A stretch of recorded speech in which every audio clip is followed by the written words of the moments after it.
A Nascent Kaleidoscope. Chapter 201. I don't know how long I stood there, holding her tight as if she would disappear if I let up for even a second. She didn't speak, nor begrudge me for this, and she made no effort to move out of my embrace. If anything, I could have sworn she pulled herself just a little bit more into my arms. I hope you remember who I am, otherwise this is going to be really awkward. It almost came out unconsciously. Sometimes.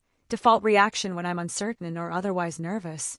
To make light of the situation, she shifted in my arms enough that she could look me in the eyes. It was only another moment before her lips were pressed softly against mine. I didn't realize how much I wanted this again until I got lost in her touch. It was quick, but I could feel the emotions delivered through the kiss, only lasting another couple seconds before she pulled away. Her head lightly pushed against mine, our noses almost touching and our breath tickling each other's faces. Does that answer your question? She gave me a smile that made my heart thump loud in my chest. I think I need to be persuaded some more, I replied without a hint of shame. Her little giggle met my ears, and I couldn't help but squeeze her just a little tighter. It seems you have grown more bold in my absence. I stiffened a little, looking away from her eyes at the mention of our time apart. I missed you. A barely audible whisper left my throat. You sweet boy. She went in for another kiss, just enough to dismiss the melancholic feelings. You went through the trouble of summoning an old witch like me. She gave me another little peck to make sure she had my full attention. This scat hack won't leave your side again. I made a mumbled grunt as I buried my head back into her chest. You're not allowed to leave again. Foo. I felt a hand run through my hair. Did this scat hack not promise you already? Her breath tickled my ear. I'm yours, am I not? Mine. I repeated quietly, a possessiveness that sprouted in my heart. Hearing her giggle again, it just continued to make my heart flutter. Now. She poked me once more. Introduce me to your companions. I believe we had made a spectacle enough of ourselves. For the first time since her summoning, we broke apart. Oh no, don't mind us. Gramps spoke up with obvious amusement on his face. I was just enjoying the show. Scat Hack looked mildly amused as well, opting to adopt a little smirk on her face. With a glance back, she began to chide me. Wilhelm, should I teach you a lesson on proper manners, She nudged me. Honestly, I missed this aggressive attitude of hers just as much as her gentle sigh that usually stayed hidden. Scat Hack, this is Kister Zelretch Schweinorg, my grandfather. I gestured towards him. Queen of the Land of Shadows. Zelretch decided to be a little more grandiose with his greeting. I am honored to meet you, immortal witch. He did a slight bow in her direction. I remember, between the various lessons I taught him, he would mention you at length. Scat Hack tone turned slightly more polite. Lesson? You mean beatings? I tried to clarify. She turned to me with a smile on her face. Do you require another lesson so soon? I cleared my throat. Proceed. I took a step back.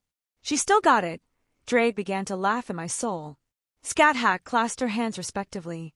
Master of the Second, Slayer of the Crimson Moon, the honor is mine. She also did a bow, practically mimicking his actions. I suppose the Grail's information is filling some blanks. I muttered at her apparent knowledge. Indeed. Zelretch stroked his beard. Now that the stiff formalities are out of the way, shall I call you granddaughter? He said with a mirthful grin. Scat Hack let out a laugh. I can see where my student gained his attitude. And I would welcome the new title to my name. Well, that was easy enough. Then again, they're both the type not to sweat the small stuff. He called her granddaughter, and she accepted it without any fuss. Taking the break in the conversation as a K, it was my servant's turn for introduction. And my servant who fought with me during the war that retrieved the Grail I used to summon you. I pointed over to Reiku, who was not the most pleased right now. Yeah, she did a good job of keeping her face even, but I could practically feel the annoyance radiating off her. I am Minamoto no Reiku, leader of the 4 heavenly kings. She said almost, challengingly. Scat Hack raised an eyebrow. I am Scat Hack, Queen of the Land of Shadows, daughter of Gozatenu. Reiku stood proudly, which is odd considering she didn't like to speak of her Oni heritage much. God's Slayer. Scat Hack didn't back down either. Reiku twitched. A visible look of anger flashed across her face. And suddenly, this was taking a turn for the worse. I wish I had the mental link with Scat Hack at this point. No, I don't even have command seals for her despite the fact that she's a servant. You merely had to look at her own hand to figure out what happened. It wasn't a mere summon, otherwise I would have wasted the grail in such a way I would be ashamed in myself. No, it also incarnated her upon her summons, while also layering several other versions of herself on top one another to make her vessel, perhaps one of the most absurd in existence. Frankly, I think only a grand servant could beat her in that respect. A side effect, no mental link to communicate with her. Reiku. I tried to speak softly through our link, soothing her. Please calm down. She perked up, eyes darting to me. Master. She sounded indignant. You don't need this woman. Your mother is all you need. I can do anything for you better than she can. Reiku. I whispered, stepping between them. Scat Hack took that as a silent K to step away, obviously able to read the atmosphere. I reached out, lightly taking her hand. No one can replace you.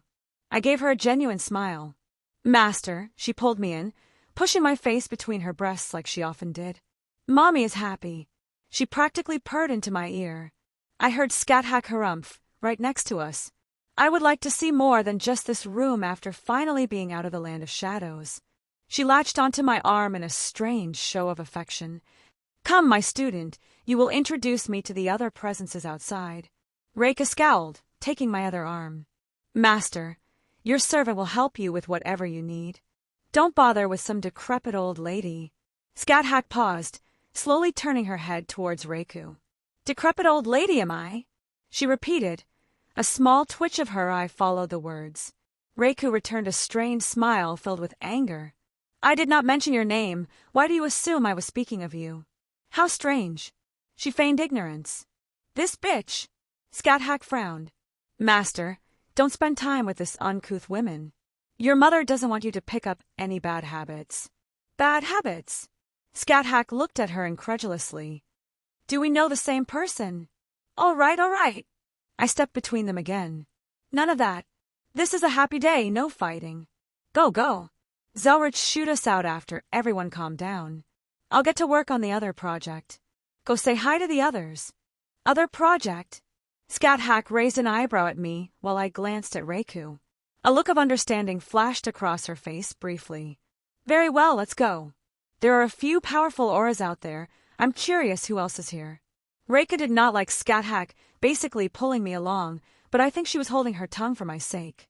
And my teacher unceremoniously pushed the door open to see everyone sitting around. Of course you'd wish for a girl. Mordred was the first to speak up. Seriously, I'm not even surprised. That's honestly fair. I couldn't even bring up a counter-argument. This is Scat Hack.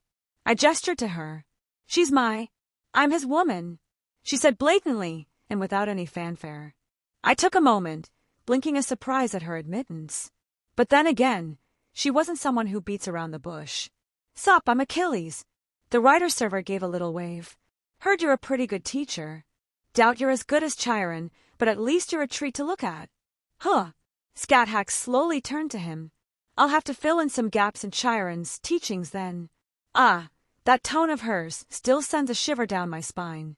I'm ready to go anytime, anywhere. Achilles grinned. Don't mind Achilles. He only thinks with a spear. The archer spoke up.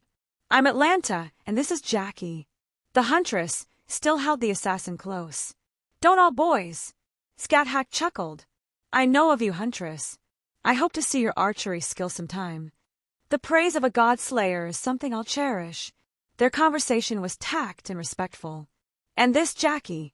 Scat Hack narrowed her eyes. I've never seen such a conglomeration of ghosts that made such a coherent whole before. Tell me, child, do you wish to be purified? Assassin looked up, not even fazed by my teacher's stare. We want to stay with Mommy. She glanced over to Reika, who looked to be half sleeping in the corner. Scat Hack just smiled, shaking her head. I suppose it's not my place anymore. I'm no longer living, so protecting the world from such things is no longer my purpose. And this is my son, Mordred. I pointed towards the Knight of Treachery, who was just sitting silently. Fuck you. She flipped me off. Scat Hack cackled. I like her. Mordred grunted in acknowledgement. Heard you're a hard-ass bitch. They seem to be sizing up one another, similar to Achilles but less lackadaisical. Wouldn't mind going a round or two when we have time. That can be arranged.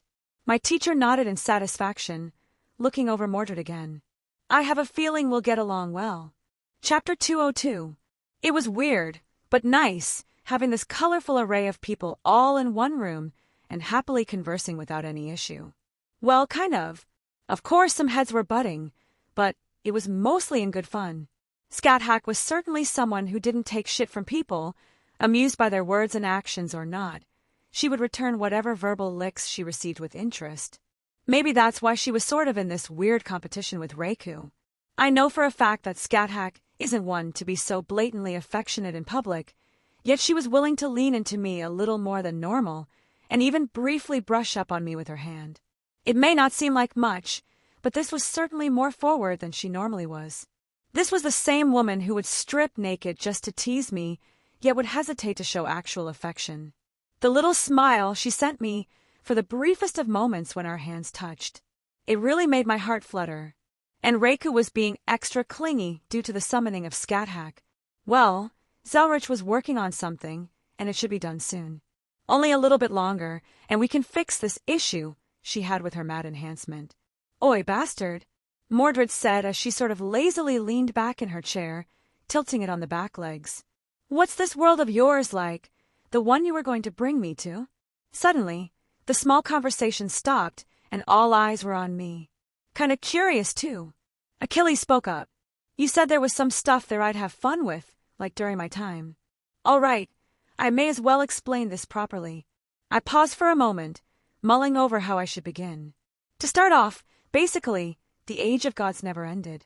That isn't a perfect explanation for my birth world, but it should give you an idea of what's going on. Everyone's still around, even my mom? Achilles asked. Honestly, I don't know about your mom. I do know there was a long period of warring that happening between the supernatural communities of the world, and many factions lost some or most of their numbers. How is the world even standing? If the Olympians went to war, I can't picture humanity still surviving. The simple answer is that the gods there are weaker than the gods you think of here. Don't ask me how or why. I can't give you a good enough explanation. Could be the reason they're still around, a trade-off if you will. And second, there were enough entities that wished to preserve the world for the most part. Like who? Scat-Hack was the one who asked this time, looking at me rather curiously. I spoke about my world during our time together, but we never really delved into it. The Abrahamic God, for one. He's like, real? Appears in shit. Mordred was probably the closest to what could be considered Christian in the room. It was during her time that the religion started taking off. Even Artoria believed in that specific worldview, despite never voicing her beliefs. Yup, I said simply. His angels appear on Earth all the time. If you really wanted, it wouldn't be hard to meet some of them. Hell, they'd probably love to sponsor you or something if you were inclined. Getting into the deeper stuff at this point would probably be unwise. I'd let her settle down first before dropping any of those huge revelations on her. I will process that later. Mordred wisely decided not to think too deeply on it. So yeah, supernatural factions. Everyone you could think of is up and about. I nodded before realizing something. Oh. I turned towards Achilles and Atlanta, the latter of whom still had Assassin in her lap. I forgot to mention, I'm not entirely human. I fucking knew it. Achilles perked up. So what are you? The Grail gave me info on Yukai, something like that. Half devil. I corrected. It was weird admitting it so blatantly and not being flamboyant about to ease the tension. Achilles just blinked. Huh. Yeah, my old man is actually Lucifer. Though, not the Lucifer you probably think about that the Grail told you. No, the original died way back when, and it's now used as a title like president or something. Sounds weird. Mordred looked uncaring, which made me smile slightly. All right, so everything exists, God, devils, other gods, Yukai. And somehow, it's not complete and utter fucking chaos. It sounds strange when you word it like that, but yes, the supernatural is hidden from the greater world, though they're less bloodthirsty about it there. If you want to tell someone about the secret, no one's really going to bat an eye. You go into the middle of the city, and start shouting about everything going on behind the curtains, and you're going to get people pissed. They needed at least a minimal rundown. So you're saying there's plenty of strong people to fight? Achilles grinned. Oh, hell yes! Mordred slammed her chair down. Yup. I actually fought Okita Tsuji over there. He was reincarnated into a devil. I blinked in realization that I hadn't explained that shit. And stay away from devils trying to use something called evil pieces on you. It turns you into a devil, and you become slaves under them. Got it. Tell devils to fuck off. Mordred seemed uncaring. So, where are you taking us? A small dimension overlaid atop Kyoto over there that houses a good portion of Japan's yokai. It's ruled by a nine-tailed fox by the name of Yasaka, whom I am acquainted with. God, how many women are you fucking? Mordred huffed. Language, there are children here.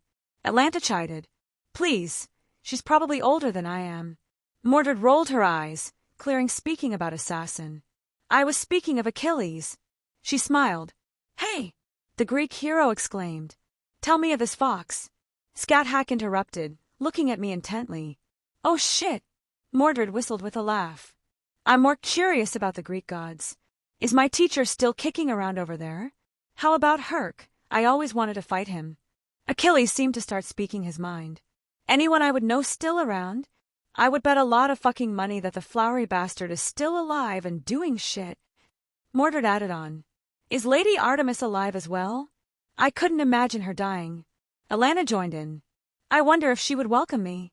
My student, my question has not been answered. Scat-Hack placed her hand gently on my arm. Can I just explain without a million questions? I sighed, dropping my head to the table, making everyone quiet down. Thank you. I did reach over and squeeze Scat-Hack's hand. And to answer your specific question, Yasaka is the mother of my daughter. Scat-Hack blinked, seemingly surprised by my words, and caught off guard. I must have been gone a long time. It's been a few months. Then I feel as though you hid some matters from me. She's not my blood daughter, got adopted by her at some point, and things just happened. Scat-Hack hummed. I will meet her soon, yes? Yes, I'll be taking anyone who wants to go over. Good. She nodded simply. Now. I clapped my hands. Important matters, and no more interruptions. I eyed everyone in the room. So, I know Yasaka, one of two people who rule over Japan's yokai. I have a home in Kyoto, which she rules, that is anchored to several worlds, so you can use it to come and go to various places. If you want to stay over there, I can set you up with the needed stuff like identities and money. I paused to allow everyone a chance to now ask questions. All right, so do you care what we do? You're not going to hold this over our heads or anything, right? Achilles questioned. No. I shook my head. Well, I'd like to say this is conditioned on you not becoming my enemy, but I think we both know how that'll end. I gave him a smirk. Really want to test that out right now? I would be more than happy to in his place. Scat-Hack glared over at him, surprising me how defensive she was being of my person. Achilles clicked his tongue. Fine, whatever. I just want to check the place out and see what's what. Good. And I understand you all probably don't want to stay with me, so setting you up with your own places won't be hard, and finding work that you would like. That is to say, hunt down monsters or strays and stuff like that is always in demand. Damn, that sounds awesome. Where do I sign up? Mordred immediately perked up. I'll talk to Yasaka. Funnily enough, there's actually a descendant of that world's Arthur working under her due to some circumstances. Mordred blinked. Really? Yeah, the dumbass they named themselves after you all, every generation for some reason. His actual name is Arthur Pendragon. His sister is Le Fay Pendragon, and their father's name is... Can you guess it? I sighed. That's fucking stupid. Mordred scowled. Is someone named after me? Not that I know of. And I have a sudden urge to go beat some idiots up. Hey, I'll happily join in. I think Artoria would like to have some words with them too, so it can be a bonding experience. Mordred paused for a moment. Is father over there? She's in another world at the moment, but she lives at my house, which you can visit. I eyed her reaction. And I assumed you would like your own place, and be able to come over at your own pace. Mordred nodded slightly, but opted not to speak her mind, so I didn't push it. All right. So, I already told Assassin and her master their options. They're going to live over there and enjoy a somewhat peaceful life. What you lot do is up to you, but if you act stupid, I'm going to get pissed. And that also means no telling anyone where you came from. I don't want to have to deal with people coming after me because of that. I have no problems as long as you don't restrict my freedom. Atlanta still rubbed Assassin's head, the latter of whom seemed to accept her new place in life. But what about Medea? You said she was here. She is in this world we're in at the moment. I confirmed, and I plan on anchoring my home over in the city she lives in at some point. That being said, she is expecting you, but I didn't give her an exact time or date. I thought both of you would like a heads up before one or the other just decided to drop in. That's considerate. Atlanta accepted my intentions. Thank you. She sent a nod my way, one of appreciation. It would probably be best that Medea knows specifically when we will meet. Yeah, dropping in on the witch of betrayal abruptly with a not-so-great history for dealing with surprises may not be the best of ideas. Kyrie, Reka. I glanced towards the two quietest people in the room. They were off in their own respective corners, trying to appear as small as possible. Anything you both want to add? Any issues you want to bring up, or any questions? I couldn't fault them at how hesitant they were being, seeing as they were both regular humans as such. It was probably a bit intimidating to even hold a conversation with these people. Yeah. Kyrie stood straighter. When am I getting paid? Mordred snorted and let out a laugh. I cracked a smile, and the mood in the room lightened up a little bit. Whenever you want. But, you want to come on over with Mordred, or do you want me to send you back to your own world line? The chance to see another world with phantasmals still walking around? I may not be much of a magus anymore, but that's not an opportunity one can pass up. Kyrie, for his part, actually seemed genuinely interested and not just going with the flow. Yeah, master. Mordred cheered. This is going to be awesome. I have no complaints if you are still fulfilling your end of the bargain. Reka's words were straight to the point. I am. I just need to make sure everything is settled with Yasaka, and then you're in the clear. Thank you, she said quietly, and I took that as a K to stop pressuring her with responses. Zelretch chose that moment to walk in, grabbing everyone's attention. Ah, Wilhelm. He turned towards me. I have the issue settled, and we can manage that when you have some time. Also, when you get back from dropping everyone off, I have some personal matters I wish to speak to you about. Personal matters? That sounded odd. I don't think I've ever talked to him about his own personal matters.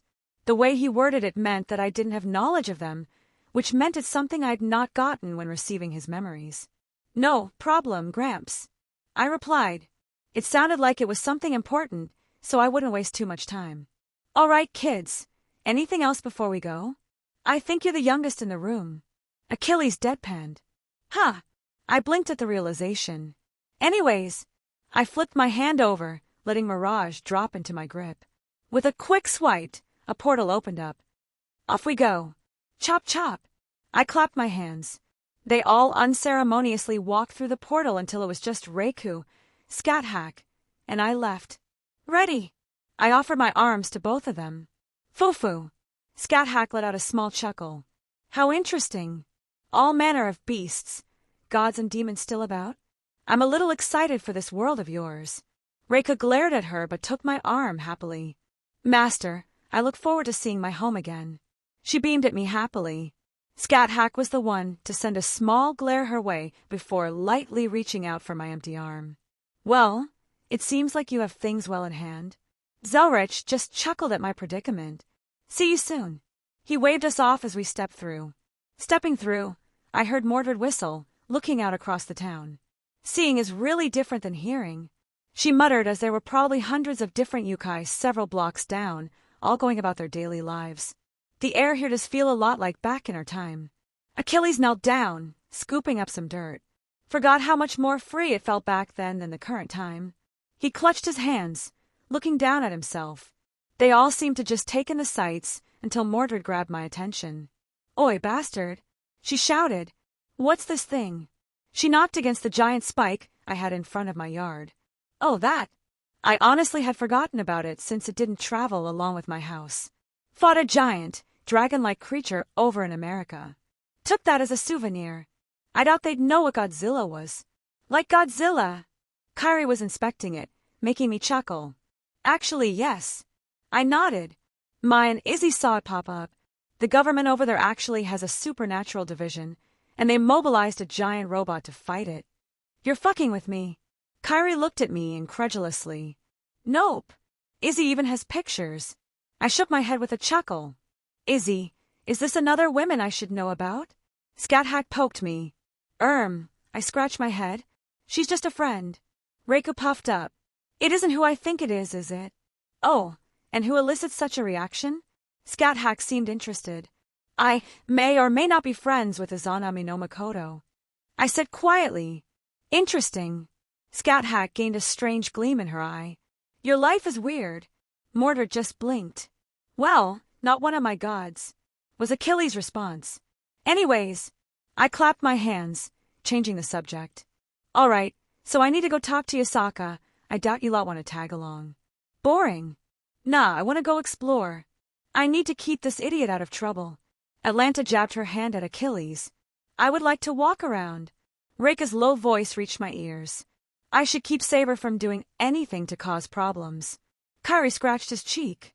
We want to go with Mommy. The assassin's servant pouted. Herding fucking cats. Is this how Artoria felt all the time with her knights? Right. I sighed. Alrighty then. I went into my ring and took out a large amount of currency for this time and place. Thankfully, money wasn't really a factor. Reika. I walked over to her. Just to tie you over until I settle everything. I handed her a big stack of bills. Thank you. She actually smiled. Come along, Jackie. I'll treat you to some ice cream. Ice cream? The little girl asked in confusion. It's a little treat for being such a good girl. Her master leaned down, giving her a little kiss on the forehead. Oh! The little murderer practically had stars in her eyes. Use my name if you get into trouble. I raised my voice so she could see. It at least has some weight here right now.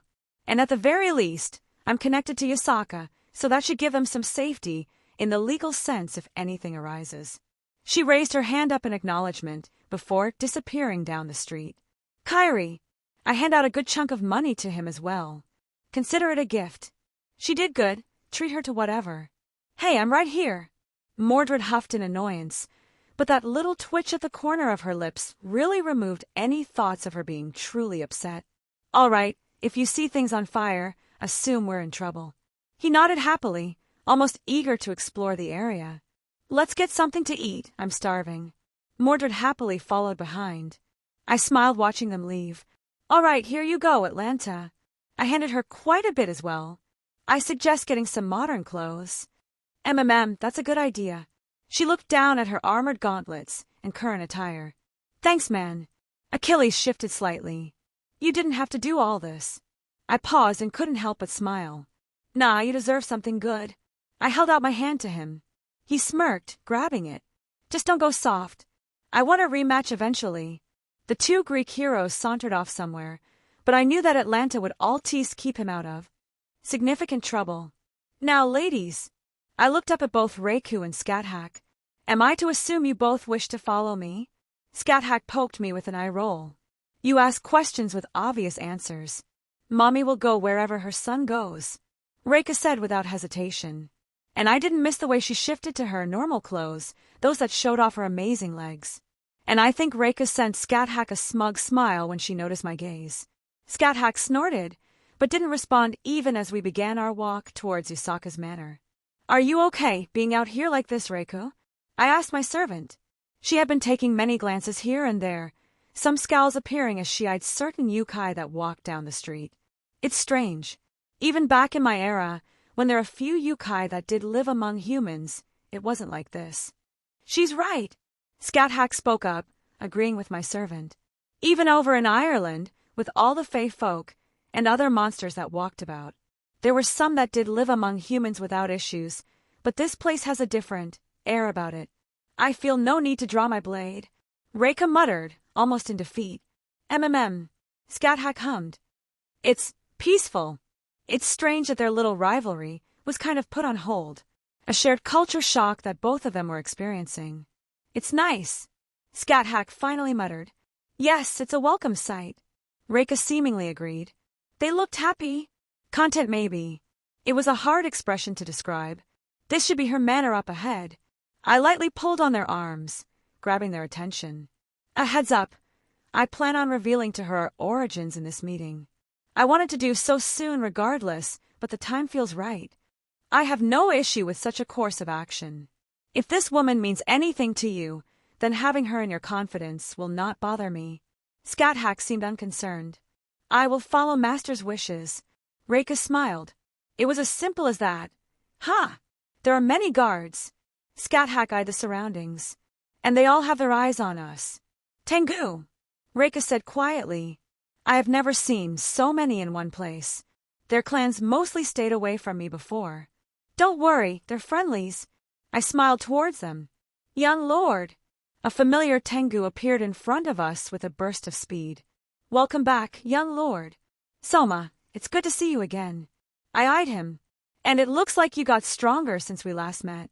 It's my honor to be remembered by the young Lord. He bowed his head. This one has made some gains on his training in your absence. Well done. I praised him.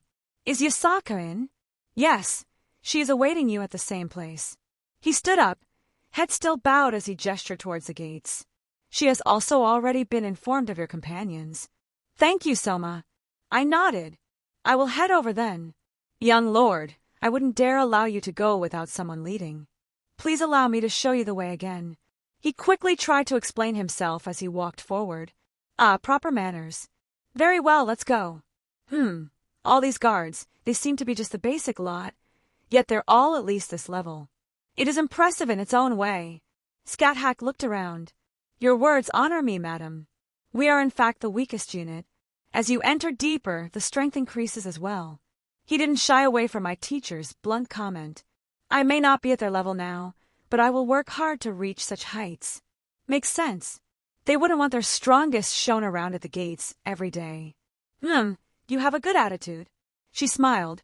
I have a feeling I'll have some free time soon. Maybe I should inspect these guards of hers. Why did I feel a chill down my spine? Are all of the guards here Tengu? Reika spoke up, which surprised me. She normally didn't like to converse with other people. No, madam. He shook his head, politely explaining as we traversed the large building. There are many different types of yukai and other species that have pledged themselves to Lady Yasaka. We even have a few humans under our banner. He mused. It is simply that there are about a dozen Tengu clans that have served Yasaka and her predecessors for centuries. We Tengu pride ourselves in our honor and abilities in warfare. Being such, most of our young tend to grow up admiring those who serve Lady Yasaka and follow their parents' footsteps. I see. Reika muttered. I could guess that the situation was still very strange to her. Here we are, young lord and ladies. He gestured towards the familiar doors again. Thank you, Soma. Your help has been appreciated once again. I, of course, was polite and thanked him for his help. Always, young lord. He bowed one last time before departing. I looked at the two women beside me before pushing the doors open. My day has certainly brightened up. Yasaka sat at a table. 3 more seats had already been prepared with the tea still steaming. Her tail swayed gently behind her. Fluffy. I had to resist the urge to run up and fluff them. Hello, Yasaka. I smiled towards her. You look lovely again. Did you do something with your hair? She smiled back. I did. I'm happy you noticed. She did seem genuinely happy. It was more curled, I suppose. I would say it looked beautiful, but frankly, that wasn't a hard threshold for her to achieve. Pretty fox is always pretty. Some new faces. She gestured towards the empty seats. Any friend of Wilhelm's is welcome here. Thank you for your hospitality, Scat Hack said with a small bit of respect. It was to be expected. She was of royalty. Basic manners was a must in situations like these. Oh, it's no problem. She grinned. So, who's my new competition, She playfully asked. I let out a sigh, knowing this was coming. Scat Hack chuckled. Competition? There is no competition. I'm already his woman. Oh, I like you. Yasaka laughed. What about you? She looked at Reiku. I am his mother, she said bluntly as if that answered every question. Okay then. Yasaka seemed unsure of how to reply to that. So, Wilhelm. What brings you over to my little neighborhood? Can I not just come to see you? I asked. I will always welcome you in my home. She gave a gentle smile. But I can see that look on your face, that you're holding something back. I'm able to separate business from personal if it's an issue of that kind. No, it's not like that. I let out a sigh, biting my lip. It was hard being forthcoming like this. But I wanted to be honest, and I didn't want to keep going on as I had before. I trusted her. I genuinely would trust her with my life. Why couldn't I trust her with my secrets? I knew it was ridiculous, but it was one of the hangovers I still had. I wanted to tell you some of the secrets I've been keeping. You deserve to know if you're going to be in my life. Yasaka perked up. That little mischievous smile she had on her face turned to something more natural. Girls, can you introduce yourselves? I asked my companions. Yasaka looked confused but didn't interrupt. I am Scat-Hack, Queen of the Land of Shadows. My teacher did not even hesitate to reveal her true identity. Reika stiffened, sitting up a bit straighter, probably due to some competitiveness she was having with Scat-Hack. I am Minamoto no Reiku, leader of the 4 Heavenly Kings. She stated. Yasaka stared, barely blinking before slowly turning to me with a questioning gaze. I have a lot of things to talk to you about, I said with a wry smile. Chapter 203. It was a little amusing to see her try to grasp the tale I wove. The description of concepts so utterly foreign to her that she needed very in-depth explanations. It helped that I had both Scat-Hack and Reika here with me to give credence. Not that I thought she would doubt me or call me a liar, but having someone else confirm something so outlandish, it helped her compartmentalize everything. The small lull, these few moments of silence seemed to stretch on for a long while as Yasaka looked lost in thought. I'm not quite sure how to react. Yasaka finally spoke. Meridia said something similar. I chuckled. Yes, this Meridia too. I had thought her just a lesser goddess I did not happen to know, but I'm guessing that's incorrect. She looked at me expectantly. Oh yes. Frankly, I would have the confidence to go into the dimensional gap and slap the Great Red with her at my side. Yasaka opened her mouth and closed it again slowly. That is another conversation for later. She seemed to push that aside for now. And dare I ask about Artoria? I'm assuming. She glanced at Reiku and I could guess her thought process. She's also not from this version of Earth, but anything else I would like to have her reveal. I replied. And Jin? Yasaka asked again. Not much changed. She's from a world called Remnant, but again, it's her tale to tell. Yasaka nodded in understanding. Scat-Hack, she muttered looking at my teacher. The Godslayer smiled happily as Yasaka turned her attention onto her. I'm surprised that such concepts are not widely known. Even during my era, the concept of parallel worlds was not something untouchable. Perhaps it was more ambiguous in understanding, but still known regardless. I've only heard of the idea from human sciences and their theories. Yasaka shook her head. If it is known, then it's kept at the highest level of secrecy among the more powerful. I doubt it's a completely unknown idea.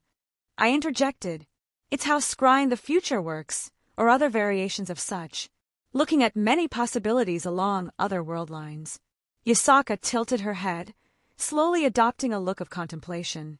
That makes sense now that I have more context. She let out a sigh. But I believe such things are beyond my pay grade. She then turned her attention to my other companion. And Minamoto no Reiku. Yasaka was stiff when addressing her. Are you uncomfortable with me? Reika blinked for a moment. Am I uncomfortable with you? She didn't seem to understand. The version of you from this world. She appeared to be careful with her phrasing. It was a little bit before my time, but my mother told me some stories on how she used to clash with him. Yasaka pursed her lips. He left a scar on her that never healed. She told me he was a very arrogant and headstrong man, unwilling to compromise with my kind on nearly any issue. He despised Yukai for reasons I do not know. Reika bit her lip. I have no problems with Yukai. I have known many in my life.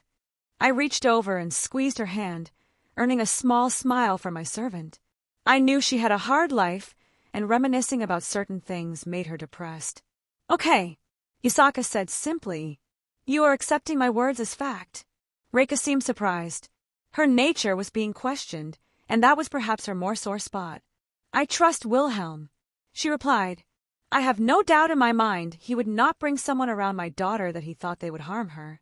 By association, I can assume you are not the same person as my mother described in her stories.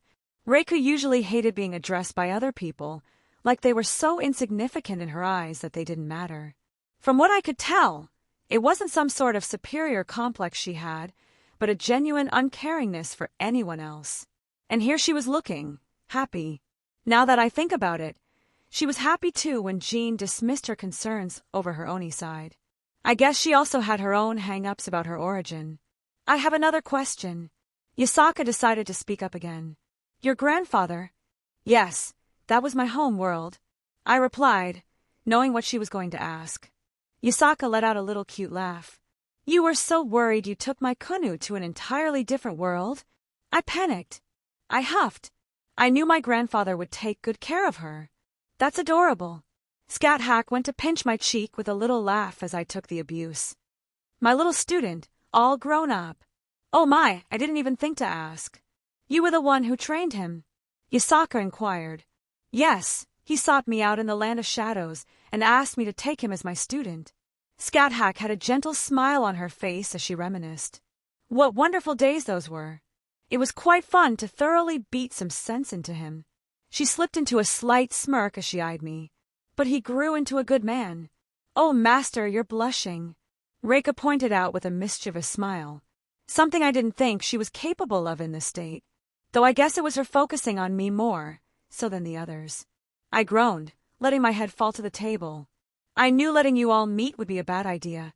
I believe this is the perfect moment for some stories when he was under my tutelage. Scat Hack had that tone in her voice, the one that I remembered when she wanted to mess with me. I recall the first time I had him on the ground, my foot on his chest. Can you guess what his words were? Nia let out a sound I didn't know I could make as I tried to silence her. She just laughed, holding me back. There was a good while of them talking, basically around me, but I didn't fault them for that. They were getting to know one another, for lack of a better term. Reika was still sort of outside the conversation, merely paying attention when I was involved. And I'm really hoping Gramps is done with the issue soon. And I'll definitely have to properly thank him when it's done. Yeah, and some of my more embarrassing stories being told by Scat Hack to Yasaka, who of course will never let me live them down. Oh well, I wouldn't mind the teasing if it meant they bonded over it, but I will find Scat Hack's weakness and exploit it ruthlessly. Unfortunately, I did have a matter to bring up, disrupting their idle chatting. I forgot about a semi-important matter before. I interjected. And this isn't an attempt to shift the subject. I don't believe you, but continue. Yasaka replied without missing a beat.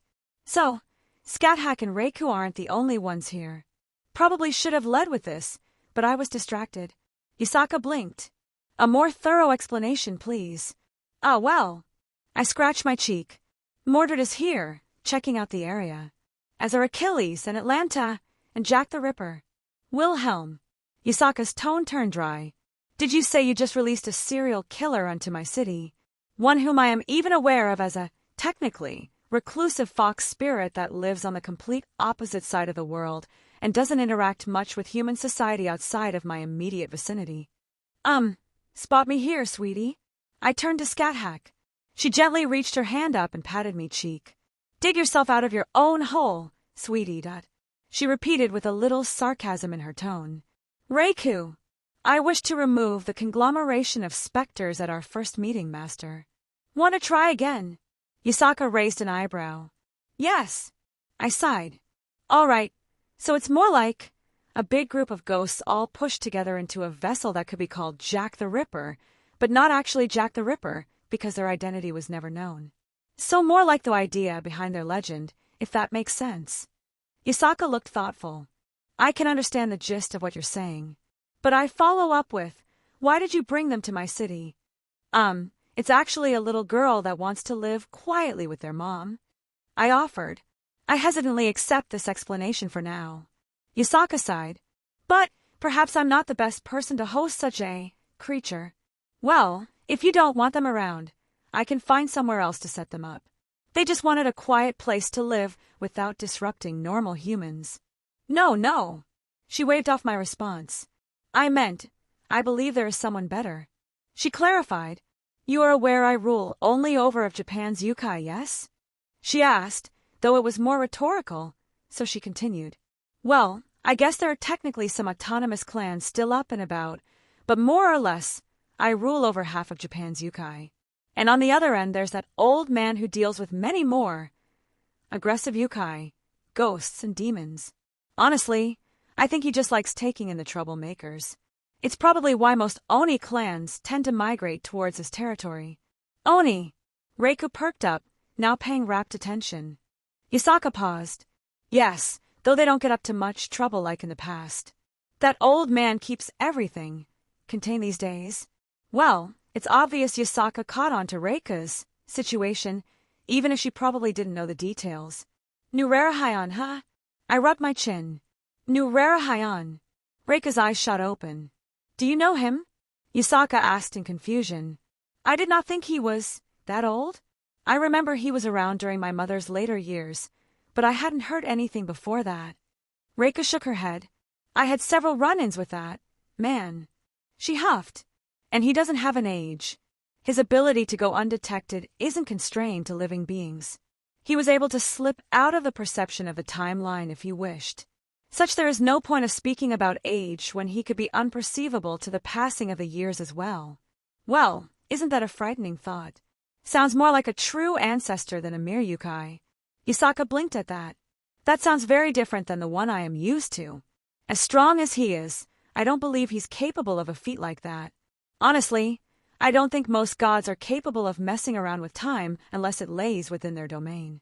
Yes, Wilhelm informed us that the deities of this world are weaker than the ones we're used to. Scathach spoke up. If I had to guess, I would say their natures are different enough that they are not allowed certain permissions to the world's underlying concepts as custodians.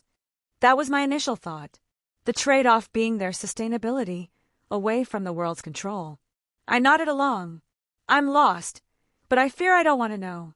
Yasaka commented. Going back on topic, these people you have running around my territory? Oh yeah. Well, my house is connected to several different worlds, and they seem like a bunch that wouldn't mind getting their hands dirty, minus Jack the Ripper. So, if you have some monsters or strays that need killed? Yasaka seemed surprised. Actually, that would be helpful. There had been an influx of stray devils, roaming yokai, and other unsavory elements popping up after what happened before. So, in the immediate time frame, I just wanted to set them up with homes somewhere. I have the money to pay and everything, but I felt it appropriate to wait for your blessing due to their status and strength. I appreciate the thought. Yasaka smiled. And while their identities could be potentially politically hazardous, I do believe their presence may outweigh any negatives. She reassured me. I have some properties here, or there that are unoccupied. I'll have someone fetch the documents for them. Thank you, I replied with sincerity. Oh, think nothing of it. Her tail swayed happily. I can do something this easy for the father of my daughter without a second thought. She grinned watching both Scathach's and Reika's reactions. The mischievous fox. Speaking of our daughter. As if right on K, the door opened and a little kitsune walked in. I turned to look, and she appeared just as surprised to see me as I was her. Daddy! She shouted, rocketing towards me. I was already out of my seat, sweeping her up in my arms. My little fox. I hugged her tight, always going straight for Daddy. Yasaka giggled, still seated. Kunu finally pulled away, but still tugged on my shirt as she pulled me towards Yasaka. Mom, why didn't you tell me Dad was back? She whined. I just found out earlier, sweetie. She lightly poked her daughter on the nose. And behave, we have guests. Kunu blinked, looking around as her eyes landed on my companions. She looked a little sheepish as she tucked her head down a little. Hi, I'm Kunu, she said quietly. Scathach stood up, walking the few steps over before lowering herself down to Kunu's eye level. Hello, little one. My teacher was astonishingly gentle as she introduced herself to my daughter. Now that I think about it, I had never seen her interact with children before, so this was entirely new ground I was treading. Hey, are you another one of my aunties? She hesitantly asked, seemingly accepting the idea quite easily. Scathach eyed me for a moment before looking back down at Kunu. Yes, I am. She smiled warmly towards her new niece. And I look forward to spending more time with you. How did you meet Dad? Kunu asked. Your father came to me for training a few years ago. She smiled wistfully. And for reasons I still don't understand, he wanted to take an old witch like me as his woman. Auntie, you aren't old. Kunu puffed up. You're still so pretty like Mom. Fufu. Scat Hack gently patted her head. You are just adorable. You may call me Scat Hack, or Auntie if you prefer. She stated with obvious amusement in her voice. Should I be taking that as a compliment, or should you? Yasaka mused, wrapping up Kunu from behind. Reika slowly stood up from her seat and also came over, which earned Kunu's attention as she escaped from her mom's grasp. Reika didn't speak, opting to bite her lip like she didn't know what to say. Need help? I asked through the mental link. Master has a daughter. I don't know what to do. Am I supposed to introduce myself? Is it okay for me to hug her? Do I have her call me grandmother? Her thoughts were a little frantic. I decided to help her out. Kunu!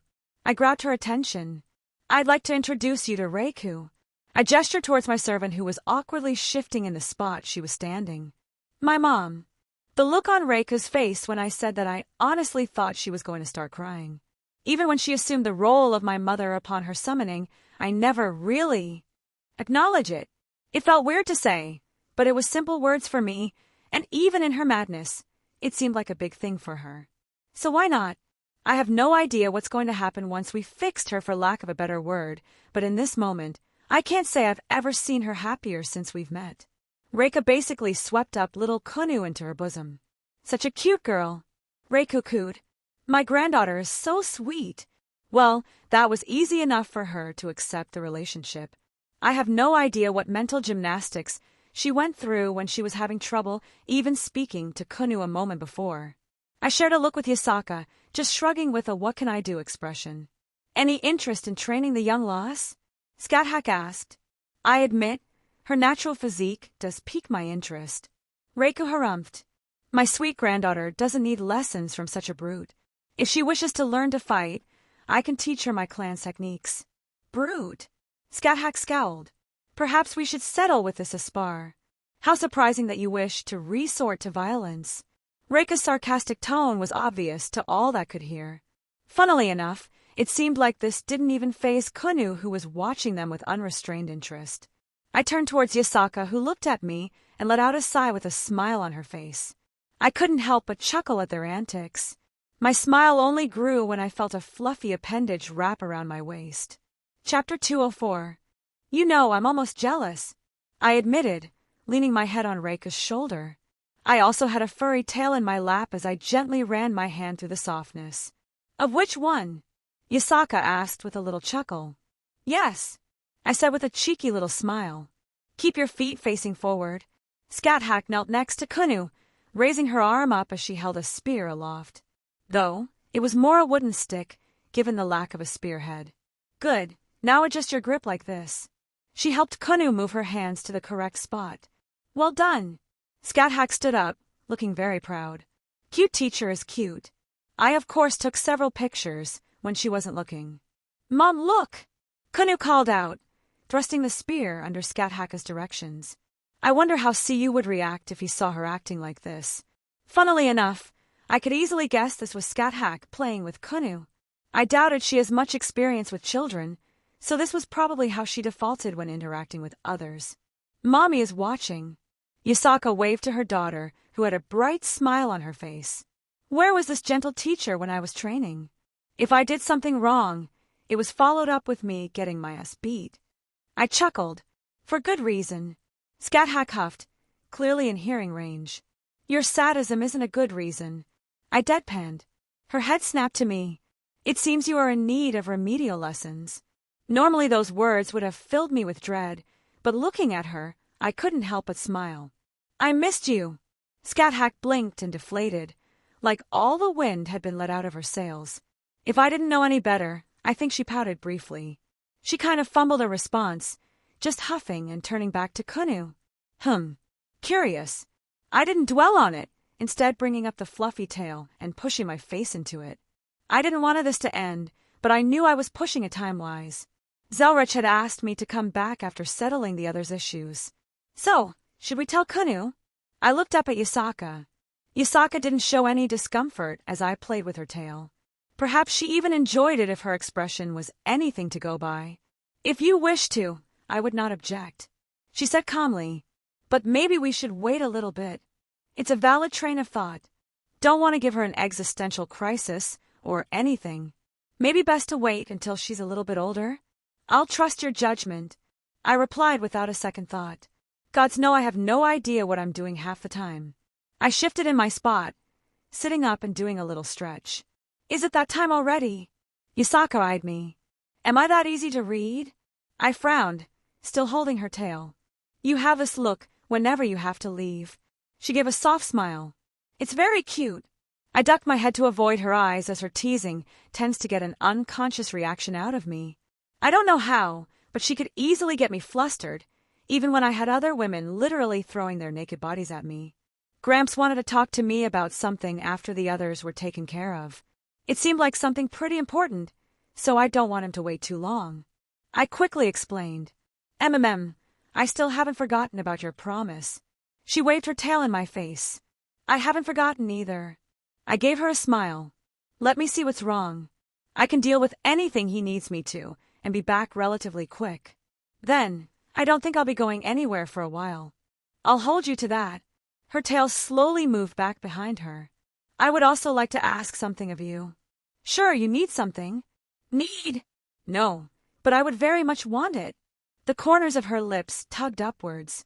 There will be a festival in a couple weeks. I would like to know if you wanted to accompany me. I blinked in surprise. Are you asking me out on a date? I suppose I am. She grinned. I did say I would be pursuing you, did I not? I would love to. I felt my heartbeat pick up. She smiled gracefully before turning towards our daughter. Kunu, sweetie, it's time to wrap it up. Daddy and your aunties have some errands to run. Kunu's ears drooped. But Mum, she whined. Sweetie, what have I told you about doing that? She lightly chided her daughter. Daddy will be back soon. He has to help grandfather out. It was oddly attractive seeing Yasaka in mom mode. I stood up, giving a little pat on Reika's shoulder. She had been silent but otherwise didn't have any other reactions after a bit. I'll be back soon. I walked up, wrapping my daughter into a hug. I doubt it'll take long, and I'll be here for a long while afterwards. I reassured her. She buried herself into my chest, her tails waving happily. I'll go make sure the others are settled and get out of your hair. I looked up at Yasaka. I can handle that. She waved my off. They just require somewhere to stay and some kind of identification, correct? Yeah, I didn't want them to be cooped up in Kyoto, and most of them aren't Japanese. It won't be too difficult. I can send some of my people to handle that. She walked up, cupping my cheek. Go help your grandfather with whatever he needs. I can deal with this in your place. Are you sure? I don't want to just push all thing onto your plate.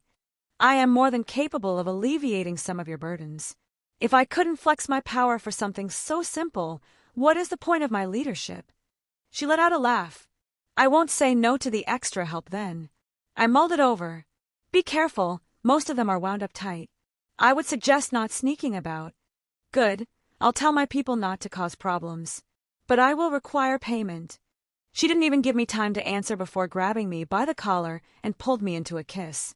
You gross. Kunu made gagging noises as Yasaka claimed my lips. Well, I need to stake my claim, She eyed both Reiku and Scat-Hack. Oh, I feel like we'll get along well.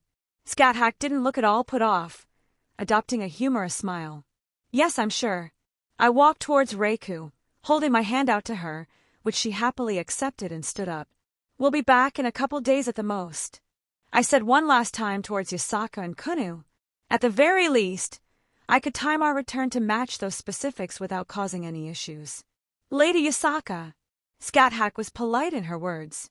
Thank you for your hospitality. Oh, none of that. She waved her hand dismissively. Just call me Yasaka. Scat-Hack smiled. Then call me Scat-Hack, she said, walking up beside me. Yasaka gave one last nod towards Reiku, who returned it with a strained smile. With a flick of my hand, a portal to Gramps' home opened up. That was interesting, Scat-Hack commented, walking back into the familiar room. Reiku pursed her lips. She was not unbearable. which was odd considering Reika barely acknowledged anyone else unless I sort of guided her. Wonderful, you're back. Zelretch stepped not the room almost immediately. If you wouldn't mind, I'd like to get started immediately. I looked at the others, then back to him. Yeah, let's get this taken care of. I reached out to Reiku, taking her hand. Reiku, do you trust me? Of course, master. She smiled brightly. Your servant will do whatever you ask. We're going to do a little something to modify your Saint Graph. I began to explain. To remove your mad enhancement. Reika tilted her head cutely, as if not seeing the problem. If that is your desire. I glanced at Scat Hack, and it looked like she put all the pieces together. Good! Zelretch clapped his hands. I have everything prepared and even did a little trick, so the Grail wouldn't know that the war is over for what we're about to do. He ushered us back into the room from which Scat Hack had been initially summoned. Altering a servant's Saint Graph is not an easy thing. Scat Hack spoke up. Yes, it's like doing brain surgery with a crayon. Zelretch agreed. Even with the Grail, there are many variables I'm having to take into account. What is the plan exactly? I asked. We're going to summon her saber self into her berserker body. Zelretch explained. That is one of the options I'd thought up. Is it not simpler to just remove a part of her Saint Graph? I questioned. Ironically, it's harder to just remove that specific ability. I devised a small workaround that should solve everything in one quick motion. Gramps began. But for this to succeed, you need to dissolve the current contract with her. I looked down at my hand, the last command seal I possessed that represented our contract. The oath she gave to me, and I gave to her upon summoning. I glanced up at Reiku, who continued to look unconcerned, opting to give me a gentle smile. I wanted her to be happy and not be under duress by this curse. Reiku! I focused on the seal in my hand. By the power of this command seal, I took a deep breath. Take a nap! Master! She looked at me with confusion as the waves of magical energy washed over her. Her eyelids became heavy, and she slowly closed them, her body swaying. I quickly caught her before she fell, gently laying her on the ground.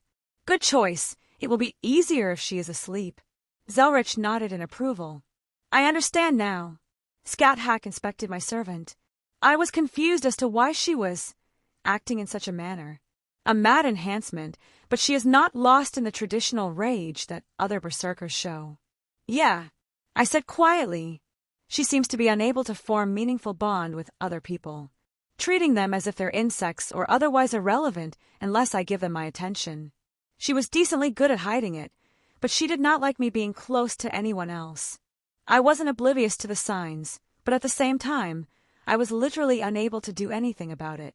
Mad enhancement was intertwined with her existence. I could no more tell her to stop than I could tell the sun to dim its light. Let's hurry, you don't want her to disappear. Zelretch broke me from my thoughts. I assume I need to do the summoning again? Indeed, but without the berserker chant added. I nodded, holding my hand forward. The path that connected us is still open, so it should be easier. I said quietly, flaring my magic circuits. Let silver and steel be to the essence. Let stone and the Archduke of Contracts be the foundation. Let red be the color I pay tribute to. Let rise a wall against the wind that shall fall. Let the 4 cardinal gates close. Let the 3-forked road from the crown reaching unto the kingdom rotate. I hereby declare, your body shall service under me, but my fate shall be in thy sword. Submit to the beckoning of the Holy Grail. If you accept this will and reason, then answer. Here is my oath. I shall obtain all the virtues of heaven. I shall hold dominion over all the evils of hell. From the 7th heaven, attended by the 3 great words of power, arrive from the ring of restraint, O keeper of the holy balance. There was less environmental effect this time around.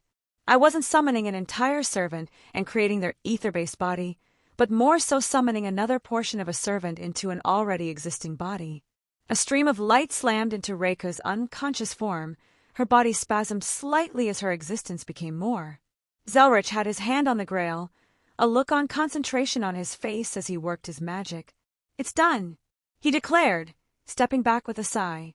The summoning opened up her Saint Graph, so I was able to snip her mad enhancement from it before everything solidified. It looked simple on the surface, but I knew how difficult it was to truly do such a process in that meager time frame. I would admit that I would have trouble doing it perfectly, yet he accomplished it without any fuss. Just what I would expect from my former self. Zelretch let out a breath. "When you have a moment, I'll be waiting in my office for a chat," he said simply, walking out of the room. I reached out and gently scooped up Reiku in my arms. Scat Hack was silent as she followed behind me. I walked through Zelretch's home, finding my own room and laying her onto my bed. Let's hope there are no more issues. I brushed my hand against her head, moving her bangs out of her face. I felt a pair of arms wrap around me. "You tend to overthink many things." Scat Hack put her chin on my shoulder. "Even during my teachings, you would worry over the smallest details." I felt her breath tickling my ear. "It's not hard to guess that your grandfather is quite skilled at any endeavor he partakes in. If he was unconcerned, you can take that as confidence that there will be no issues." "I know," I said quietly, still looking over Reiku's sleeping form. "I just worry when it involves people I care about." She let out a small giggle. "Still that same sweet boy I met all those years ago." She ran a hand through my hair before I felt her lips land on my cheek. "Should you make your grandfather wait?" "No, it seemed important." I shook my head. I reached out, taking her hand in mine before turning around. Those red eyes of hers, they were just as beautiful as the first time I saw them. My free hand reached up, brushing against her cheek. "I finally got you back, but I feel like I keep having things pop up that take my attention away." "This Scat Hack is not going anywhere," she whispered, her fingers interlocking with mine. "Take care of your business. I will watch over your servant, so you need not worry." "Thank you," I mumbled. "Humph." She squeezed my hand. "I won't be outdone by that fox." At that she basically mirrored Yasaka's actions, pulling me down and placing her lips to mine. Just as quickly as she kissed me, she pulled back. "Now depart, lest this witch decides to take more from you," she teased, giving me a go-ahead to leave. Well, I wouldn't say no. I flashed her a cheeky smile. "Fufu, my student has become confident. Have you gained some experience in my absence? Are you no longer that blushing virgin that couldn't even handle seeing me naked? I will make sure to thoroughly test you. You best be prepared." Again, I couldn't help but smile, being on the receiving end of her sharp tongue. One more time before I left, I quickly wrapped my arms around her. "I'm glad you're back," I said softly. "Foolish boy." She huffed, but leaned in unexpectedly. "I am also glad to be here. Hey, Gramps." I walked into his office after a knock, looking over the room, my eyes landing on the bottle of scotch that was open on his desk. "Going to be one of those talks, huh?" He smiled bitterly, pouring 2 glasses. "This is more for me than for you." He was unsarcastically melancholic. I took the seat in front, reaching out for the glass. I brought it up to my nose. Good scent, well-aged. I gave it a light twirl before taking a sip. There was the pleasant burning sensation as the liquid ran down my throat. "I would like to ask you if you're okay." Zelretch started off. I let out a sigh. Despite everything, having Scat Hack back is a huge relief. He nodded, taking his own little drink. "Did something happen during the war?" "Just got taught a lesson, or 2 by Greece's greatest teacher." I snorted, remembering how he led me around by the nose. But what really kicked me in the balls was Castor of Red's noble phantasm. "A Castor, Which Castor could give you such trouble?" "Shakespeare." I could feel a little bit of venom in my voice. Now that's surprising. Not a tradition magus then, so he probably had some quirk that made him difficult to deal with. His noble phantasm, it wasn't something I could fight off. I want to say it targeted my heart. It didn't allow any kind of outside interference, and I couldn't even hear Drag while it was active. I couldn't use my magic because a mental world overlaid on top of me. I shook my head. "I can see how such an opponent would be difficult for you to deal with." Zelretch nodded along. He dredged up a lot of things I thought I was over or pushed down. Granted, I think many of them were small things that his noble phantasm seemed to magnify. I bit my lip. It summoned a mental projection of my father. "I did not think you were particularly hung up on that bit." "I'm not, or at least I don't think I am," I questioned. "I can't deny that I have some resentment I've hung on to. I think it's understandable in my situation, but I haven't really given it much thought in a while. Honestly, He seemed so irrelevant to me. But seeing him face to face, it made me angry enough that I think Shakespeare's noble phantasm was able to worm its way into my heart and really twist the proverbial knife. So you think it was all hot air? No. I shook my head. I feel like there were things I had to confront about myself. While I don't think they were as blown up as his noble phantasm made them to be, they were still things I needed to acknowledge. Yeah, his noble phantasm wasn't merely saying mean things. There was an actual component that attacked my psyche, my heart and mind. If I had to guess, it made me slightly irrational in my responses. Where I would have opted to not engage and just ignore him while figuring out my situation, I chose to start arguing and saying things I would usually keep to myself. I'm good, though. I fingered the rim of my glass. I accept that I'm not perfect, that I still have things I need to work through.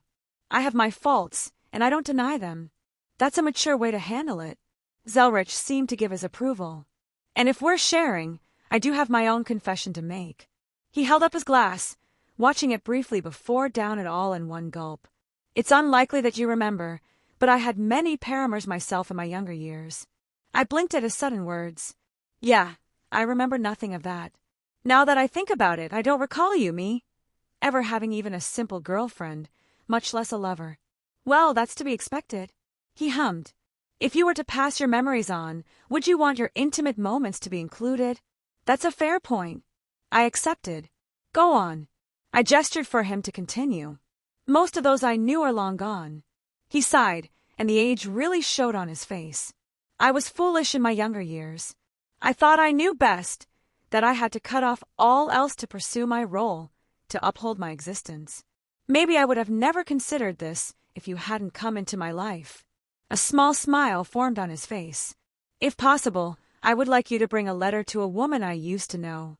She was someone I cared for deeply that I had wronged. She deserved better than what I left her with. She's still around? I questioned.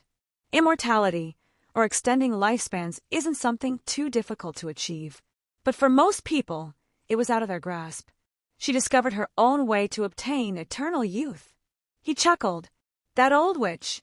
Most people think she's a mere century or two old, but she's actually well over 1,000. He reminisced with a gentle smile on his face. Lucretia Zola. The name rolled off his tongue with a surprising amount of warmth. So you want me to just drop off the letter? I would appreciate it immensely. And perhaps if she doesn't kick you out immediately, ask her how she's been doing. Zelretch muttered. I'll of course give you payment for doing this, I think. Old man. I interrupted him. You don't have to pay me for something like this. You've helped me so much. I would be more than happy to help you in return. Thank you, Wilhelm. The look in his eyes really conveyed how much this meant to him.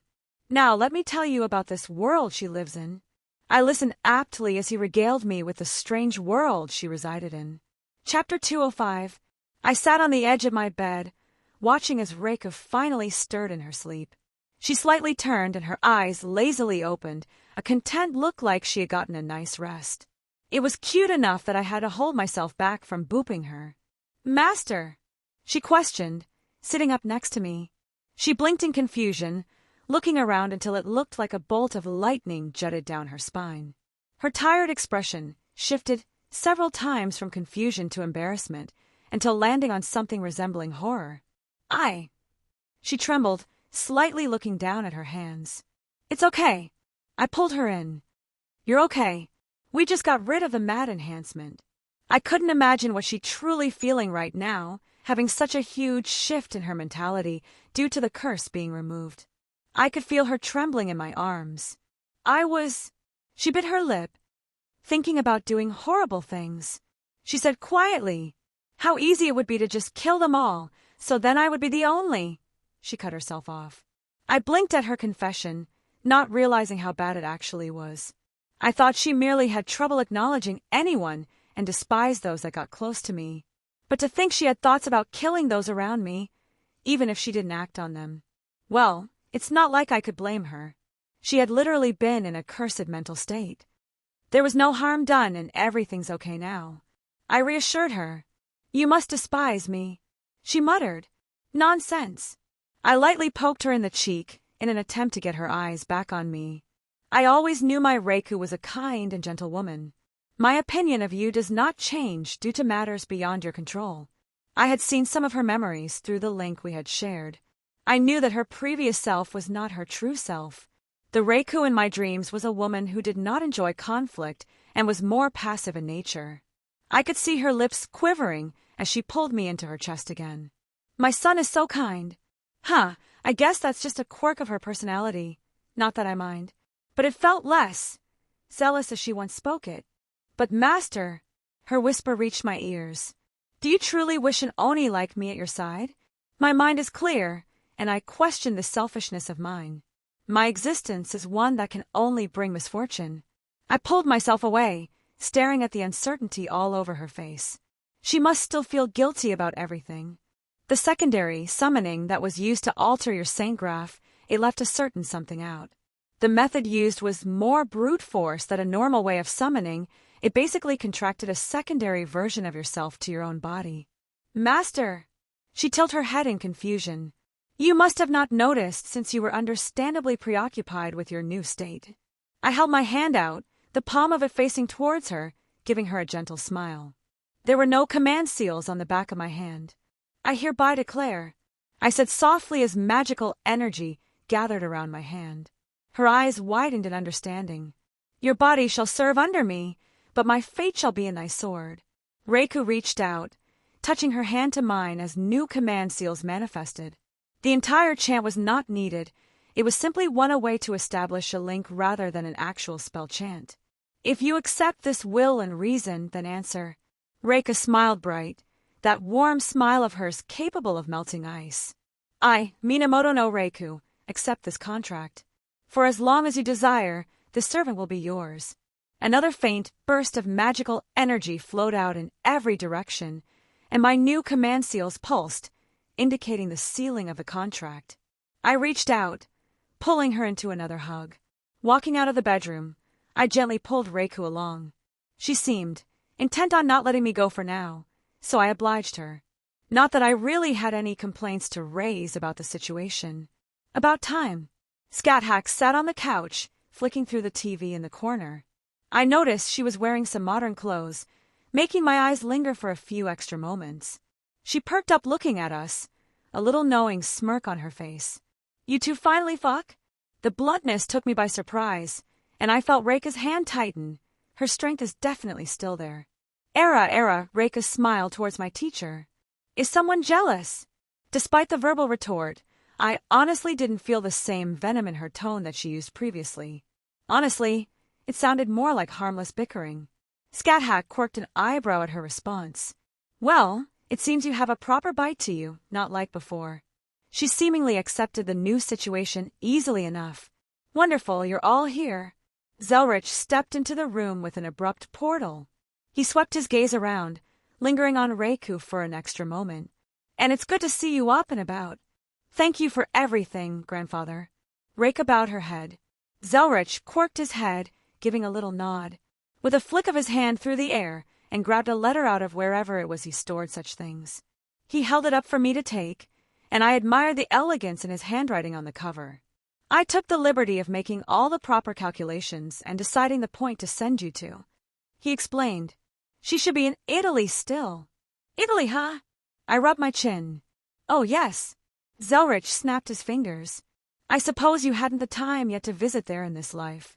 Why, I dare say it's a wonderful place to take a couple women on a wonderful day of sightseeing.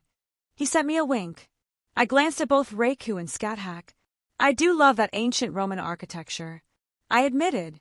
And I don't actually have any memories of visiting the big landmarks like the Colosseum and Pantheon, among others. Interesting. Scat-Hack spoke up. I have knowledge about it, but I too wish to see this Colosseum that the Romans built in their era. The idea of such a large structure dedicated to battle sports with an emphasis on spectating is intriguing. Not too surprising that she wanted to see that. Frankly, anything fighting would catch her interest. Hell, she probably loved going to a modern boxing match or MMA fight. It doesn't matter that she could break the sound barrier with a casual step. Seeing people push themselves to their limits in a fight, it would probably still be fun for her. A mental note for later. What about you, Reiku?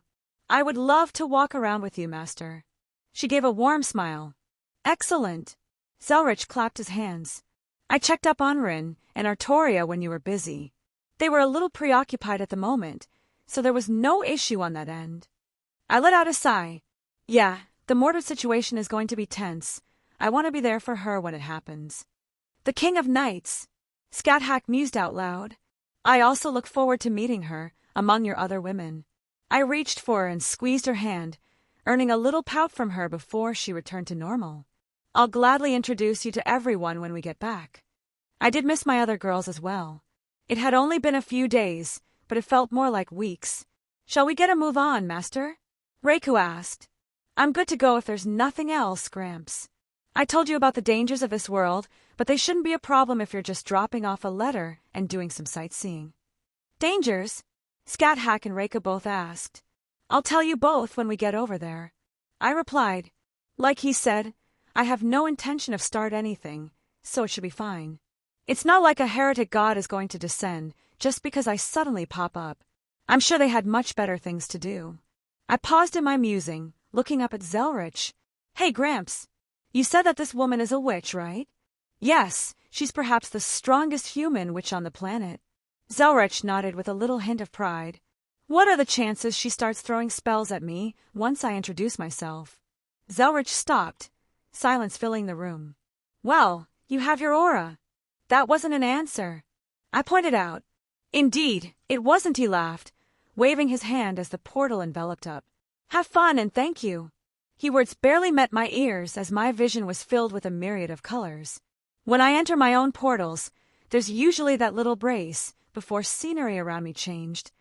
A warning so I don't get any sudden sensory overload. I let out an annoyed grunt as the sun shined right into my eyes. So, about these dangers your grandfather spoke of? Scat asked with a mild amount of curiosity. Gods here still exist, but they live in a separate realm that is the myths and legends of old. They can actually descend to the human world if they rebel against their myth. I began to explain. Rebel against their myth? Scat looked at me in confusion. Do they not subside off of human worship and remembrance? How could they act in a manner that goes against their own continued survival? Well, it isn't so cut and dry.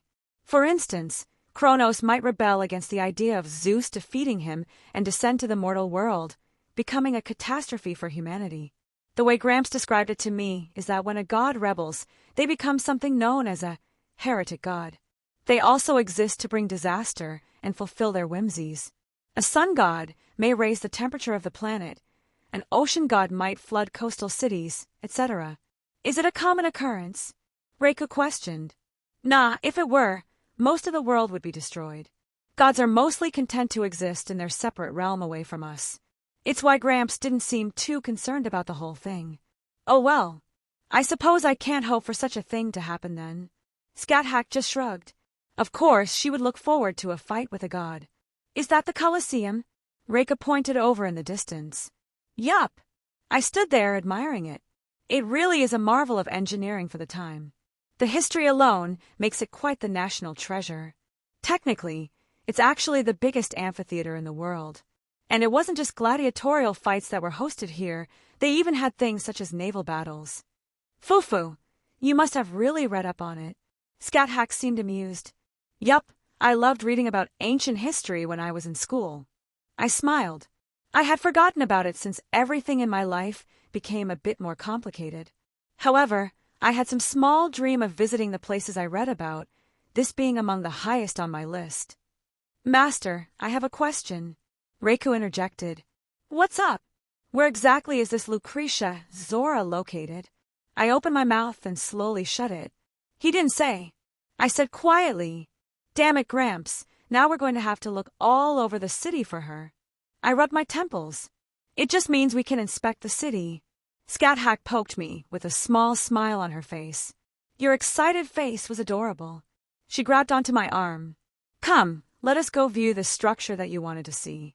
We can seek out Zelretch's former paramour at our leisure. I was admittedly very excited. It may seem silly since I can travel various worlds, but this was more or less a childhood dream. Definitely going to take pictures. Do you think? Boom. The earth around us shook, buildings visibly vibrating in place. I quickly caught my footing and looked around. I was about to open my mouth to say something, but I suddenly saw both Scat-Hack and Reka staring into the distance. Inside the Colosseum was a massive red boar stomping around. What the fuck? Chapter 206. I was miffed. I think I was allowed to be, under these circumstances. Was it so much to ask for just a few hours of nothing happening, just enjoying spending time with Reiku and Scat-Hack? I believe that beast to be divine in origin, Master. Reka spoke up. It's a bit far away, but the taste in the air is one I remember from divine beasts. Scat-Hack also confirmed. It's not an inconsequential one at that. This boar is mighty, and would have been a foe I'll happily raise my spear towards. Joy! I scowled. And the fact that people aren't pointing and shouting monster in the direction of the Colosseum means that there's some kind of perception filter targeting mundane people. I let my annoyance drop down, letting it all out in a sigh. Before we could even move again, the boar disappeared. Just as quickly as it sprung up on the skyline, it had dispersed like it had never existed. The only evidence was the slowly falling walls of the ancient structure and the cascading bellow of dirt and dust that blew out in every direction. I'm not angry, I said quietly. Master, I'm not angry. I'm not angry. I hummed to myself. I'm a little angry. Scat-Hack reached out and pinched my cheek, breaking me from my internal seething. Do you want to go search for the culprit? Kinda, I admitted. Very well. Scat-Hack accepted it easily enough. Perhaps we may find a clue to this Lucretia woman, as well if there are some individuals who are aware of the hidden side of the world. Good point. Is it petty that I'm willing to go after the person responsible for this? Technically, we have an infinite number of alternatives available to peruse, and I could simply ignore this. But at the same time, I wanted to slap whatever dumbass was responsible for doing this. It's the principle of the matter. Approaching the half-destroyed historical monument wasn't particularly difficult. People were still freaking out over the sudden earthquake that we were able to sneak in without having to resort to any other means. Though when we got close, we immediately noticed something out of place. Yeah, there were dozens upon dozens of people running around the area, and they were by no means mundane. The signs of magical energy permeated the air, and spells already enveloped the area. Game plan? I asked. Grab one of the people on the outskirts. Reka spoke up. Such a position would mean they are low enough that their disappearance for several minutes will not raise suspicion. Works for me. I shrugged, noticing a man in a suit walking towards a tree line. Thankfully, it didn't look like he was going to pee, but rather he took out a pack of cigarettes from his pocket and was stealthily lighting one up. He seemed utterly relaxed and completely off guard, so may as well do it now. I muffled my steps and did my best to erase my presence, and the casting of Muffle's spell erased the noise. Though, I don't think he's particularly perceptive enough to notice me anyways. Those things will kill you, I whispered right into his ear. Seeing his body jerk and his cigarette fall from his mouth made me almost chuckle. Who? He slid to the side, catching himself. He was about to speak again, until both a sword and a spear were placed on his respective shoulders. Hello there. I greeted him face to face. He shakily held his arms up in surrender. Hello. So, I hope you don't mind if I ask you some questions. I smiled innocently. His eyes darted towards Reiku and Scat-Hack, clearly understanding the situation. I would be happy to answer any questions. Well, someone's not an idiot at least. Not that I had the intention to actually kill him. I'm not a monster. Good. I clapped my hands. So, you see, I was taking these two lovely ladies on a little bit of a tour, if you will. Never been to the city before, heard great things. I casually paced back and forth. But you see, I was looking forward to some of the historical monuments.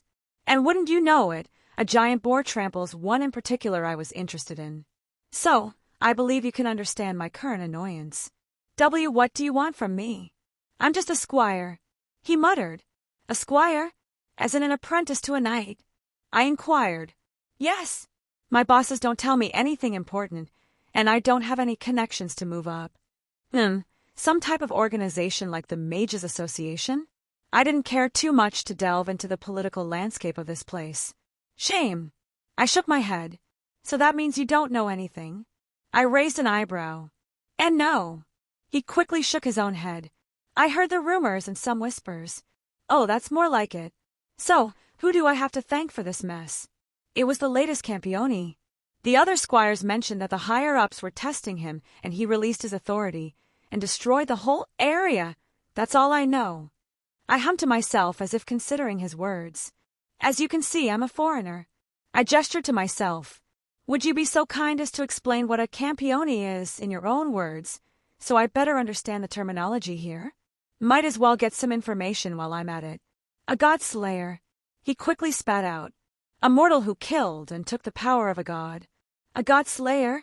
Scathach spoke up with clear interest. Boy, elaborate. He looked at my teacher with confusion, but continued. I don't know the specifics, only that when a mortal kills a god, they can usurp some part of the god's authority. They become a devil king, and no one's allowed to disobey them. Why can't anyone disobey them? Besides the obvious reason, I wanted to know any metaphysical implications. What is a human like us supposed to do against someone who can kill gods? Well, better to have asked. I hummed to myself, letting him stew for a moment. What organization are you part of? Call it a mild curiosity, even if I had no desire to dig any deeper. The Copper Black Cross. He quickly replied. I'm just a grunt. And what about this Campione? I asked, deciding to dig for a little bit more information. I'm surprised Zelretch didn't mention anything about these people. I mean, they couldn't have been a new occurrence, right? Did he think I would go pick fights with them or something? I don't know anything except he's Asian, I think Japanese. He shuddered slightly between the two weapons. Japanese, huh? I rubbed my chin. Convenient, I suppose. Do you? I paused in my words. I shared a look with Reiku and Scathach. They apparently both noticed just as I did. Well, you have been very helpful, but I believe our time together has come to an end. Wait, please don't kill me. I know other things. He trembled. Relax, I'm not going to kill you. I patted his shoulder as both Reiku and Scathach lowered their weapons. I'll even pay you for your help. But, going to put you to sleep for a little bit. He blinked. Really? Are you upset? I laughed, withdrawing some gold coins out of my ring. This should be a substantial sum for you, right? More than I make in a year. He said quietly. Kid, you deal with magical nonsense. You should not be making less than this a year. Let me give you some advice. I put my arm around his shoulder. Maybe figure out how to apply these skills you've developed for something mundane without stepping on any toes. He looked thoughtful for a moment, and I took that as an opportunity to cast hypnosis on him. He was unprepared as I saw his eyelids start to get heavy and close. I supported his weight, lowering him to the ground. Well, that was easy enough. I cracked my fingers. While I now have more questions, I believe we should address our little voyeur. I snapped my head over to the side. There was no movement for a moment until a red light blurred out from behind me, bloodlust erupting from its chosen path. It collided with a tree, utterly destroying it. And right as it connected, a shadow literally moved across the ground, coming to a stop in front of us. Slowly, a figure emerged. A woman, rather a girl. She wore something resembling a school uniform with a strange hat on her head and silver hair underneath. Though her stature, her overall look failed to portray what she actually was. Careful! Drake warned from in my soul, something he didn't do often. That is a goddess. I knew that, but the confirmation was always welcomed. I stood next to enough divine beings at this point to be able to recognize the feeling of divinity. There was a beat of silence before the wind around us whipped up. Another red beam shot right by the strange girl's head. She didn't budge, nor even react as Scathach's spear returned to her hand from whence she had thrown it previously. No, her eyes were still transfixed on me, as if she was trying to pull out some kind of secret from within. Who art thou? The woman, goddess, spoke. Where I come from, it's polite to introduce yourself first. I countered. Where this one comes from, mortals prostrate and accept mine questions with reverence. She sounded annoyed. Where I come from, gods tread carefully in my presence. Scathach slammed her spear on the ground, making her displeasure known. Was she getting angry on my behalf? That was oddly heartwarming. The goddess slowly turned her head towards Scathach, eyes taking in every moment of it. Thy nature, mine skin feels as if it shall be pierced by thy mere existence. It is as if mine divinity means nothing before thou spear, yet I sense not the dreaded repulsion of mine hated foes. Her eyes glowed, her gaze trying to peer into Skathak's nature before turning towards Reku. Another strange sight these eyes of mine see. She continued, divinity like mine kin, yet a mortal soul. More than the mortals, who descend from the weakened remnants of mine fellows. Thou's nature differs from thy woman, who perpetuates a constant bloodlust. Thou feels of lightning. Finally she turned back to me. Thy own nature is one that confuses me. I sense the touch of other gods, and with the taste of draconic power. But my knowledge is unable to penetrate further. Mortals, thou may hear this one sacred name. She declared, I am Athena, goddess of wisdom. Through the memories of the void, there lies no falsehood nor secrets hidden from mine gaze. Her divine power pulsed at the utterance. Her eyes narrowed down at me. Who art thou? Why can this one not see through thyself and thine companions? Chapter 207. Have you tried getting glasses? I offered helpfully. There was a beat of silence as the goddess stared at me incredulously. Doth thou not have an ounce of fear within thy body? She seemed more confused than angry. Thou speakst to a goddess. Mortals tremble at the very mention of my name. Yet thou jests at mine expense. No, no. I rolled my eyes. I'm so overcome with fear and awe that I can't help but act this way. This one's patience is being tested, mortal. She narrowed her eyes. This one allows your disrespect out of curiosity. But questions can be answered even if thou lacks a tongue to speak. I crossed my arms, not even batting an eye at her threat. You know, I've heard that the goddess Athena was quite the beauty. I visibly swept my gaze upon her. Yet, all I see is a little girl. Then again, knowing you Greeks, I wouldn't be surprised if you lot consider this the height of beauty, did. She raised an eyebrow. This Athena was known as the most beautiful. She scoffed. What thou seest before thee is an atrocity that shall be rectified. Once this one regains mine proper authority, mine true form will grace the world once more. So, you approach me and my companions, making demands, but then claim to be reduced. Goddess of wisdom, are you sure that title still belongs to you? Do not speak as if you can comprehend mine strength. Reduced as this one may be, mine power is beyond thy mortal comprehension. She slowly raised her hand. This one has grown tired of thy blathering. I didn't even move as a familiar bloodlust erupted next to me. Really, I should call it an expectance. I could guess that Skathak was ready to throw down as soon as the goddess appeared, and I was not in the mood to dance around the goddess's supposed superiority to assuage her ego. My teacher, she moved as soon as she sensed the accumulated power began to gather. The goddess looked surprised at the speed behind her movements. The deadly spear snaked out faster than I could blink, a collision of opposing powers erupting at the focal point. With but a straight thrust, the goddess was sent hurling into the forest, trees felling in her wake. Truthfully, it was nothing more than a greeting. It didn't seem like either side had committed to this fight in any meaningful way. The goddess had been rather lackadaisical, and Skathak hadn't even followed up the blow. Thou managed to harm me. A pair of eyes glowed under the shadowed canopy of the forest, the crunching of leaves echoing out as a small figure walked back towards us. Mortal, nay, thou art no mortal. There was a slight trail of blood down the corner of her lip, a small finger of hers, wiping it away. It has been quite some time since I've slain a god.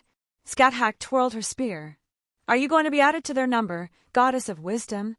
Gods this side of hers was sexy. The goddess paused in her thoughts as recognition of the threat just given sunk in. Thou speaks of the taboo so easily. Mine essence does not scream for thy existence to cease, yet mine heart beats in fear. Thou art no foolish child of Pandora. State thy name, suppose Godslayer. Humph. Skathak spun her spear around again, slamming the butt of it into the ground. Make me, she said almost playfully. Athena's eyes widened at the proclamation. Thou did not descend as a heretic god, nor art thou a divine ancestor. She spoke softly, yet her words carried regardless. How, what of thee? This Athena does not understand. Mine wisdom should see through such trivial knowledge, but thy existence is shrouded from mine sight. If nothing else, your arrogance is that of a god. Skathak snorted. The assumption that you are entitled to anything you want. The very idea that you were denied still confuses you, does it not? Does it anger you that these lesser beings do not conform to your whims? She let out a laugh. Why don't you come and force me to bend my knee to your desires? For the first time Athena scowled. Thou art confident thou can protect thy companions as well. She sent a glare towards me and Reiku. Scat-Hack just laughed again, almost casually leaning against her spear. Why don't you give it a try? Bring it on, bitch. I summoned Mirage to my hand, meeting her gaze head-on. The amount of fucks I gave right now was a staggeringly low amount. I do not wish to fight, Reika said softly, hefting her sword up. But I am more than capable. Athena stared at us with surprise. I guess she wasn't used to mortals, showing her such blatant disregard. Thou three. She stared at both me and Reiku for another moment before glancing at Scat-Hack, who stood to the side. This one will return once mind power is restored, and mind questions will receive answers. She began to sink back into the shadows. Maybe ask nicely next time, you trollop. I scoffed as her eyes glowed briefly before disappearing. Well, that was certainly a new experience. Scat-Hack dismissed her spear, walking back to my side. I did not expect such excitement so soon. She hummed happily. Do you suppose she will keep her promise? I find her bloodthirst both scary and cute. Scat-Hack leaned in, kissing me on the cheek. You have gotten better with your compliments. She whispered. Master, Reiku wrapped me up from behind. Your mother is going to chastise you. She pouted cutely, pushing her cheek against mine. It is unwise to speak such a way to a goddess, even if such words are well-deserved. While I disagree, I do think you should be more careful with how you approach one of their kind. Scat-Hack stated, I will not begrudge you, my student. I do not like their supposed superiority, and their arrogance often grates on my nerves. But you must be prepared for the consequences of your actions. Normally, I have a bit more decorum, but at the moment, I am so far gone from caring. I sighed. It just irked me the wrong way how she came in demanding answers like that. Obviously, I'm not so quick to disregard my own safety, but I felt confident after feeling her presence. Indeed, Scat-Hack nodded in approval. I believe her words held true. She was severely weakened from what could be considered her peak. She claimed to be one of the Greek Olympians. The weight of her name alone should have brought about more power behind her words, yet she felt like a candlelight wafting in the wind. It's strange. We confronted a legitimate goddess, yet she was severely lacking in the sense of danger one would expect. Then again, despite her apparent weakness, she hadn't really seemed all that interested in actual conflict. You curious about her? I questioned. I admit a mild interest. Scat-Hack did not deny it. If you would not deny me, I perhaps would wish to investigate once we have performed our duty given by Zelretch. Sure. I smiled towards her. Kinda curious about these Campioni myself. I hummed thoughtfully. On a side note, what do you think Athena meant by unable to see through us? I would guess it was some manner of clairvoyance. I wouldn't be surprised. Such types of methods to glean knowledge from the world require that the target of your search is also part of the world. Scat-Hack nodded. True, and that was my thought as well. Outside context problems, and her usual methods of information gathering aren't working. What about you, Reiku? I leaned my head against hers, as she was happily still draping herself over me. I am content as long as I am with Master. She smiled brightly.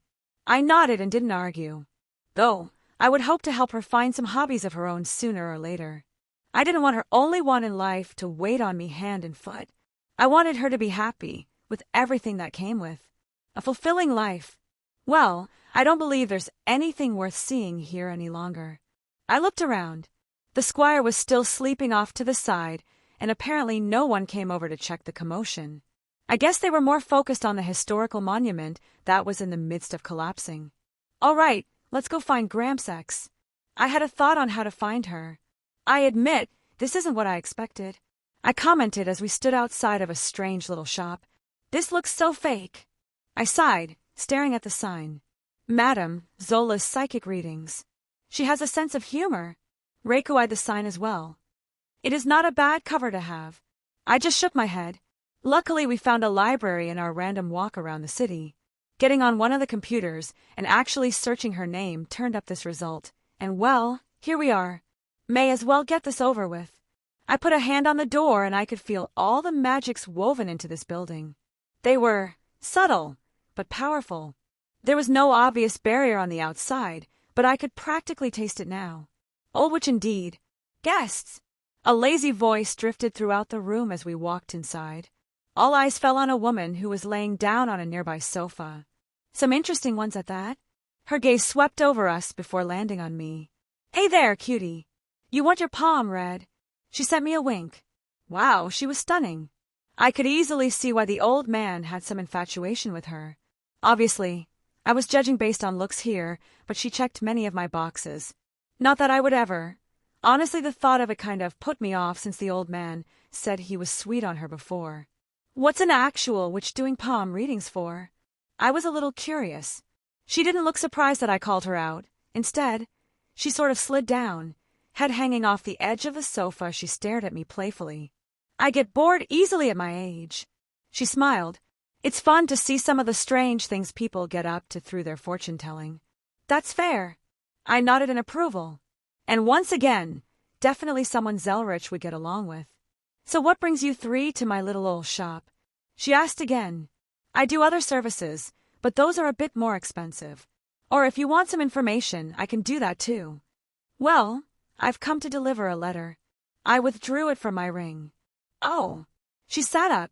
I wasn't expecting anything. She hummed. And who's it from? Someone I know. I hesitantly say you know him. She pursed her lips coyly. Don't worry, cutie. I don't bite unless you pay a little extra for that. I cleared my throat, pushing the letter towards her and turning away. Please don't start throwing spells at me. She blinked, looking down at the letter, taking it without a second thought. Don't worry, kiddo. I'm not the type to shoot the messenger. Especially the yummy ones. She chuckled, watching my discomfort. You sure you aren't part of the delivery? I could teach you a thing, or two your two friends probably couldn't. Unlikely, Scathack said abruptly. Lucretia blinked, staring at Scathack. There's something strange about you. She took out a pipe from somewhere. I didn't question it. Tapping it against the coffee table, she put it into her mouth, blowing out a puff of smoke. About all of you, actually. That's not the first time we've heard that today. I said dryly. What exactly were we giving off that basically makes us such obvious targets? Athena somehow noticed us, and here this witch was able to glean something. Oh well. She casually let herself fall back into the cushions of the couch. She set the letter down on the table, practically ignoring it. Anything else you need? If possible, could you read the letter? I'll do it later. She waved me off. Just tell whoever sent you that you completed your job. She seemed uninterested. I bit my lip. This was getting awkward. I never did introduce myself. I cleared my throat, getting her attention. Wilhelm Henry Schweinorg, at your service. Why was I being so nervous? I winced slightly as realization dawned on her. Mouthing off to a goddess. I could do that all day. Being on the receiving end of anger from Zelretch's old flame, for some reason that gave me anxiety. There was a sudden stillness as her playful expression completely evaporated. Slowly, she sat herself up properly. A strained smile made its way onto her face. Did you say Schweinorg? Chapter 208, Loot included. Lucretia Zola stared at me for what felt like forever. Her eyes barred down intently on my every feature, as if scanning me for any kind of deceit. The only time her gaze left me was to flicker down at the letter she had previously haphazardly tossed to the side. Child, come here. She finally spoke, holding her hands out towards me.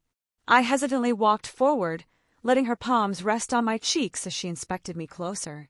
You look nothing like Zelly, she commented, lightly guiding my head to the side so she could get a better look. Did that bastard finally settle down, or is it something else? Zelly. Never going to let the old man live that one down. We're not related by blood, I replied as she withdrew her touch. Of course. Why did I expect any different? She sighed, leaning back. You believe me about being related to him, then?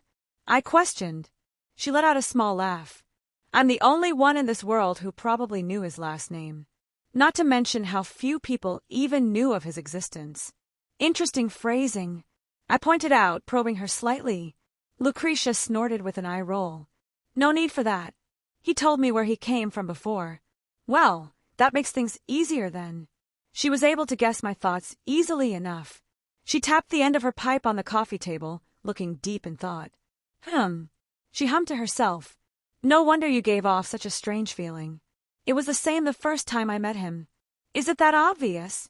I was seriously annoyed how easily people were noticing discrepancies on me. It would take a powerful Heimiko to see the oddities around you all. Or a witch on my level, which there are very few in this world. What about a goddess? She blinked. A god is more intertwined with the world. Even without a corresponding authority, they would know there is something strange about you. She paused for a moment. Did you run into a god already? Yeah. She let out a sigh. You really are one of Zelly's.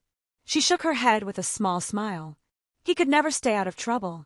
Maybe that's why Gramps didn't tell me about these campioni before asking me to come here. Lucretia let out a groan as she processed my words. Of course he wouldn't. That man. She pinched the bridge of her nose. You ran into a god. Did you happen to get their name? There are many that like to go around revealing their identities. Athena. There was no point in hiding it. The goddess of wisdom. Yes, I can see why she would single you lot out even if you didn't go causing trouble. She's most likely able to read the flow of the world from the void, seeking out information she desires. So a form of clairvoyance, then? I hummed. If you want to be simplistic about it, sure. She nodded. The goddess left you alone, then? I find it hard to believe a heretic god with wisdom, as their moniker, would not obsess about knowledge out of their reach. Kinda. I shrugged. Kinda. She questioned. More like. I paused. I forgot to introduce everyone. I clapped my hands. This is Scat Hack and Minamoto no Reiku. I gestured to both of them. A pleasure, Scat Hack said evenly. Greetings. Reika gave a small wave. Lucretia stared at them, then back to me. I think I remember Zelly telling me something about spirits. Heroic spirits. Those who became worshipped after death and ascended to a higher state and were moved out of time and space to the metaphysical realm known as the Throne of Heroes. I replied, yes, that. She pursed her lips. She put her pipe back in her mouth, taking a moment, and blew out a puff of smoke.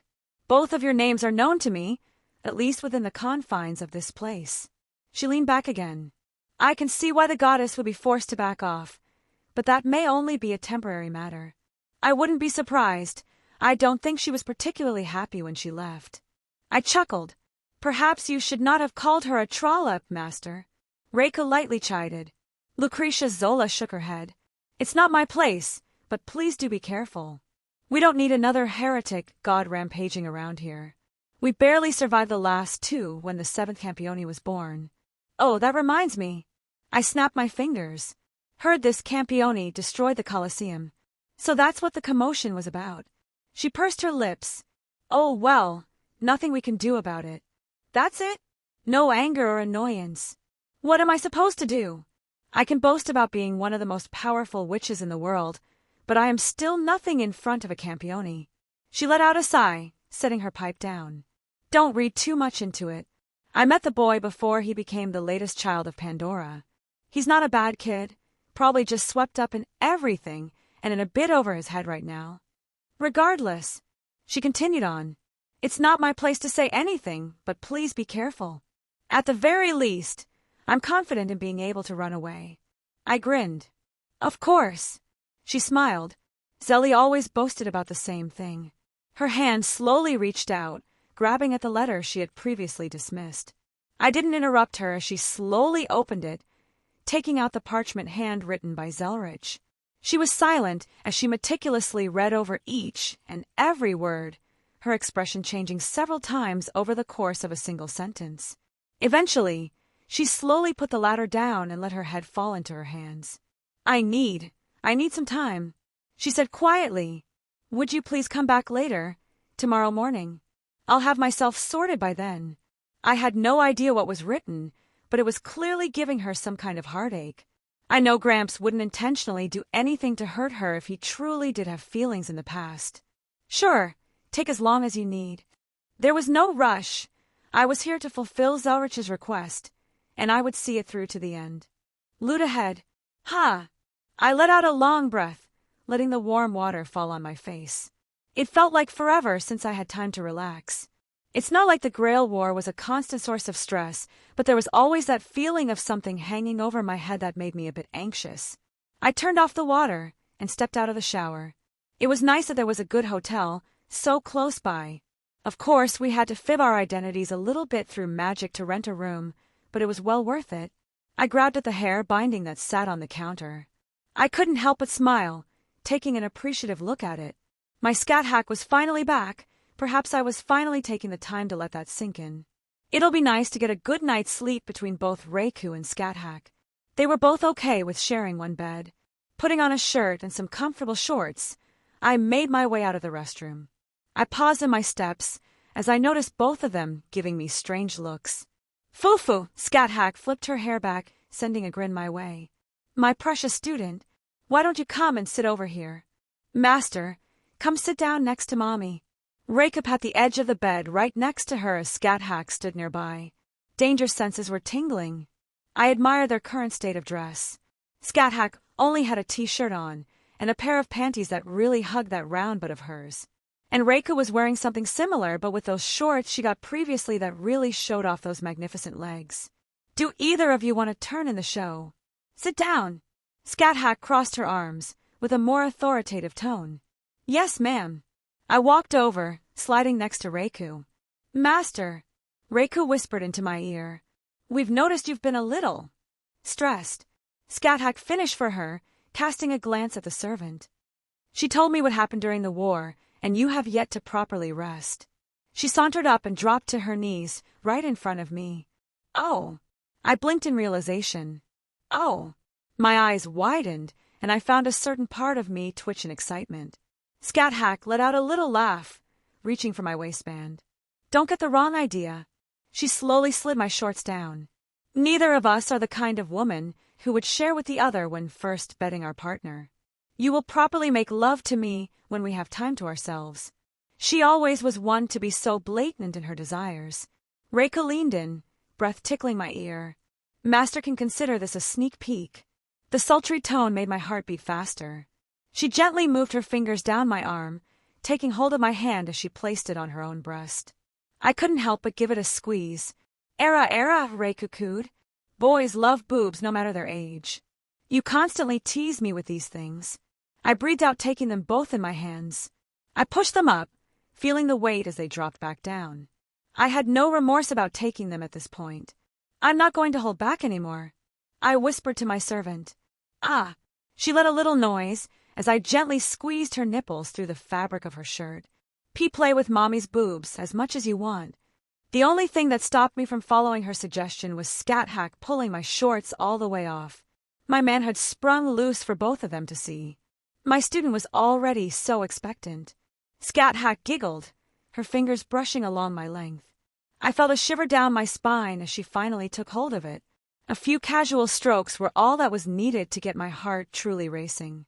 Oh my, look how grown my son is. Reika's own hand reached down, running a finger along my shaft. Did Mommy's boobs make you this hard? What a naughty son I have. She pulled me in, placing her lips against mine for the first time. The first time tasting Reiku, her tongue slipping into my mouth and intertwined with my own. She was aggressive about it, invading each and every part of my mouth, yet she was oddly gentle in her movements. When was the last time you took care of this, I can feel how heavy your balls are. Scat Hack's fingers gripped around my balls, gently rolling them before moving onto my cock. With just the right amount of force, she squeezed down. Should I have words with your other women about taking care of your needs? Well, it doesn't matter. She licked her hand, then slowly started moving it up and down along my erection.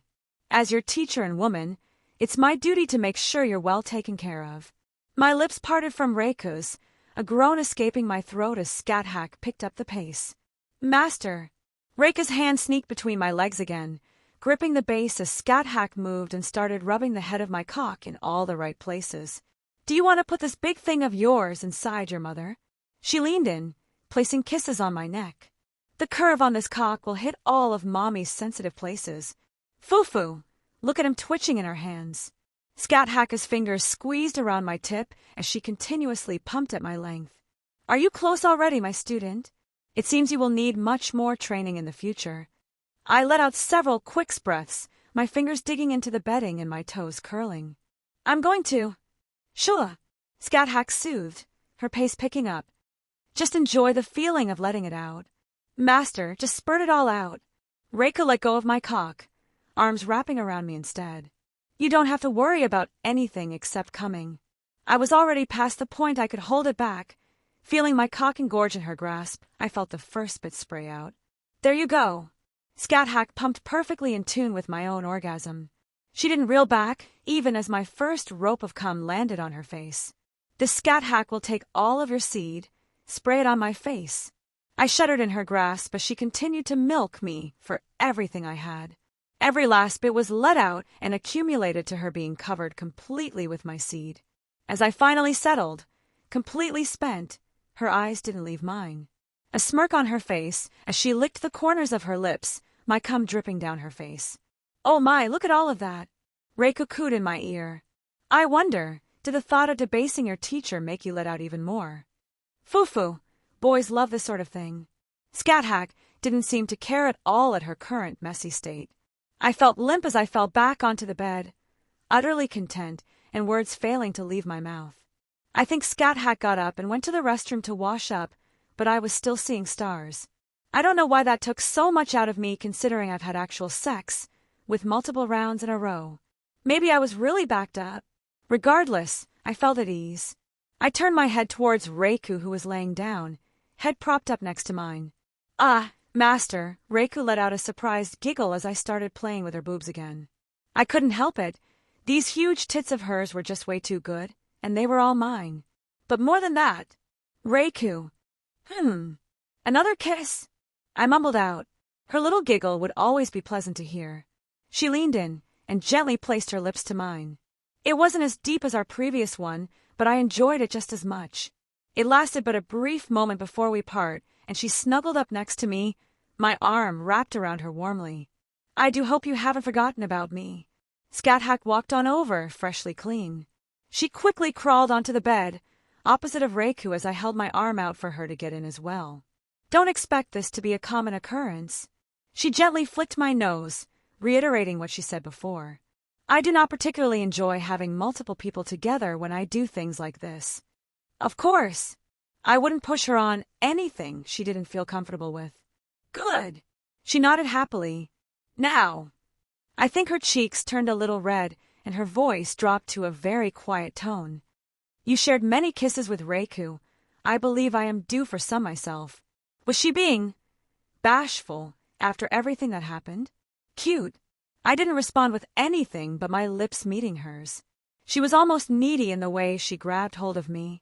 Letting her lead, I enjoyed the taste I had longed for since we last parted. The warm smile she gave me once we finally settled, and she snuggled in close just like Reika had. A beautiful woman in each of my arms.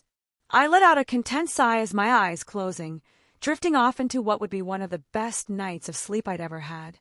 Chapter 209. The feeling of waking up with your arms around someone you cared for.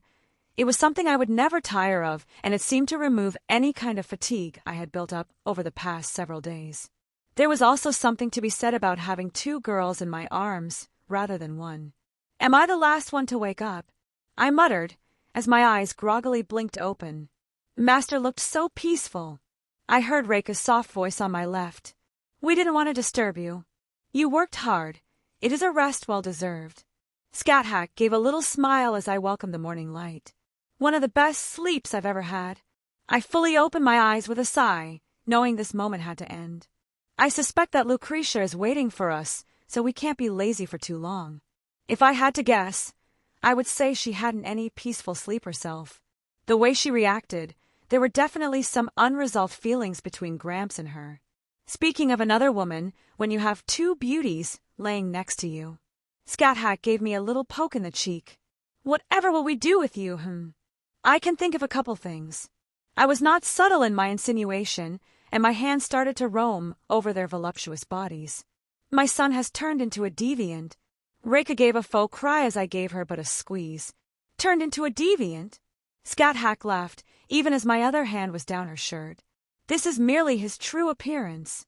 I make no arguments to the contrary, I happily replied, enjoying the last few moments of peace. Both of them didn't seem to fuss as I molested their bodies, content to still be cuddled up. Who wants to shower first? Warm water spraying down on my body. It was annoying to procure such things in the land of shadows. Scat hummed softly. It is such a wonderful invention of this era.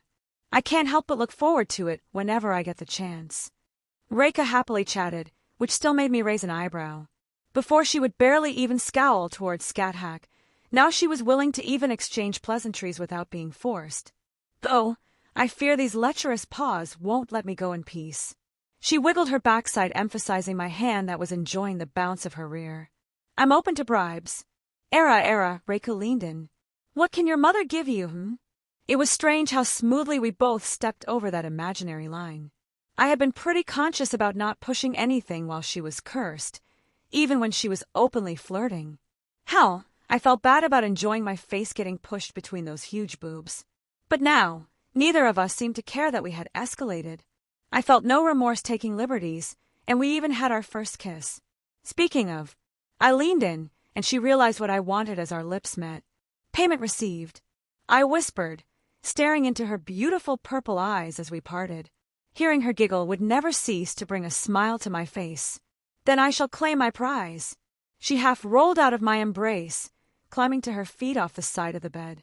Again, it was odd seeing how easy she would abandon me in a situation like this. Before, there was no way she would leave me alone with another woman, even for a moment. And I certainly enjoyed watching her walk away. Did you not enjoy the breadth of her body enough, my horny student? Scat gave me a light pinch on the cheek again. Well, she has become more pleasant after fixing her illness. Funnily enough, she didn't comment that I still had a hand down her shirt. Should I put all my attention on you then, my jealous teacher? I couldn't help but give her a cheeky smile. Jealous? She pursed her lips. How bold you have become. Do you think the Scat is jealous of any woman? She reached out and yanked me closer to the point that I was practically on top of her. I still recall the little boy who couldn't even look at my nude body without blushing. Could you blame me? An amazing women like you teasing the unexperienced brat I was back then. I lowered my head down, our noses practically touching. How could I not get flustered? I see you've improved that tongue of yours. She teased, a beautiful smile on her face. This warm feeling that beats in my chest. How is it that you can bring this sensation to me by just being near? Her hands reached up, wrapping around my head as she smoothly locked lips with me. I have lived as a woman when I was younger. She briefly broke the kiss, only to reinitiate it again. I have been a queen, a warrior, and even a lover. She pulled away once more. But never has this heart of mine been given to someone else. The heart of Scat belongs to me then? I smiled. I saw her turn away a little and her cheeks turning a surprising shade of red. I knew she was weak to things like this, but not this much. Don't get ahead of yourself, boyo. There is still much you have to do if you dare proclaim that you have fully conquered the Scat. I couldn't help but laugh as she tried to hide her embarrassment. Don't worry, I'll properly make sure to court you so that there's no doubt. I'm going to give you all the love and affection that you deserve. Humph. She scowled, but it didn't seem to really do much since her cheeks still sported a healthy red. I didn't ask for such a thing, but if you must, then I will accept. How cute the way her pride came about in situations like these. She won't openly come out and say she wants to be romanced. As long as you are able to make time for me, I will be content. I will always have time for you. I moved a few stray strands of hair from her face. Fighting in the Grail War was not even close to the extremes I would have gone to get you back. Your honeyed words. She puffed up. I am a brutish woman who relishes in bloodshed. I do not have experience in these matters of love, and I do not believe myself capable of that gentleness your other servant can so easily give. But there is a warmth that swells up inside of me when you say such things. Too cute. You are certainly a brute. I grinned much to her annoyance. You have a sharp tongue and take pleasure in the pain you inflict. You are ruthless and pretty much always open for a death fight. But you're definitely wrong about yourself. You have a gentle side that I also fell for, just like your bloodthirsty one. Every part of you is something I adore and cherish. The warrior queen who has no qualms about stabbing someone through the heart. and the elegant and charming women who would try to sneak in some cuddles because she's too shy to speak her heart. I don't think she knew how to react to what I said, opting to switch through several quick emotions before settling down. Calling a woman a brute. She puffed up again, giving my cheek another pinch, blatantly ignoring she was the one who said it first. I will need to give you remedial lessons on etiquette. She tried to look indignant, perhaps because she didn't have a proper response to my honest confession. But that was also a side of her that I couldn't help but love. Not to mention I will have to reevaluate your current abilities. Who knows how far you have regressed in my absence. Her smile quickly turned more vicious. Always thinking with your little spear, no doubt. Well, you will only have thoughts of my spear for the foreseeable future while I get you back up to a proper place. No man of mine will be slacking in his training. I will have many thoughts about you, but it's unlikely that your spear will count for many of them. I smirked, trying to get a little reaction out of her. Oh yes, I've often heard that virgin boys can't control their thoughts around beautiful women. She countered, Oi, I'm not a virgin. I huffed. My precious student, shall you regale me with stories of your conquests? How many should I put a number to your experience? Shall I remove some of my fingers to better help you count the number of your beddings? She laughed as the barbed tongue of hers so easily was released. Yes, well, multiply it by 2,000 and it still doesn't equal your age. You little shite! She reached out, grabbing my cheeks and pulled. MMMPHHFPH. Speaking of a woman's age like that, if it were somewhere else my spear would be coming out. She continued to punish me, though the little smile on her face portrayed her true feelings well enough. Master, are you well? You look flushed. Reika seemed to start hovering over me. Did something happen? Scat Hack is a bully. She of course raised her fist in the air. Menacingly, yet oddly cute. I of course responded with an equally intimidating action. I stuck my tongue out. Shall we go see my, possibly, new grandmother? I flicked my hand, opening up a new portal. I don't think either Scat Hack, or I felt like wasting time for a shower at this point. And there were plenty of magics to clean oneself. Are you really going to call her that? Scat Hack questioned, taking a step through the portal. As Reika walked through the portal, I gave a flick to the hair ornament that she had hanging down from her long hair. Seeing her start giggling with a little swat of her hand towards me, it was impossible not to smile back. I took a step forward, dismissing the tear in time and space as I was the last one through. I don't know. Depending on how this goes, I was thinking of trying out a few different terms. See what fits, you know. I'm skeptical. My teacher didn't quite agree. Yeah, it doesn't really roll of the tongue when I think of her. I shrugged. But it may not be even a consideration. We'll see what happens. I walked up to the door to her little shop again, having appeared right outside. Before I could even knock, the door flung open and the familiar figure of Lucretia Zola was laying down on her couch again. She gave off an air of aloofness, but there were little signs that showed the hard night she had. Her eyes drooped ever so slightly, and they were perhaps the tiniest bit red. You're back. She tried to sound uninterested. You know, you don't have to put this act up for us. I can't claim to know what you're going through, but I want to help you best I can. I offered her my help. Her lips twitched as she leaned back up. You're a good kid. She sighed, dropping her head into her hands. I must look like a mess. I'm not usually this. She didn't finish, but I could easily glean what she was trying to say. Did Zelly tell you what he wrote to me? He did not, and I didn't pry. He seemed rather melancholic the entire time the letter was the object of talk. Melancholic, she repeated. That stupid man. He swooped in here when I was so young, literally sweeping me off my feet, protecting me from the anger of a heretic god. I did something I wasn't supposed to, looked at something beyond my station and angered a god. I was young and foolish, thinking myself powerful. She shook her head.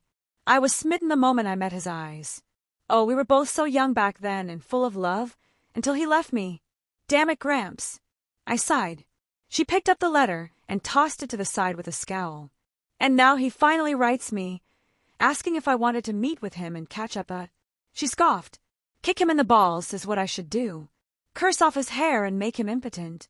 The anger that had swelled up in her seemed to dissipate as easily as it had come. What's the use in bemoaning the past?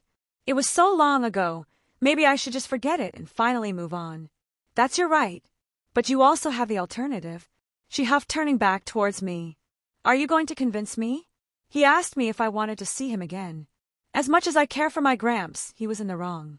This isn't about him, it's about you and what you want. She pursed her lips. No wonder you have multiple women by your side, able to say the right things at the right time. He does have quite the tongue on him. Scat laughed. It's too bad I won't be able to experience it properly. She smirked towards Scat. As beautiful as she is, I just can't think of her that way, knowing the old man was sweet on her in the past. What do you want to do? I asked, changing the subject. I'm tired. She sighed again. I'm tired. I'm lonely and I miss that bastard in my life. It was so long ago, yet I still remember those fond days. She suddenly stood up, but he wanted to start a conversation. Humph. Lucretia snorted. That bastard should know that's not my style. She started walking around. I'm going to need a few things first. She paused, turning towards me. You have the same magic, right? I do. I hesitantly answered. Good, you're going to give me a path right to him. She gave no room for argument. I'm going to walk right in there and give him a piece of my mind. I don't think. She snapped her head, meeting me in the eyes. I will be marching in there. This is not up for debate. Yes, ma'am. I nodded. Truthfully, anyone else I would tell them to pound sand. But by the sound of it, the old man needed a kick in the arse for how he treated her. And I was sure he would be happy to see her again. The only real issue, though. Please hang something on the door so I know not to go in. She started to cackle. Oh, you sweet child. She cupped my cheek. You should probably stay away for the next few days. Noted. I will forever appreciate the heads up. Before I send you on your way, I wanted to ask a few questions about Campione and this latest on in general. She paused in her running around. I have a bunch of books in my library. Feel free to help yourself. Oh, and I already made a profile on the newest Campione. It should have all the information you need. She spoke, running from room to room grabbing things. I just blinked as she quickly started grabbing things from every which place, a suitcase already stuffed full of her belongings. I have nothing secretive here that I don't want you getting into, so help yourself to anything you need. I appreciate it. I smiled towards my new grandmother. Maybe. Anything else before I think it's about time I settle some things with that man. She hefted up her suitcase. I flicked my hand, opening up a portal to Zelretch's living room. I gestured for her to enter. Feel free to kick him in the balls. She walked up and gave me a kiss on the cheek. Though it lacked the same affection that one of my girls would have, it still was accompanied by a certain warmness in it. I would love to talk more later, after I take care of your grandfather. She cupped my cheek again, giving a little smile before turning and walking through the portal. Zelly, roll your ass out here. She screamed at the top of her lungs as soon as she was inside. I quickly shut the portal off. Are we going to pretend she didn't stuff her bag full of lingerie? I asked. Yes. I am, yes. They both answered the same. Well, that just happened. And now I was trying to forget it did. So want to go check out that Campione or whatever? I'm curious about him. Scat nodded. Though I also wish to know the whole mechanism behind this phenomenon in detail. I have no desire either way. I am happy to follow along. Reika didn't seem too concerned. Well, I admitted to being a bit curious myself. Time to go see what the big deal is about this so-called Campione then. Chapter 210. Huh, she has tarot cards. While I searched through the rows of books, I had found the stack sitting on the shelf. Scat, who had a couple books in her hands, turned to look at me with interest. The Grail had given me knowledge of such things. A method of scrying the future, if rather obscure. Perhaps they work. I shrugged, flipping through a few. They were made of a strange parchment, and the ink felt heavy. Well, probably not best for me to meddle considering our origins. No. Feel free to meddle. Scat gave a little chuckle. If you startle some god, I will simply clean up the mess. She gave a big smile towards me. Well, that's an obvious trap. I snorted, putting the cards back up. There's no way you would be that considerate. Humph. She huffed, smacking my shoulder, though lacking any true force. I am very considerate. For instance, my foot is not buried in your rear for making such a comment. I just chuckled, reaching for another book before stopping. Oh, I think I found it. I started flipping through the pages. It has a list of all known campioni and their known abilities, personalities, and living places. Tea is ready. Reika took that moment to pop her head out of the nearby kitchen. I haven't had a good cup of tea in way too long. Not my preferred choice of drink, but I welcome the new experience. Scat Hack held a small smile on her face as she followed me on over. I cannot claim to have mastered the art of tea making, but I have some previous experience in making it. Reika said happily, I hope you enjoy it, Master. I'm sure I will enjoy anything you make for me. I made sure to give her a quick kiss on the cheek, making her brighten up. Yes, I will enjoy it as well. Thank you for asking. Scat Hack said dryly. Oh, you're still here? Reiku replied in an equally dry tone. I hadn't noticed. Well, it only matters that my precious student can't seem to take his eyes off me. She countered with a smirk. There was a beat of silence as they exchanged a look. The little standoff was different than before. I couldn't feel any actual hostility between them. Honestly, I think it's just a way for them to bond at this point. I sat down on the familiar couch that Lucretia greeted us at before, a steaming cup placed in front of me with two at either side. Despite what she said, Reiku wasn't inconsiderate and happily provided one for Scat Hack.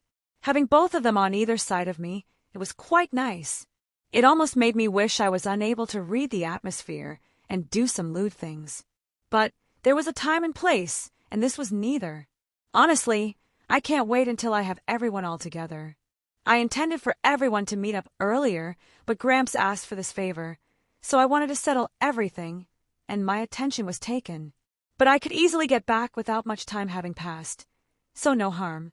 Artoria, Jin, and Meridia, I did miss them even if it hadn't been that long. Letting out a long breath, I placed the book flat open on the table, opting to take a sip of my tea first. This is good. I made sure to praise Reika's efforts. It is pleasant, Scat Hack said evenly. I thank you for your praise. Reika didn't bat an eye at the compliment and responded accordingly. Them getting along made me really happy. Putting my cup down, I started skimming the book. Let's see. A total of 7 campioni exist after this newest one. And it looks like he's also the youngest, whereas the oldest is a few centuries. They basically just take rulership over parts of the world. Scat Hack reached over quickly, grabbing the book off the table. I was about to say something, but the look on her face stopped me. This? Am I supposed to believe that a boy who hasn't even left his teenage years was able to slay a god? She looked upset. I sighed. Kusanagi Gudo. I spoke the name of the supposed youngest godslayer. He's still in high school over in Japan. I do not understand. Does my effort mean nothing? That a simple child could slay a god, whereas it took me dancing on death's door my first time? To overcome my limits and truly ascend beyond the mortal shell. Does my existence mean nothing in the face of this? She tossed the book on the table. It wasn't that cut and dry. I picked it back up, turning the page and skimming it for a moment. It says here that he somehow got his hands on a grimoire that allowed him to temporarily steal the god's authority and utilize it one time. I tapped a paragraph on the inked pages. Scat Hack pursed her lips before letting out a sigh. Getting so worked up at my age. I should not be jumping to conclusions. It's a weird enough situation, it's completely understandable. It reached over, squeezing her hand. I began reading it some more as both Reiku and Scat Hack silently looked over my shoulder. There was some rather in-depth information. Kusanagi Gudo, 17 years old, living in Japan. Apparently, the god he killed was identified as Varathragna, the Zoroastrian god of victory. Curious. A god of victory. That doesn't really reveal many hints towards the god's authority, and I wasn't super familiar with this particular pantheon. If I recalled correctly, there was something about different incarnations, as he was heavily corresponded with Indra, who was also known to take on many incarnations. Reika being a perfect example of this. Ah, here we go! A list of his known abilities. I mused out loud as there was a rather detailed account of his authorities.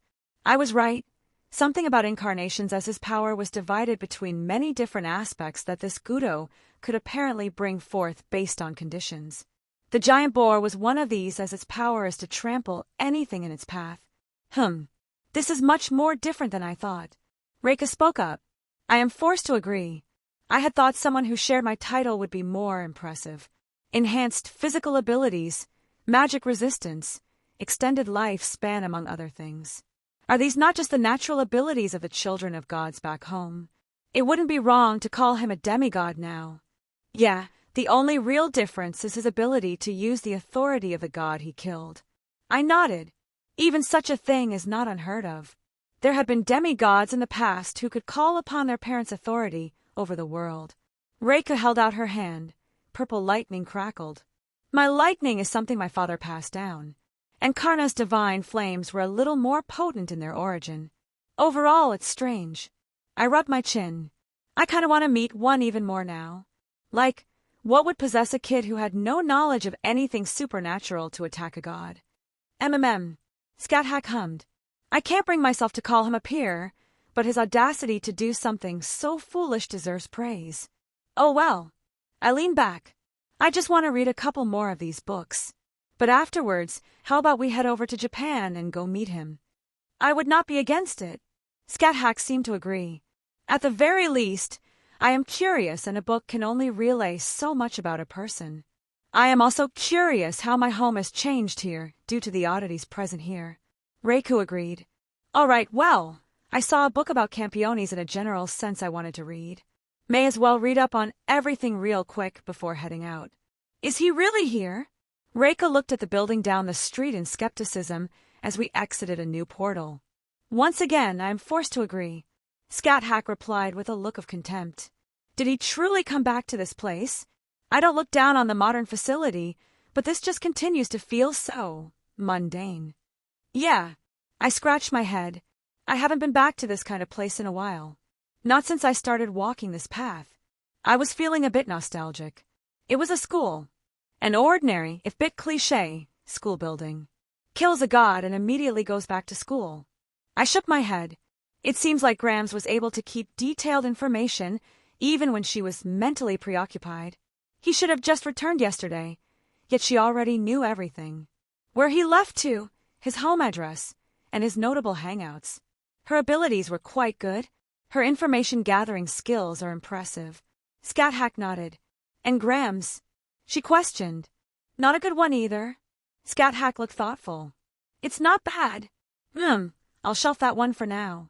Still trying to figure out what to call her. I'm sure I'll figure it out eventually.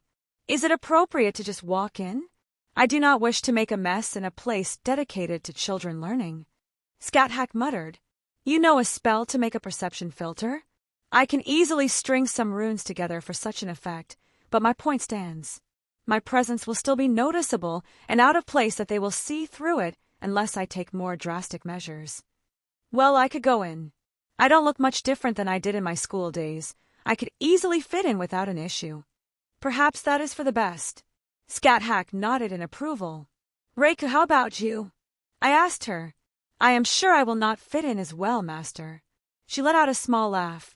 I have not the magical knowledge to shield myself, nor the experience to play any roles that might be appropriate. I was thinking more along the lines of making her invisible or something, but oh well. On a side note, school uniform. I could picture her buttons straining to keep those large breasts from bursting out, and a short skirt that would ride up over her but with every step she took. Surprisingly, I don't think it would work as well with Scat-Hack, though dressing her up like a teacher. Reluctantly, I pushed those thoughts to the side for now. I felt a little poke in my side as Scat-Hack looked at me strangely. Do I wish to know what you were thinking with that foolish smile on your face? Hee. You'll find out later. I straightened my tie, realizing how out of place I would look. With a snap of my fingers, I overlaid a simple illusion to match the school uniform I saw some students walking around with. Well, how do I look? If I couldn't tell you had cast an illusion, I would say you could fit in. But I believe your foreign looks may draw some attention. Yeah, they did back home too. I let out a sigh. My heritage made me seem like a foreigner in most people's eyes, even if my Japanese heritage was obvious in some features.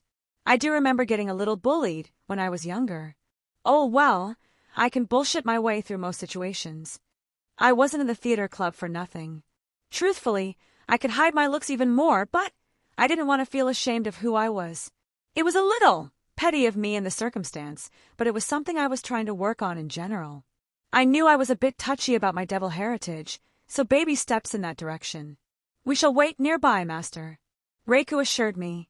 If needed, please do not hesitate to use a command seal. Don't sound so dour. I don't plan on starting a fight, and I doubt the kid is bloodthirsty. I reassured her. Just going for a chat. You have a way of bringing out the fighting spirit in people, Scat-Hack said dryly. Is that a compliment? No. I will take it as a compliment. It isn't. I shared a look with Scat-Hack as we both smiled at the banter.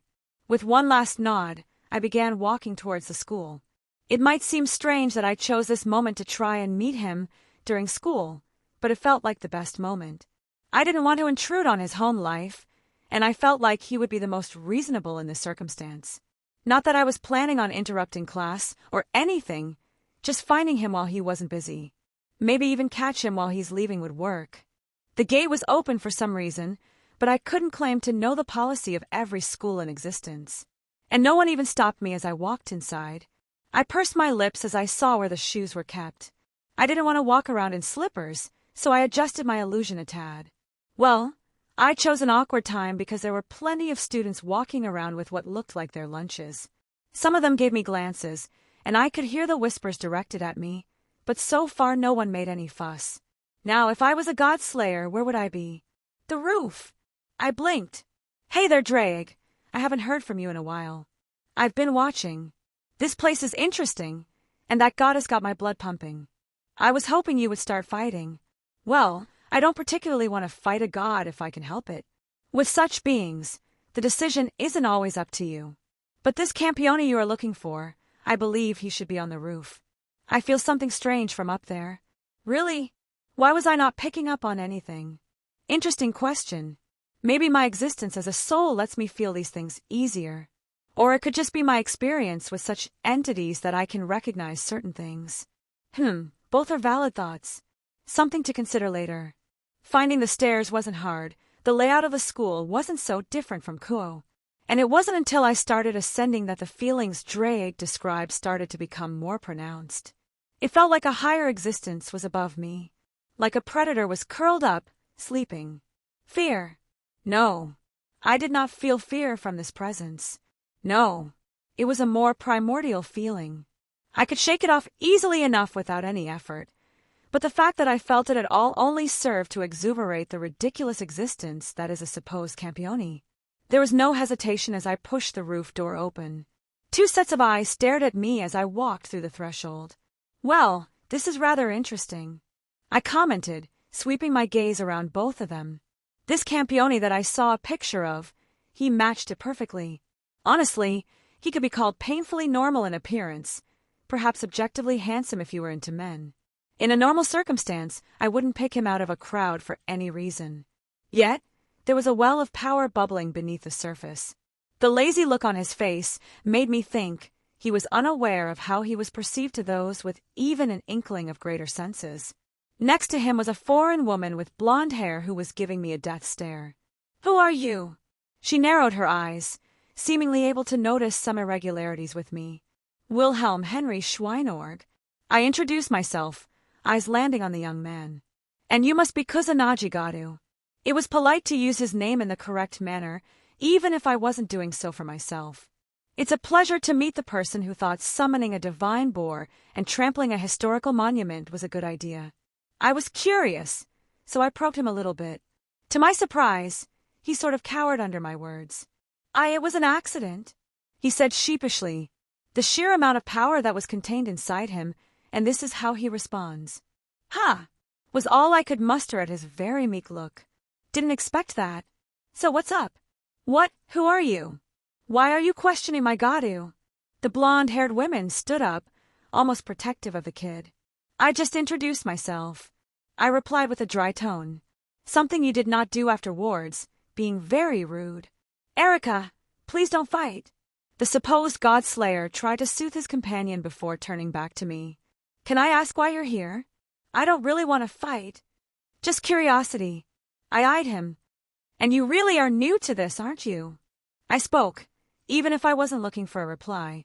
You somehow managed to kill a god, and now you've been swept up into this whole mess of magic and monsters. This kid was like an open book. I just want to live a normal life. His shoulders slumped, and I blinked again at his honest words. They were ridiculous, but I couldn't doubt the genuineness behind them. Great. Now I can't even get angry anymore. I let out a sigh. Kid, you seem way in over your head here.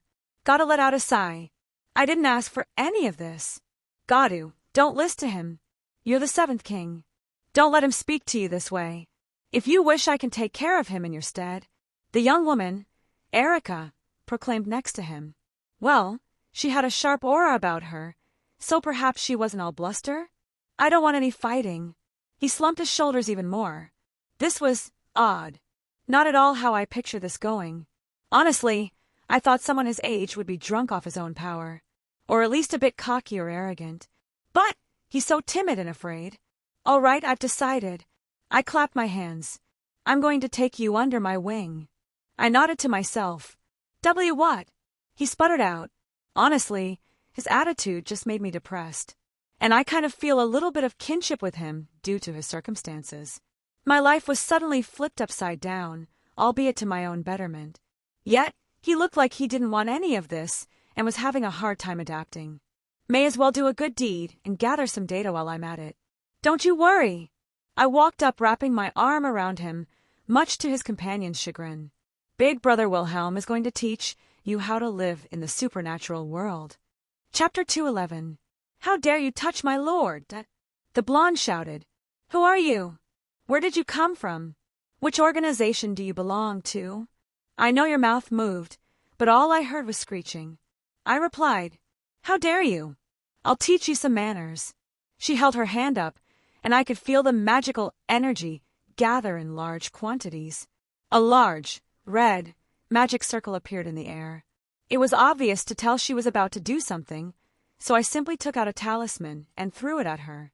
She looked surprised as the piece of paper smacked her in the face and she fell to the ground, her magic dissipating and her body unmoving. Rude, I said pointedly, wagging my finger. Why did she just stand there and let me do that? Did she think I'd wait for her to do whatever it was she was doing? Well, I guess I do in fact do that sometimes. What just happened? Garu raised his voice. Just a paralysis talisman. It'll wear out in about 20 minutes based on how her magical energy is fighting against the effect. I hummed, eyeing her over. Though if she were more skilled in her control, it would only last a few minutes at most. To be honest, a true expert would have been able to brush it off without any effort. But this girl seemed rather inexperienced with the admittedly impressive amount of magical energy she could call upon. I guess I could just chalk it up to lack of certain experience. She's probably used to blow through obstacles with strength. Magic, Gata said lightly. Well, I would like to point out, she tried something first, and I just defended myself. Gata sighed again. So I just have to take off this piece of paper? He questioned, pointing towards it. Yup. I shrugged. Gata paused, turning back towards me. Despite being dropped into the deep end here, he seemed rather unafraid about the whole ordeal. What do you want from me? I hope you aren't here to fight me like Doni. Doni. I tilted my head, trying to recall where I heard that name. Oh, another Campione. I vaguely remember reading about him. Some idiot who runs around picking fights with people. I glanced down at the blonde who was giving me a very angry look even if she couldn't move or speak. I of course just smiled brightly at her. Why does this keep happening to me? I heard him mutter under his breath, and it made me feel bad. I let out a commiserating sigh of my own. It must be hard, suddenly going from a normal high school student to suddenly being called a lord by people you just met. I could guess that his relationship with this blonde girl was shallow, and probably due to his new status. He turned towards me, a weary look on his face. I remember when I first discovered the supernatural. I unconsciously ran a hand through my hair. I was just a normal high schooler like you. I walked up on an exorcist killing a stray monster. He was a bit unhinged and decided to run me through with his sword. He just tried to kill you. Gata looked aghast as I now grabbed his full attention. Yup, he didn't even blink an eye as he tried to kill me. I was lucky. A few latent magical abilities of mine were brought to the surface, and I managed to survive. Actually, When was the last time I even talked about this? I wasn't in a good place at the time, so I was pretty eager to throw away everything I was before the incident and embrace this new path. I shook my head, remember how I was so quick to discard my previous life. Never did finish high school either. I let out a small laugh. I'm perhaps one of the most brilliant mages in the world, and I'm also a high school dropout. I was just delivering a package for my grandfather to Lucretia Zola. Goddess said quietly.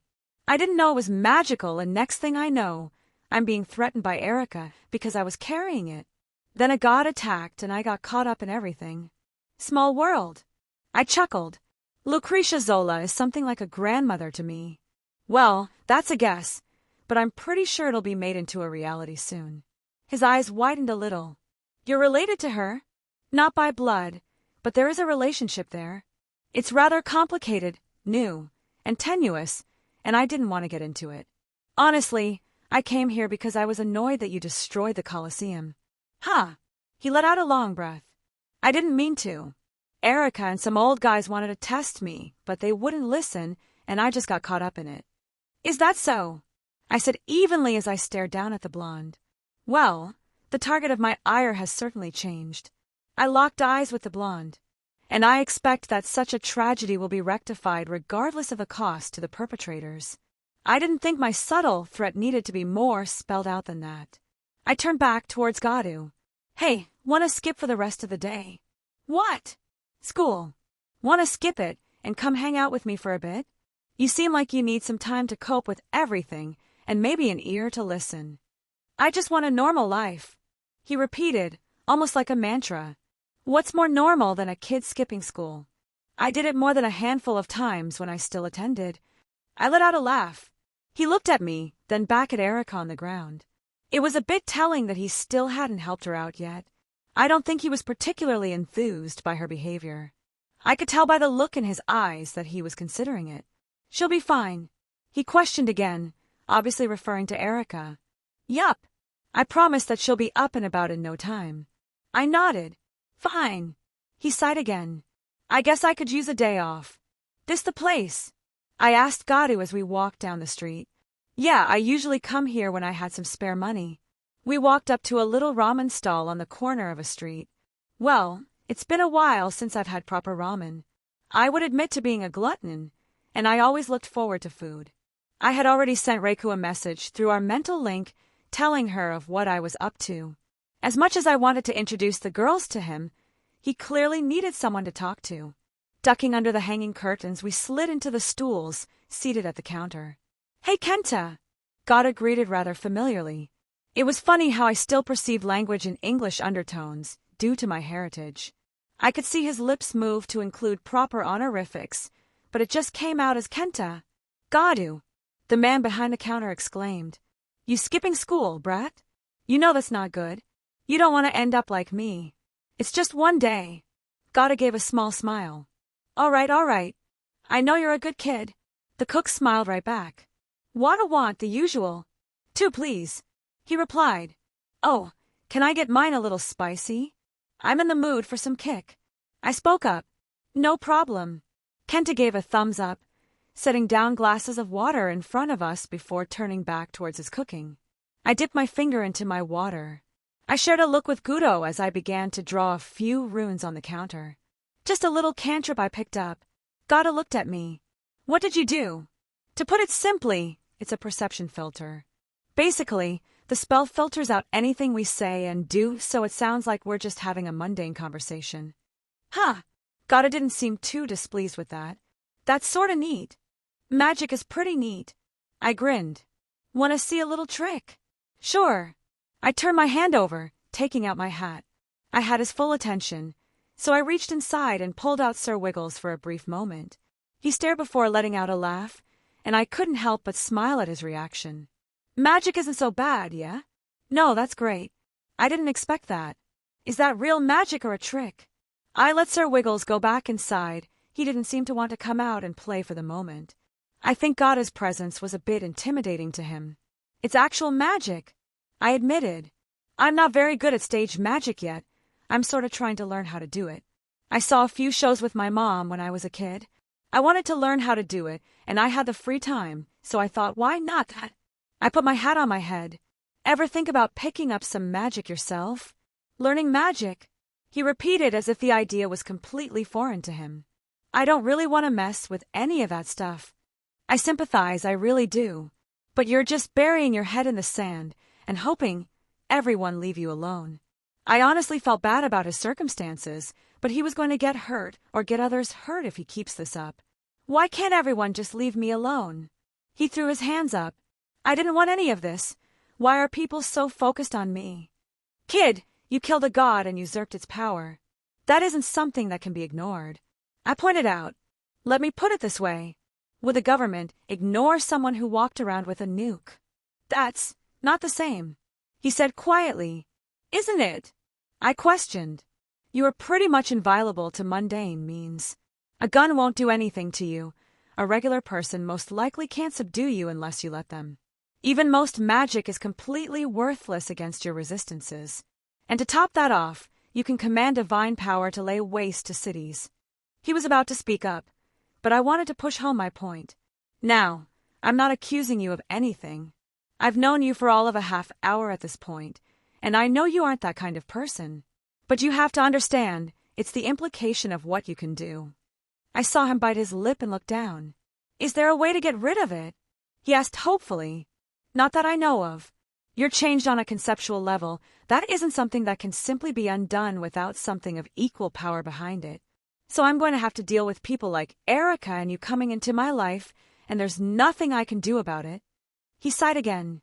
It's unfortunate, but you are elevated to one of the highest political spots in the world. Your words carry weight now. They aren't just blowing smoke up your butt, kid. They are legitimately in awe of your existence. I tapped the counter absent-mindedly. Did you know you have an aura about you that practically forces people to acknowledge your superiority? Granted, I don't believe normal people can feel it, but anyone with any sort of magical sense will unconsciously defer to you even if they don't want to. Really? He blinked in surprise. Is there a way to turn it off? I don't want people tripping over themselves to worship me. He smiled bitterly. You just gotta work on reigning in that presence of yours. Which means you can't keep denying your new status. Wait! He perked up. Why aren't you, falling over myself around you? Yeah, that. I should have clarified. If someone's strong enough, they can shrug that kind of thing off. I grinned. Another lesson, so you don't get a swollen head. I pointed out. You're not invincible. I'm not a Campione, and I'll tell you this right now, you're not my match. He had a very impressive amount of power contained in his body, an absurd amount of it if I were to be honest. But I had complete confidence in beating him if it came to blows. I doubt I'd have to even be serious except avoiding his authorities. He blinked again at that, but didn't seem offended. Erica said that Campioni can only be defeated by other Campioni or gods. I would say that's the general rule. But there are always exceptions. I leaned my head into my hand. I told you before, I came over here because I was annoyed at what happened in Rome. Do you think someone who couldn't handle themselves would come to voice their discontent around someone like you? At least you aren't making me fight like Donnie. Gotta grumbled. He wouldn't take no for an answer. That's gonna keep happening, kid.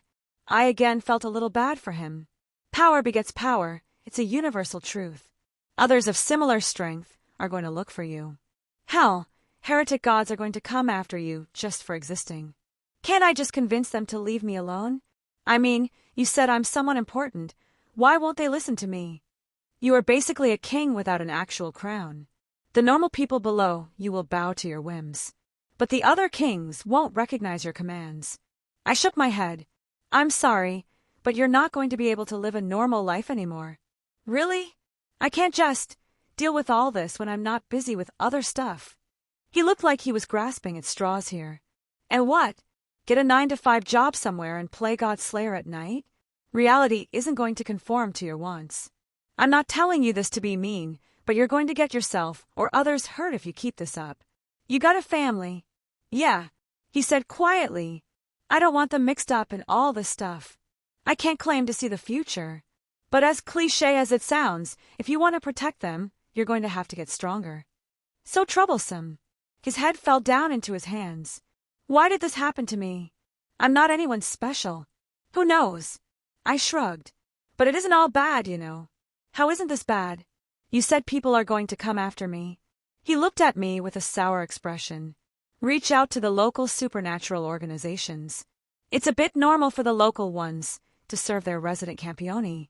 And you won't ever have to want for anything again. People will literally fall over themselves catering to your wants and needs.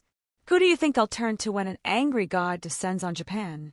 You won't have to worry about an office job anymore. I didn't quite catch him yet, so I continued. And that girl, Erica was her name? She was cute, not my type, but I can't deny her beauty. What do you think about her? What do you mean? Well, you're a healthy young man. I don't want to assume anything. But she's willing to serve you. And I doubt she'll be the last to try and come under your banner. Goddard turned red and I couldn't help but laugh. That's not true. We're nothing like that. Well, it's up to you. I grinned at his reactions. Goddard, I punctuated. You can literally choose which path you want to take, and no mortal on the planet can stop you. I'm not here to pressure you into anything. I felt bad because of your circumstances, so I wanted you to understand the position you were in. Yes, it's pretty shitty that you'll have to probably fight for your life, but you also have many opportunities that people will literally kill for. I know, he grumbled. I had dreams and stuff like this when I was a kid. Playing with magic, who wouldn't want that? He looked at his hands. But after almost dying, I just wanted it to all go back to normal. The clinging to normalcy was his way of coping with what happened. It must have been rather traumatizing to face down a literal god. I put a hand on his shoulder. It gets better. You'll find people to help you out, and you won't have to shoulder everything yourself. The corners of my lips curled up. Maybe a few beautiful women. Watching him turn red again would be something I always found amusement in. Is that how you dealt with it? Well, having a harem certainly helps. I nodded. And no. He squeaked out. I mean, having other people? He paused for a moment. Wait, you have a harem? Yes, I do. I wouldn't deny that I took a bit of pride in the women in my life. But yes, it certainly helped me come to terms with everything in my life. I honestly don't know where I'd be right now without the support I've had along the way. That doesn't sound so bad. Right. I nodded with a smile. Now, for my next lesson, I'll teach you all about managing a harem. What? Why would I need to know that? Don't worry, Gadu. Let your big brother do his duty and teach you all about women. I need an adult. Already wanting to move on to the advanced stuff. Don't worry, I'm well versed in how to handle older women. Chapter 212.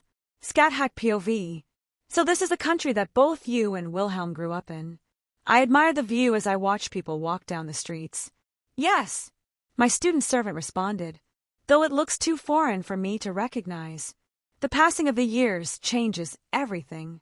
I said quietly, I am hesitant to approach my own homeland. I wonder if I would even think of it as the same. Would the island I grew up on be nothing but dirt in the centuries I had been away? I was feeling strangely nostalgic. I do not know. The woman shook her head. My knowledge outside of Japan is minimal. But I do know the name of your home carried on, and people still live there happily, and your story has passed through the years. Is that not enough?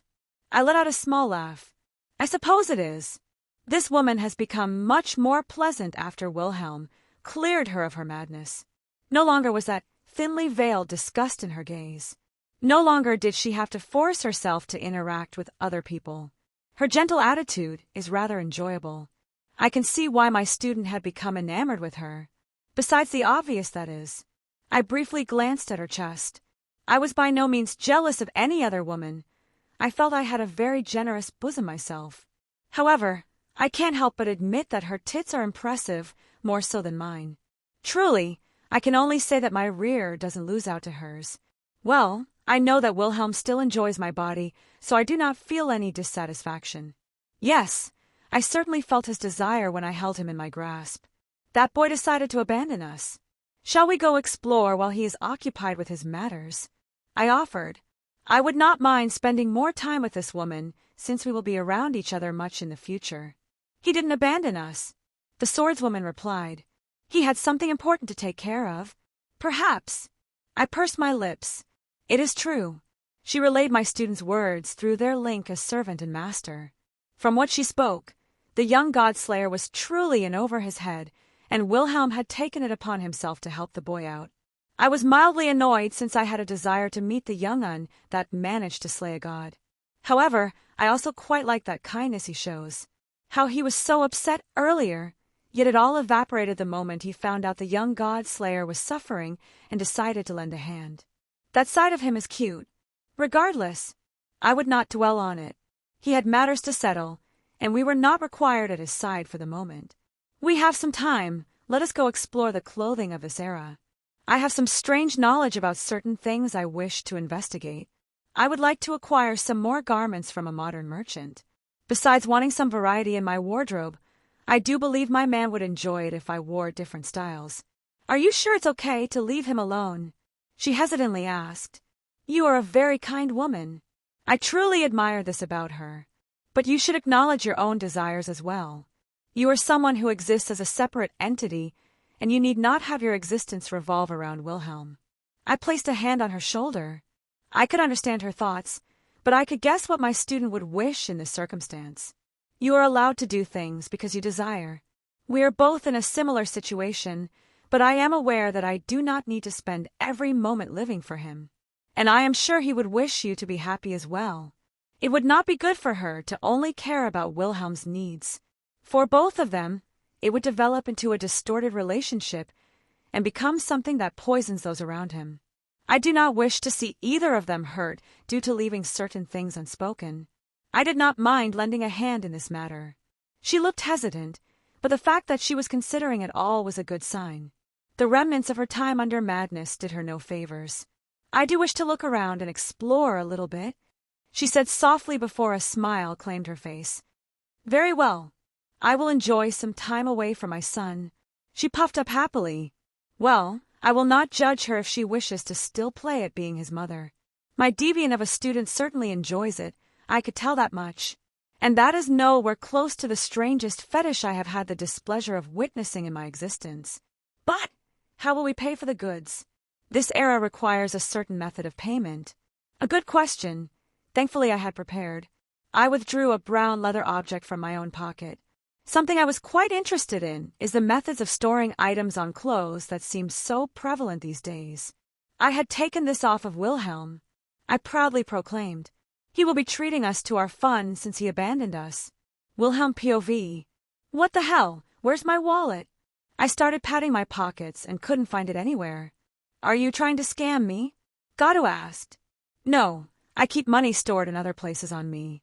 It's just my wallet. I sighed, wondering what happened. Oh well. I shrugged. It sucks, but it's not like I'm hurting for money in any way. I just like to keep it on me out of habit. Anyways, this is good. Oh yeah, I love this place.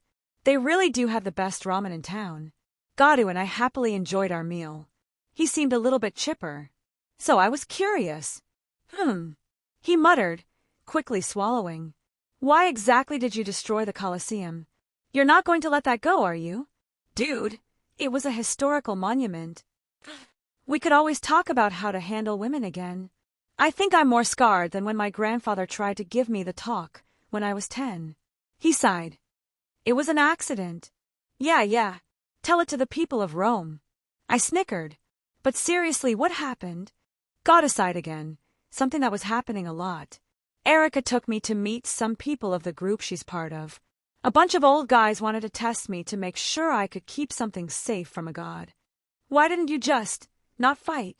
I don't want to sound mean, but that's almost exactly the circumstances where you could just walk away.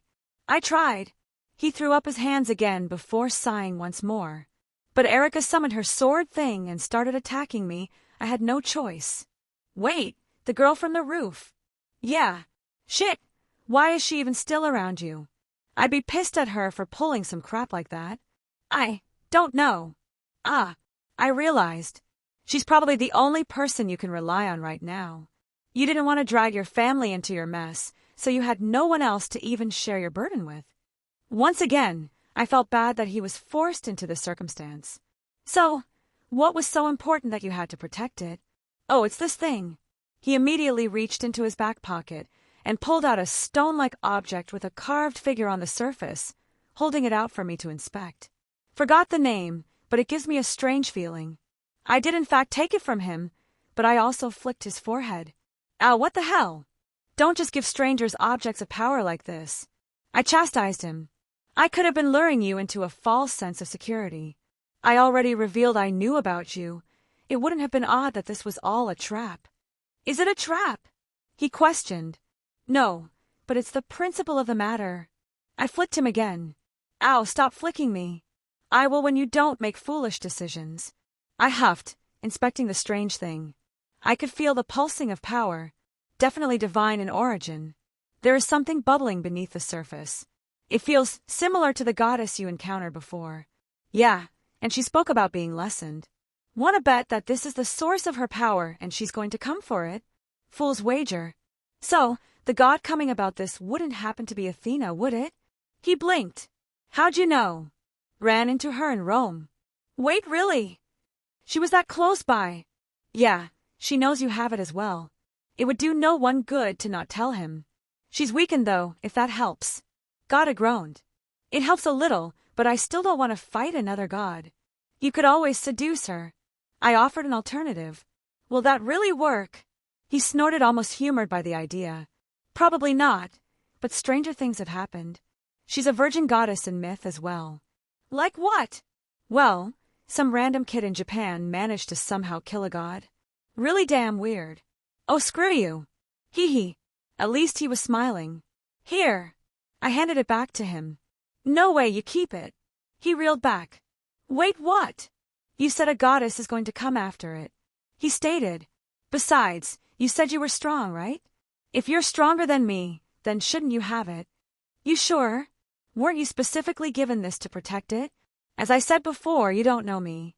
I can think of several rituals that I could use to abuse this thing and hurt people. He gave a little smile. I think you're a good person. And it was kind of forced on me, so. Geez, why do people always say that? I muttered, staring at the strange object. It looked almost like an amulet that depicted Medusa from legends. Other than some horrific ways to utilize this thing, I could also think of some interesting ways for it to benefit me. Well, I can't just take this for nothing. It's fine, I really don't want it. He waved me off. How about? I paused, perking up. Oh, Gadu, I would like to introduce you. I spun around in my stool as two familiar women walked up. He turned around looking at them as well. Well, more so staring, but I couldn't fault him. They were both extremely beautiful, and I often found myself staring as well. These are two of the women in my life. I gestured towards them, and I noticed that they were carrying several new bags with them. I do believe I now know what happened to my wallet. Are you the rumored Campione then? Scat-Hack eyed him inquisitively. So young, so very young, she said lightly, and I don't think it was in reference to just his age. You are so full yet so empty at the same time. Child who had this burden forced upon you. She seemed to almost pity him as she walked up next to me. You stand at the precipice of choice. You can go in any direction, but you should choose wisely. Thanks, Gadu replied in confusion. She means that you have many avenues available to you to get stronger, but you shouldn't bite off more than you can chew. Oh, he nodded. Thank you. Fufu, you are a gentle child. What a strange turn of fate that you are the one out of the masses that lucked into this position. I've always had bad luck. He sighed. Bad luck, good luck. What matters is how we deal with the consequences of destiny. Scat-Hack looked rather wistful. You are new to this world, child. Know my name as your senior. I am Scat-Hack, the queen of the land of shadows. It's nice to meet you. He clearly didn't recognize her name and title, but still was respectful. What a silly boy. Scat-Hack just laughed. In another time and place, I would have enjoyed training you. I don't think he quite knew how to react to that since he seemingly didn't know Scat-Hack's true history if he didn't react to her name. I am Reiku. Reika simply introduced herself, instead of her full name and title. You have suffered. Oh well, what can I do? He let out a self-deprecating laugh. I felt Reika's arms wrap around me from behind. I always welcomed her gentle touch, and it would always be soothing for me. You enjoy yourselves? I asked towards my servant. Oh yes, it was quite enjoyable. I have procured many things I found pleasant. Reika smiled happily. I turned towards Scat-Hack. Yes. Well, I'm happy I could provide for both of you. My tone was very dry as I looked towards my teacher. She of course just smirked at me and dangled my wallet in her fingers. Not that I at all minded, but it was the principle of the matter. But I should seriously make sure none of my girls have to come to me for money. Just makes for a weird power dynamic between us. Anyways, I turned back towards Gadu. What plans do you have moving forward? Gadu was able to shake off the initial surprise of meeting my two girls easily enough. I'll probably do what you said. Look for whatever people are taking care of the place. You said that they would welcome me, right? Yeah, there's a really good chance they would jump at the opportunity to pull you to their side. I nodded. It's not a bad idea either. You'll get some much-needed support. I do suggest learning about the wider world and know where you stand with everything. Joy, more studying. He groaned, but it was filled with a humorous undertone. Speaking of studying, I searched my ring for some things. Any particular weapon you're partial to? A weapon? He questioned. Well, I do have an ability involving a sword. Oh. My eyes sparkled. Interesting. How are your sword skills? Stab with the pointy end? So a master. I nodded. He let out an awkward laugh at my joke. I've never held a weapon before now. Understandable. I found a good sword and took it out, placing it in front of him. Fairly well balanced, enchanted to be extremely durable. I'm guessing you can't just take out whatever authority to practice with on a whim.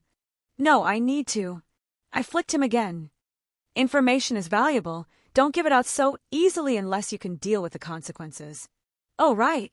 He nodded at my little lesson, ignoring that I flicked him again. Thanks. He didn't even express his dismay at the whole idea anymore. Instead, he grabbed onto it and held it in front of him. Interesting, Scat muttered. Indeed, he adjusted his grip almost subconsciously to hold it and distribute the weight to fit his needs. Reika looked intrigued as well. It just felt right. Well, I did hear that Campioni have some insane instincts. Perhaps that transfers to things that involve their authorities. He said he had an authority involving a sword, so perhaps he instinctively knows how to wield one even if in a basic manner. An interesting thing to note. Here are a few more things. I added some books to the counter. Some basic spell books to get you started. Really, books on magic? He sounded genuinely interested, a complete 180 from how he was earlier. And I can learn this. Child, you have an obscene amount of magical energy contained within your body. I can feel it even as it bubbles under the surface. If you cannot learn these, then no one in the world is allowed to call themselves a wielder of magic. Scat chuckled. One last thing. I might as well go the extra mile. I took out a few bottles and placed them on the counter as well. From what I understand, a Campioni's magic resistance is skin deep, literally. You are so cram-packed of magical energy that normal spells can't penetrate, and that includes beneficial ones. So here are some health potions in case of emergency. Health potions, like in games. His eyes widened. Yup! I grinned. Awesome. He looked at them in awe. Why? He paused. Why are you being so nice to me? It seemed like everyone else wanted something from me, but you're just giving me stuff and helping me out without asking for anything. I suppose it was a fair question. I'm under the belief that mundane people should not be forced into the supernatural side of the world. It's something that angers me to the point where I would willingly fight a god if needed. It should be a choice to enter our world, and in my eyes it's a crime to take that choice away from people. I gave a wry smile. I don't think myself some kind of hero or anything, but when something happens in front of my eyes, I can't help but lend a hand. You were wronged, and I felt bad. It's as simple as that. I'm sorry you had to go through something like this. Almost dying is not something one gets over easily. I would be lying if I said I still don't vividly remember being run through by that exorcist. The me from back then was so terrified, and I truly thought I was going to die. Thank you, he said quietly. You're the first person to say something like that to me. I put a hand on his shoulder. Stay strong, kid. Train yourself. Live a long and happy life. It was the best advice I could offer since I wasn't planning on sticking around too long in this little trip. He would need to stand on his own 2 feet if he wished to survive. I could only give him some advice. I decided to probably come back and check up from time to time, but I couldn't babysit him. Regardless, This new trinket of mine was rather interesting. I wonder what secrets it held. Chapter 213. Are you disappointed? I asked Scathack as we walked down the street. No real destination in mind, but just idly spending some time together. Disappointed? She repeated. I do not know what I expected when I heard about him. Perhaps the other Campiones are different, but looking at that boy, he was no warrior. At least not yet. From what I understand, he already fought another Campione. Not to mention the god he defeated. And you don't think he's a warrior?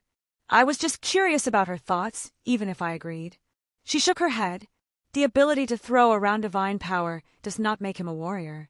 There were plenty of gods that wielded such might, but were felled by those weaker than them due to martial prowess. It was kind of you to help him like you did, Master. Reika spoke up. I let out a sigh. I think I was projecting my own circumstances too much on him. Self-reflection is important. Oh well. I shrugged. It's not like I handed him anything of extraordinary value. And I got this thing as well. I waved the stone medallion around. I would not say they were without value. You handed over several spell books that are the basis for most magi.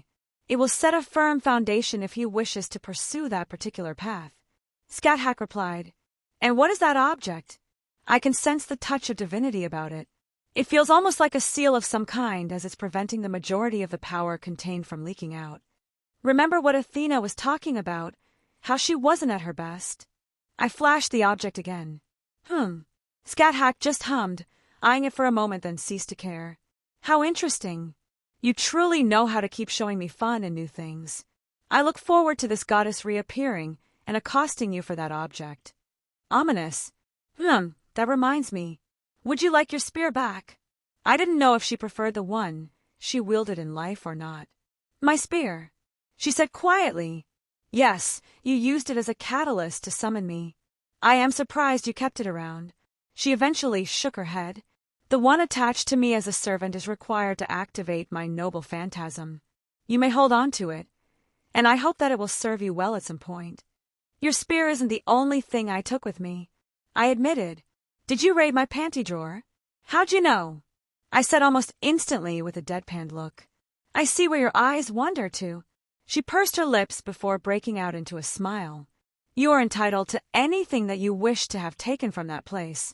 The painting above your mantel. The painting. She paused, looking at me. I thought it might have been something important to you. I scratched my cheek. The one of you and your family. You are a kind man. She moved and her arms wrapped around me.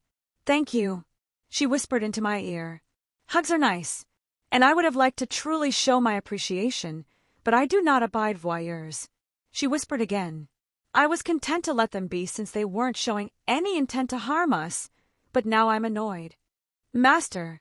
Reika wrapped me up from behind, joining in the little hug. She lacked the toxic possessiveness she had before, but she's still quite clingy. Not that I'm one to talk, nor do I dislike it. Would you like me to take care of the growing group spying on us? I yawned a little. May as well see what they want. It's not like we need to stay here much longer. Maybe they'll want to fight? Scathack said hopefully. You truly do love fighting. Reiko commented. I'm Scottish. Scathack laughed. If you weren't fighting, you were either drunk or fucking. Sometimes all three at once. I grinned. You laugh, however. I have seen many things. How does that even work? I was stunned at her words. I do not believe it wise to seek answers, Master. Reika spoke up. You're not wrong. She laughed again. I will not deny that my people are a strange lot.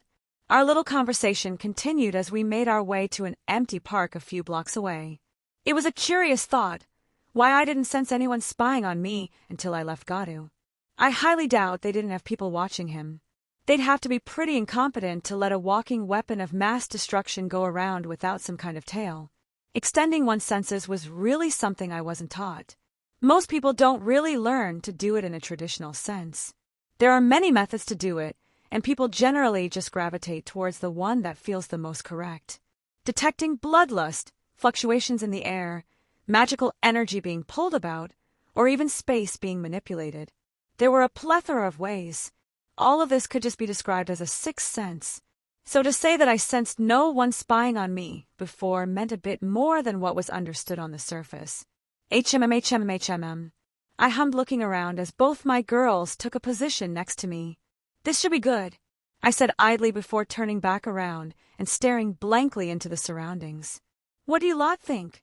No mundane people around here. You can come out, right? I raised my voice so those who decided to follow or spy could listen. I didn't really want to get involved in the politics here, but I had some time to spare.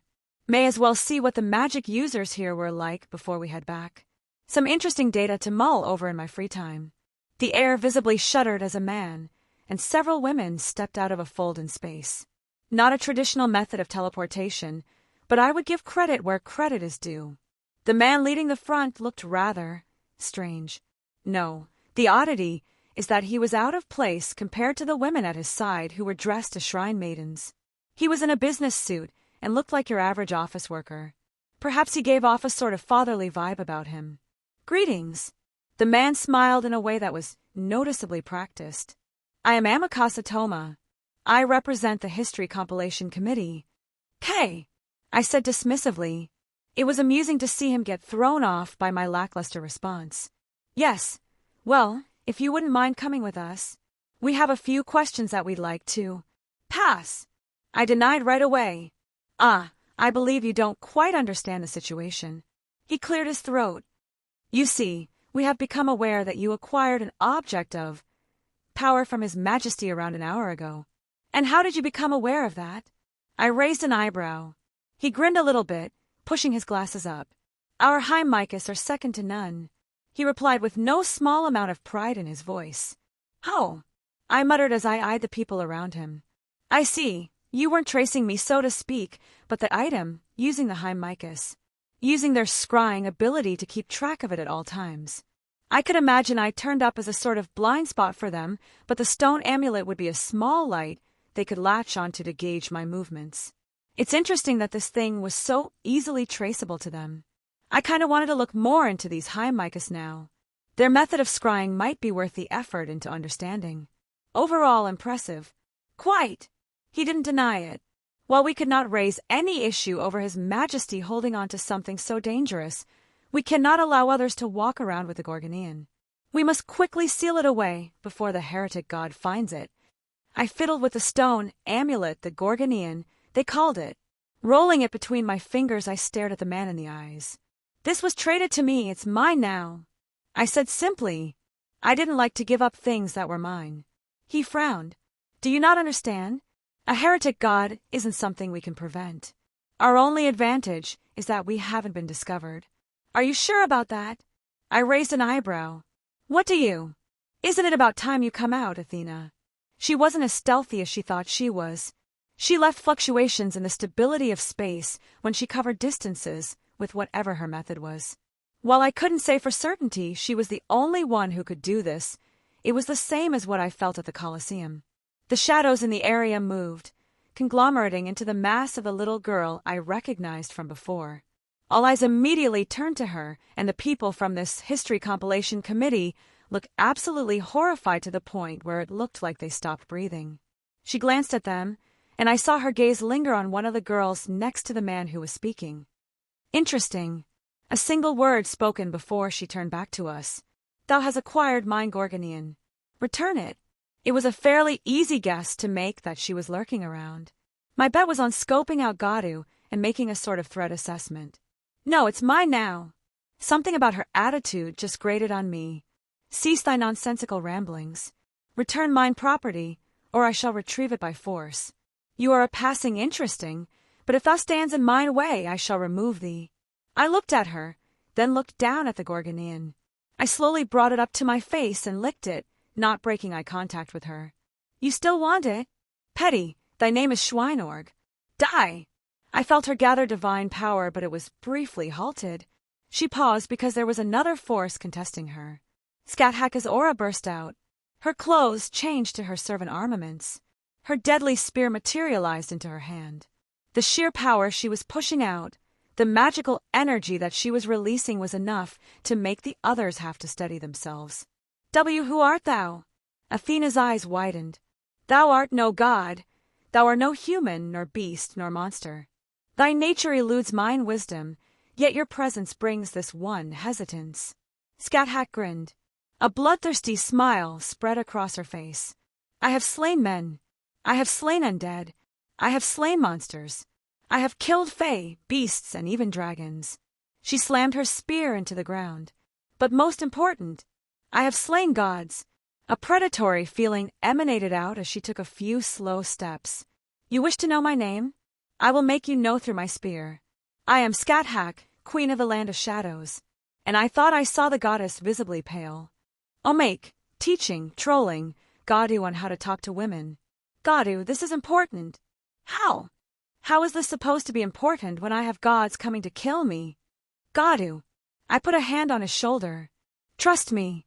Have I led you astray so far? I've only known you for an hour. And thus I have a perfect record. I said smugly. Can't you help me with other stuff? I have 10 incarnations that I need. Gadu, I don't want to hear about your 10 incarnations. Sometimes you need to use your 10 inches. What? He stuttered out with a growing red face. But. What? Where am I supposed to get 8 more inches? What? I mean. He looked away. Never mind. Anyways, I decided not to dwell on it. Look, I have a foolproof plan. I'm going to teach you how to talk to the ladies. This is stupid. Now. Who has the harem here? This is still stupid. Alrighty. I clapped my hands. So I'm going to create an illusion, and we're going to do a little bit of role play. Kill me. That's a kink we don't touch. Hoa, I hate my life. Let's see. We'll start off with a woman I've met in my life. I of course wouldn't use any of my girls. With a wave of my hand, I focused and created an illusion of a female figure. Gadu meets Semiramis. Now Gadu, she's going to start a conversation. Oh, she's pretty. That she is, now get ready. Okay. He nodded, staring at her cleavage. I controlled my illusion to speak. Hey Gadu, you got a nice cock. Oofed. He almost fell back in his chair, choking on air. Why? Come on Gadu, this is the easy stuff. I sighed. Why did it speak with your voice? It's only an illusion. What else did you expect? Now. I clapped my hands again. Answer her, Gadu. Don't wimp out. Semiramis is flirting with you. You too. He stuttered out. Damn it, Gadu. I'm sorry. I panicked. I'm not very good at this stuff. He whimpered. And it's kind of weird. You need to learn to talk to the ladies, and it shows. You need to gain some confidence. Maybe this was too high a place to start. Sighed again, waving my hand. Let's bring it down a notch. The illusion changed again to a familiar redhead. Nikos. Oh. Got her perked up. No.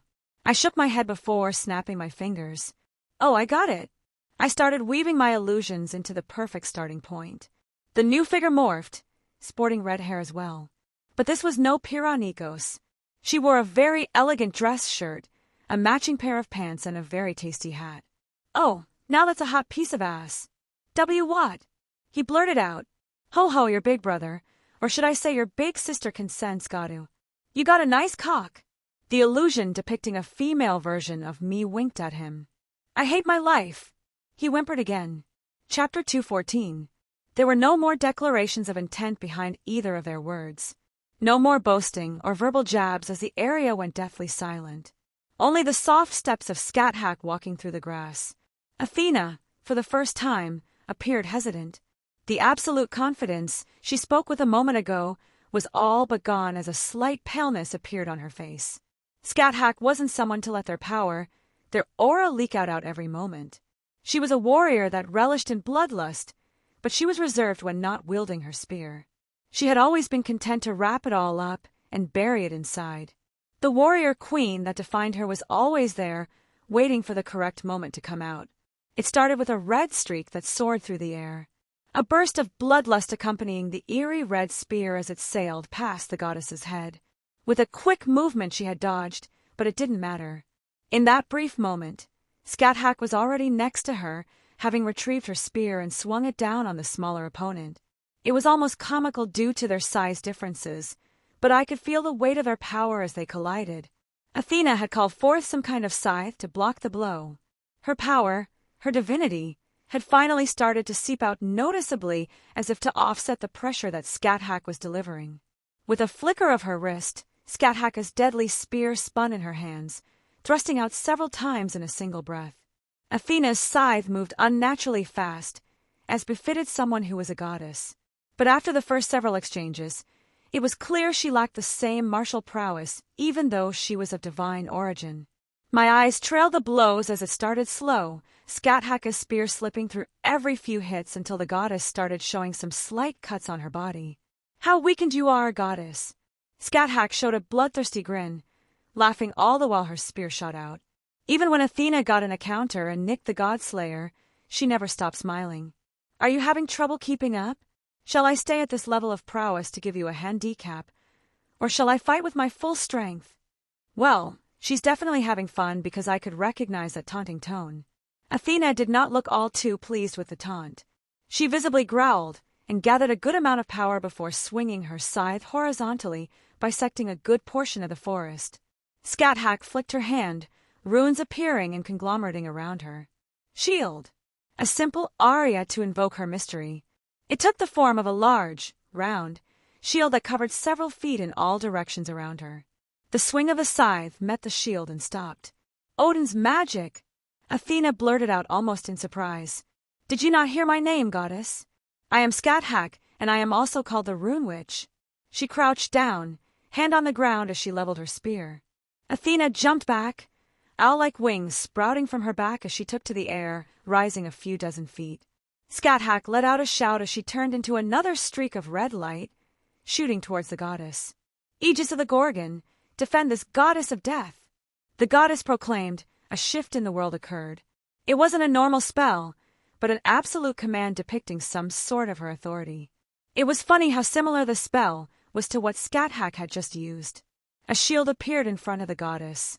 A rectangular shield that covered her from head to toe, depicting Medusa from legends. The collision brightened up the sky. A cascade of bloodlust and magical energy burst out in every direction as the two forces collided. The trees beneath them were uprooted and blown away.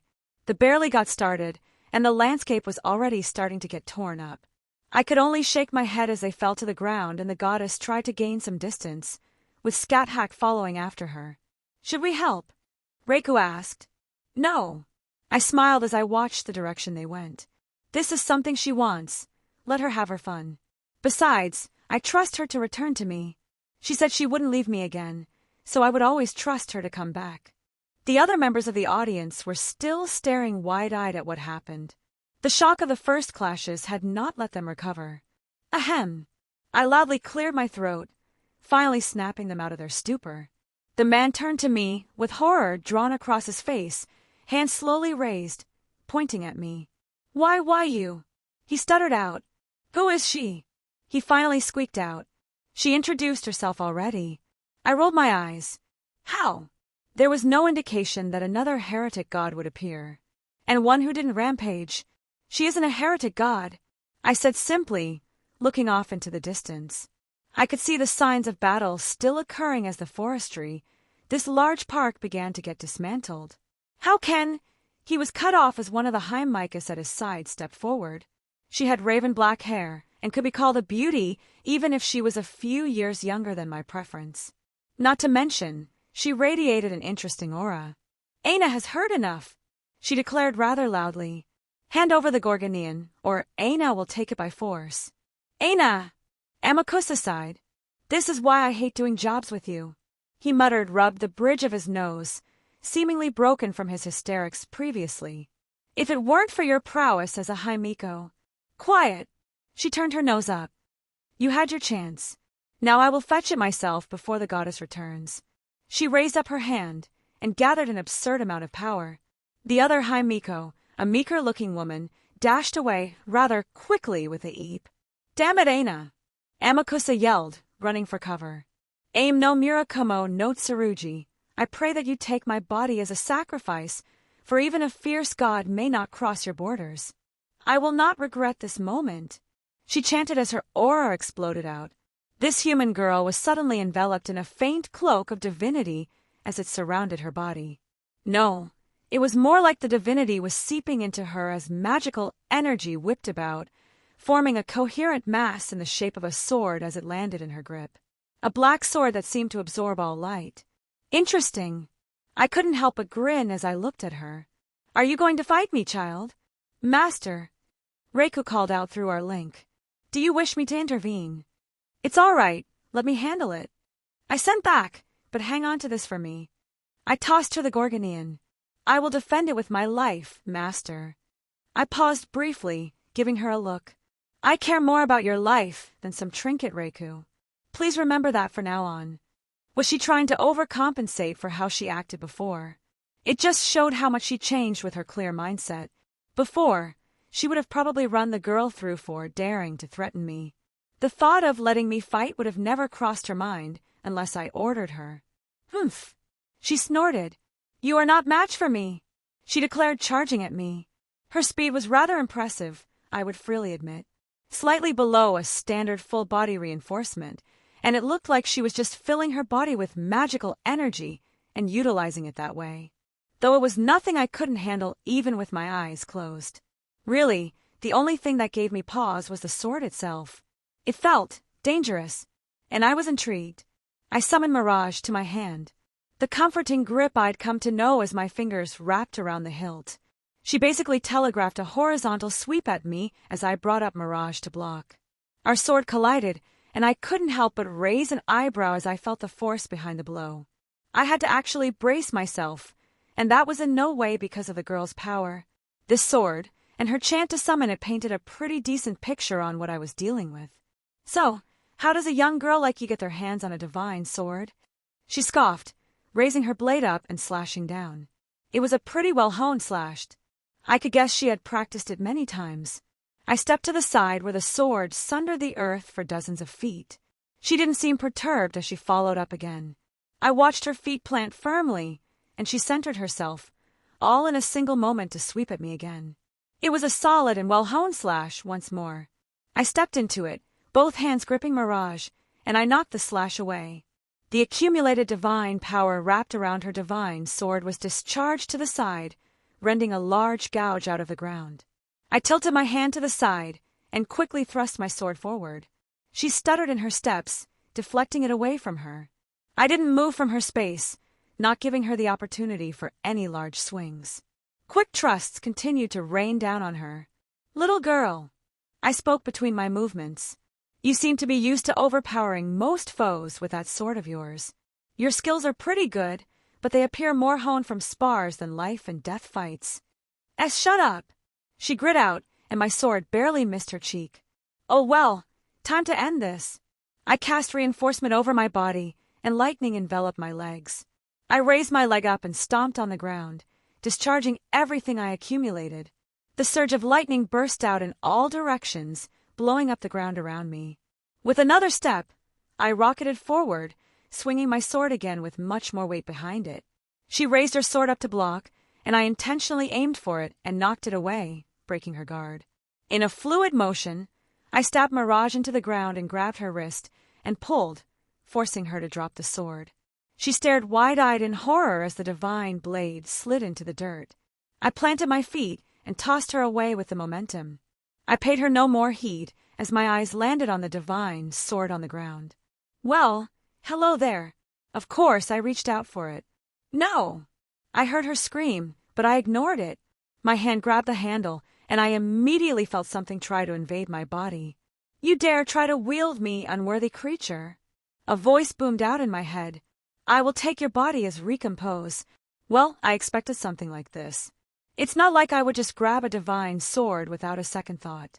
It was quick as the aura from the sword seeped into me, climbing up from where I gripped the weapon. But I didn't panic because it was moving right towards my soul. Indeed, I couldn't help but smile. Humph, a worthy vessel for my divine prestige. You should consider yourself fortunate. Now, repent within the confines of your own self. This body is mine. Fuck off. Drake's voice sounded back. What? The strange voice blurted out in surprise. Humph, little sword that came from that poisonous snake. Even the Yamata no Orochi would hide its tails in my presence. The power that was trying to touch my soul suddenly reeled back as Drake's own presence chomped down on the tendrils of energy. The vestiges hurriedly withdrew and tried to escape. "Thanks, partner." I grinned. "Ha, like you couldn't have done something about that yourself. But it was nice to flex my power myself for a change." True, I had several methods to protect myself if needed. "What is that dragon inside you?" The sword's voice echoed out as more and more divine power swirled around it. I hesitated to grab onto it again. Perhaps I could persuade it instead? I opened my mouth to speak, but I paused, tilting my head up to look above us. I felt fluctuations of space, but no obvious signs of anyone. No, someone was spying on me through some impressive methods, if I couldn't detect exactly how it was happening. This wasn't like those other people looking over the Gorgonian and following me that way. Someone was staring right at me. I could feel it. Wait, there seemed to be some kind of sympathetic link coming from the sword to where this disturbance was coming from. Well, isn't that interesting? It seems I found something of my own to investigate while Scat Hack is having her fun. Besides, doing something like this is practically an invitation. How could I not accept? "Reiku, watch over this place. I'll be right back." "Master? Is something the matter?" "I just want to check something." I reassured her. Scat Hack was having her fun. I would keep myself occupied for now. And worse comes to worse, I had always said I was unparalleled at running away. I reached out, touching the spatial fluctuations, beginning some calculations. Immediately, I could tell it wasn't connected to the world, but a separate realm. "This reminds me of what you did with Meridia." "Yeah, I remember. And you're still going to do it.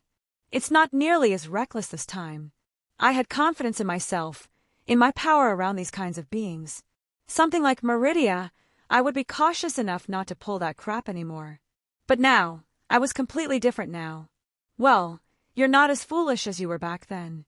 I grinned, tugging on the linkage connecting the two spots of space, and I dragged myself back to the source. The scenery immediately changed. No longer was I in that park surrounded by trees and destroyed earth. No, I was inside a small wooden hut, and there was a person staring back at me. A large man wearing white robes and mane of untamed hair around his head. He was sitting cross-legged, a cup of sake in his hand as he stared at me, rather dumbfounded. I returned the gaze. "Exactly like Meridia. Why do you have my mother's blessing?" He finally spoke. Chapter 215. Why do you have my mother's blessing? I honestly did not have a good answer for that question based on who I guessed this person was. I mean, I had a reasonable answer, but how he would take it was a crapshoot. With a thought, I returned my sword to my ring. Thought it would be a more polite way to speak to him. I took a moment to notice the strange sensations around me. The world, this place I had walked into, felt like it was trying to constrict me. I could ignore it with minimal effort, but it was something to note. Hell, I could feel Izzy's blessing sort of pushing the discomfort away. "Careful! He's stronger than that goddess your teacher is fighting. He's definitely hold." Yeah, even if he wasn't throwing around his divine power, he still had a large presence to him. "I'm acquainted with her." I decided to choose my words carefully. He didn't outwardly react, but he was staring at me intently, like he was looking for any kind of deceit. It took a moment before he finally frowned. "My mother doesn't leave Yomi. How did you get acquainted with her?" "Why don't you go ask her?"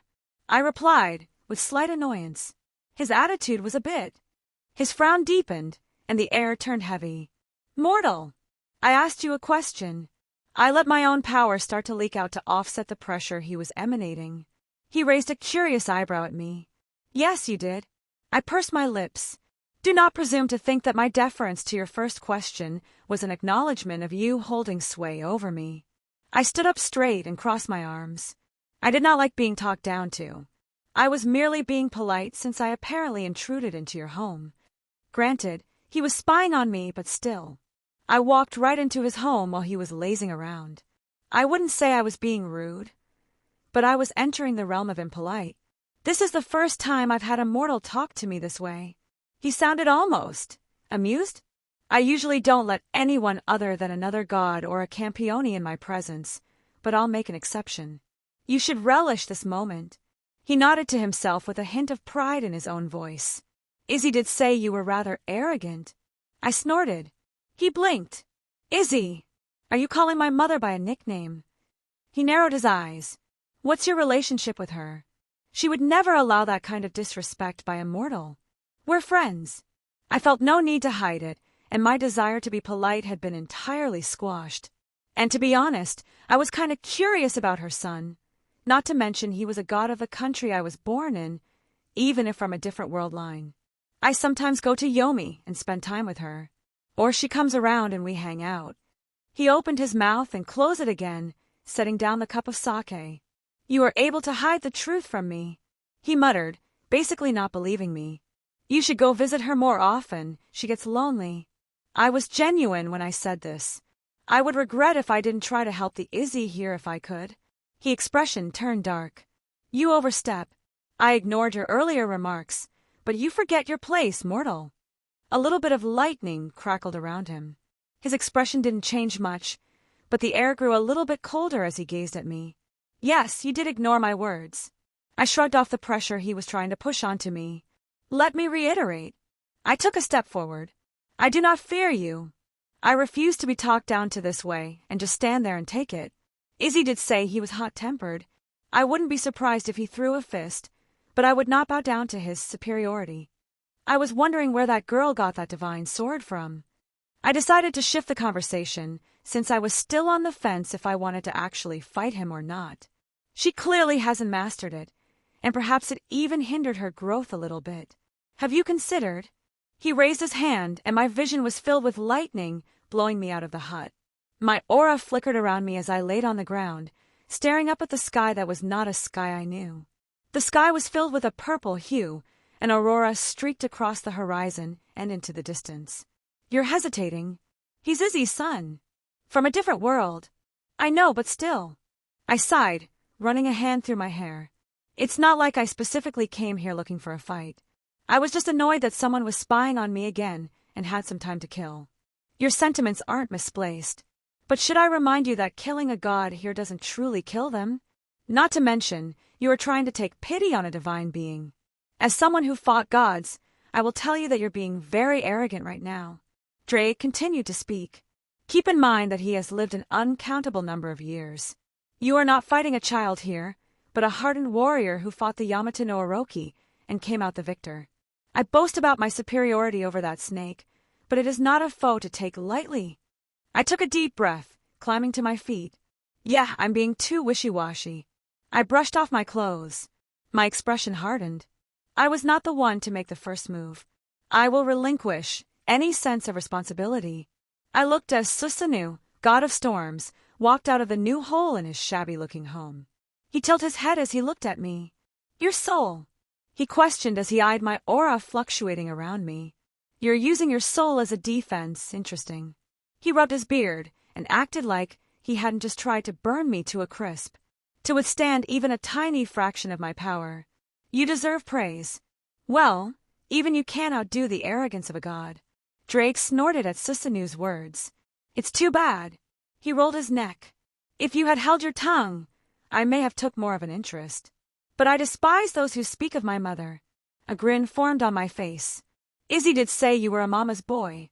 He narrowed his eyes again, and I was surprised he didn't lash out. Courage to speak like this in front of a god. You are no Campione, but I will say that you are just as foolish as one. As a token of respect, I will allow you to speak your final words before I deliver my judgment. More words. I pursed my lips.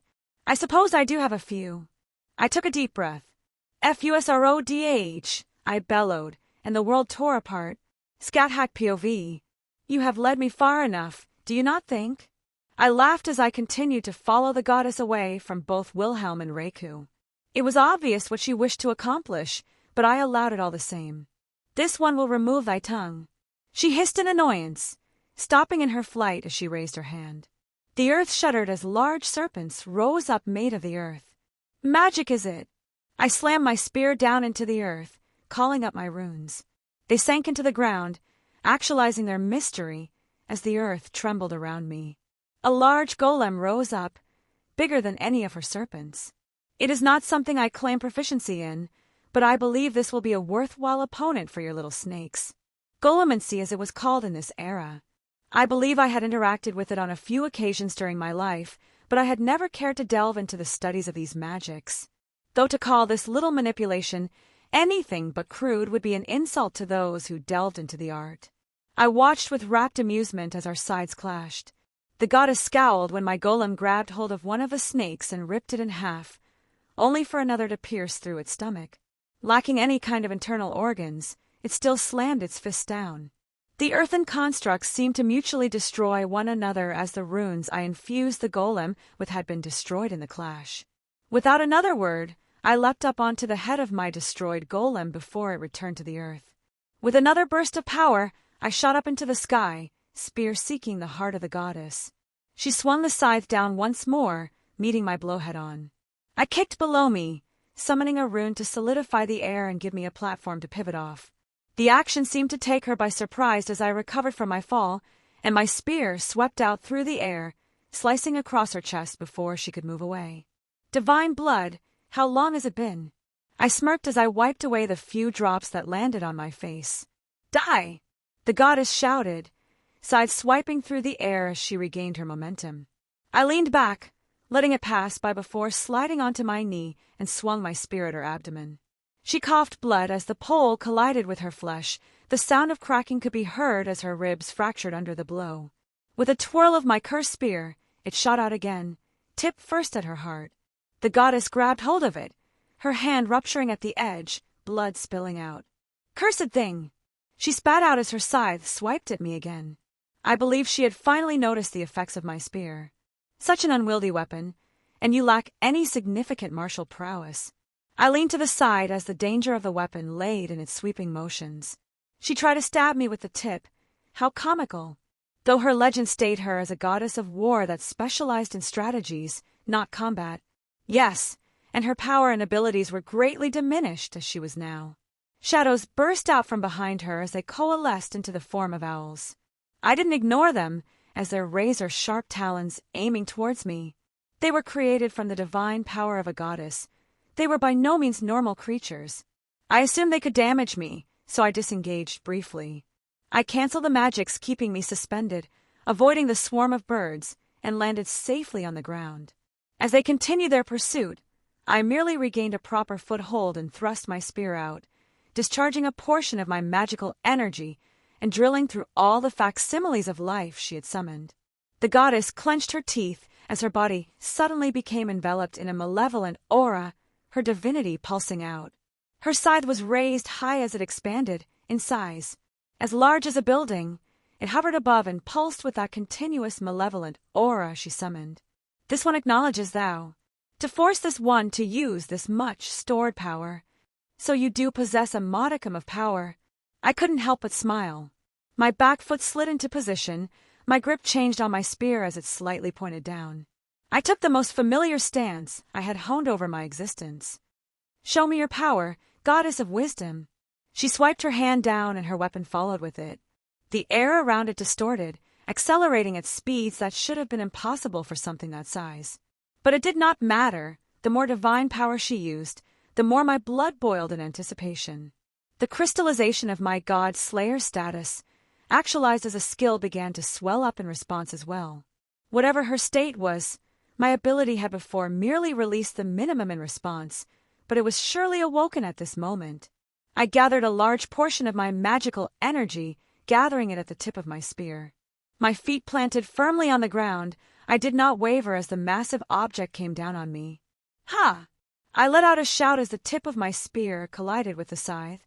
An explosion of energy burst out in all directions, utterly destroying the area we had designated as our battlefield. My eyes saw through the debris that was kicked up. My feet did not move from the spot I had anchored myself in. Pieces of divinity began to rain down from the sky, shattered remains of a construct forged from divine power. Thou, this blasphemy!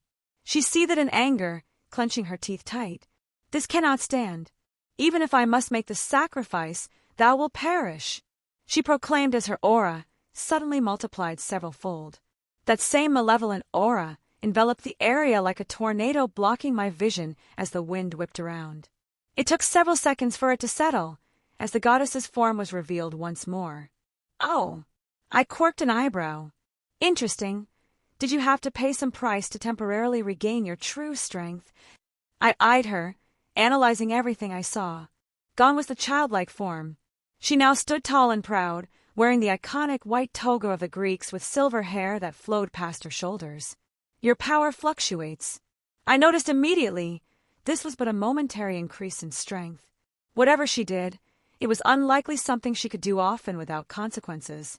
Thou hast forced this goddess to regain mine true power for but a few breaths, to burn through mine lifespan that allows this one to stay in the mortal realm. She held out her hand again. For thy crime, thy punishment is death. Once more, her divine power coalesced, taking shape. Hear me, O souls of the deceased, those whose eyes slowly closed at the end of their lives. Their bones weakened, their skin shriveled, their bodies slowly withered. Thy name is certainty, and thy form is inevitable, for it is the unbreakable law.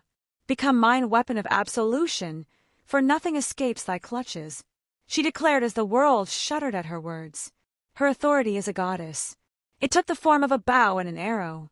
It was a silver bow, with an arrow that appeared to be made of obsidian, and the feathers were clearly those similar to the owls she had summoned earlier. There was a presence to it, one that I recognized immediately. I could only faintly smile as I understand what she attempted to do, and I shook my head in pity as she appeared confident in her actions. She knocked the arrow, and the world around us trembled. The sky darkened as the string drew back. Be reduced to dust, she declared as the arrow was let loose. Death came towards me, an authority that encompassed an aspect of death. However, I held my spear to the side in one hand as my other reached out and grasped the air. A similar red spear appeared, held tightly between my fingers. Stab and penetrate! I thrust the second spear towards the arrows. The thorns of my noble phantasm lashed out, colliding with the coming arrow of death. Thrust and drill! The remains of life around us withered at the collision, the deathly aura spreading out in all directions. Foolish! I declared. You wish to wither me into old age. I am a heroic spirit, one who has been elevated to legend through human worship and remembrance. The protectors of humanity. As long as humanity exists, so too shall I never fade. Age merely made my spear stronger. A crack formed, and the arrow shattered. My spear lashed out at its true target, drilling into the goddess.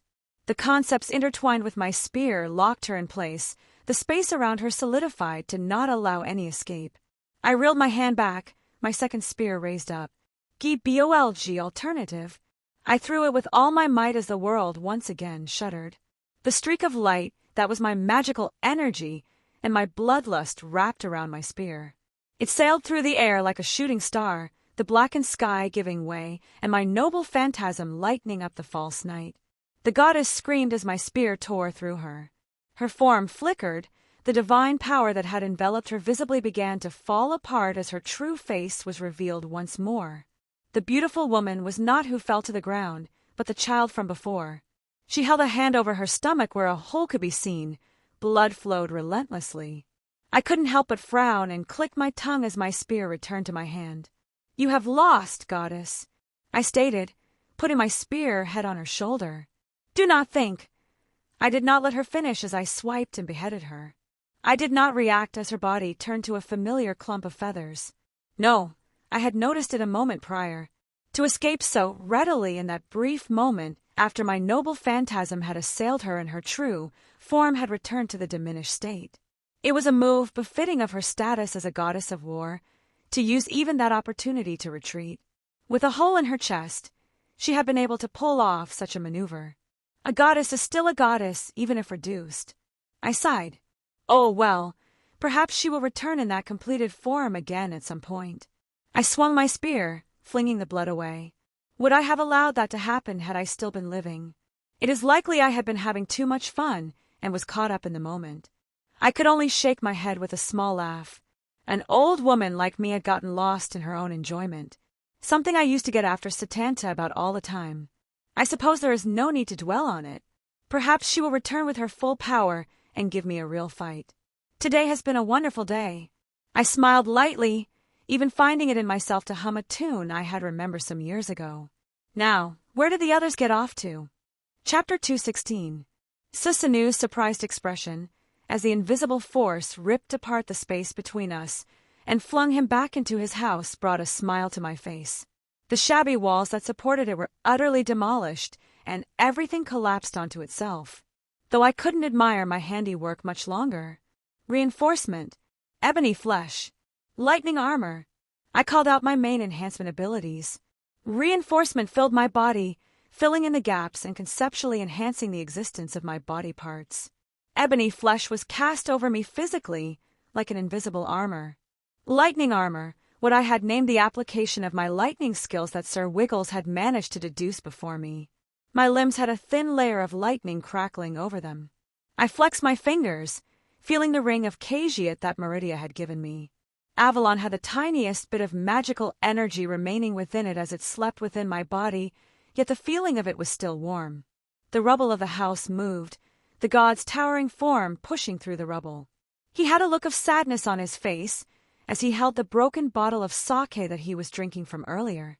He crushed it in his hand with a small flicker of anger before settling down again and turned back towards me. An authority. He stared at me. No, it was much too weak, but it felt similar. He shook his head, glancing around. The Netherworld can't handle much punishment.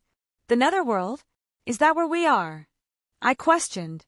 He looked at me in disbelief. You came here not knowing. The corners of his lips curled up.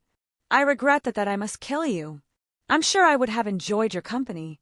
He straightened his back. Even with a large gut sticking out, there were still visible muscles bulging over his body. A god's word is absolute. A god's dignity cannot be trampled on. I will wash away your sins with your death, and you will be forgiven. Arrogant ass, says the dragon. Yeah, should tell you something. Susanu waved his hand. The fluctuating space that had been all disjointed by my shout started mending. The realm that exists between life and immortality, squeezed between the realms of myth and the mortal world. There is a reason many of us don't wish to fight here. Yeah, this place felt flimsy compared to Earth. So die quickly. He moved with a crack of thunder, and a fist filled my vision. I summoned the boosted gear and blocked it, but my feet were lifted off the ground and I was sent tumbling backwards before I regained some manner of footing. I quickly looked up to see the storm god in the air. Lightning gathered around him as he plummeted towards the earth at insane speeds. Boost! I called out. The staff of Magnus appeared in my other hand as I held it up. Shield of Asgard. The runes formed and actualized the spell nearly instantly. A muscular leg slammed down from the heavens, engulfed in a massive bolt of lightning. That's not going to work, mortal. Susanu shouted as my shield cracked and he burst through it. The ground beneath me sundered in every direction for dozens of yards. I held my gauntlet-clad arm up, with the staff also acting as support, but even so I was forced to a knee. A divine weapon. He sounded surprised. And something that feels like a dragon. Boost! I called out as soon as the time limit was up, and my strength doubled once more. I pushed his leg away, and he laughed as he jumped back. Almost lazily, he hopped back. Are you really human? He questioned with a wide grin. Now that I take a proper look, you are really a strange one, he said almost mockingly as he put his hands behind his back. Already winded there? Where's that bravado you showed earlier? What did you say again? I don't fear you. He laughed before his expression darkened, and the amusement was wiped from his face. A mortal dares speak something so absurd to my face? Wow. Are you surprised? This is how most gods are. They're very easy to anger. Even if he's laughing about it, you pissed him off and no words will calm him down. I stood up fully, straightening my back and put my staff away. With a flick of my hand, Mirage reappeared. Would not cast. It was barely more than a whisper, yet the words reverberated. I took a single step, and like a whirlwind I moved. Susanu's eyes widened as I was already in his face, sword swinging down. He raised a finger and flicked the edge away, deflecting my sword. I didn't dwell on it for even a single second. My hand covered in the boosted gear swung towards his face. He lazily looked at it and went to raise his hand up to block. Boost! I called out once more and my speed accelerated. The air exploded at the sudden burst. My first buried into the side of his face. He stuttered in place, almost falling over. Slowly, he turned his head back towards me, spitting out a mouthful of blood. What kind of dragon exists in that thing? He mumbled, eyes moving towards my gauntlet still pressed against him. I'll take a look later. With a thought, I summoned my other swords out and had them all shot right at him. Pointless! He waved his hand. A burst of lightning pulsed out, overtaking the swords and forcing them to the ground. With another thought, Whisper regained its altitude and shot into the air. He reached out and grabbed a hold of the boosted gear, and I could feel the force of his grip as my hand was forcefully pulled away. Interesting. Very interesting. He muttered again, as if this was a game. I opened my palm towards him. Dragon shot. The draconic power accumulated and burst out right in his face. He muttered, completely okay after taking that hit, his beard not even the slightest bit singed. So this is a god. You're going to have to take it up a notch if you want to do anything to him. Yeah, this level is pointless. At this level, I could fight some of the middling servants, yet he was brushing off anything I did. I dropped Mirage and yanked the sword of destruction to me with telekinesis. He held his hand out to knock it away again without even looking, but my aura burst out, feeding into it as a catalyst, and it erupted with my power of destruction. He reacted too late as his head snapped to the side, the blade sliced into his hand, and the destructive power crackled around his arm, lashing out at anything it could. Ah!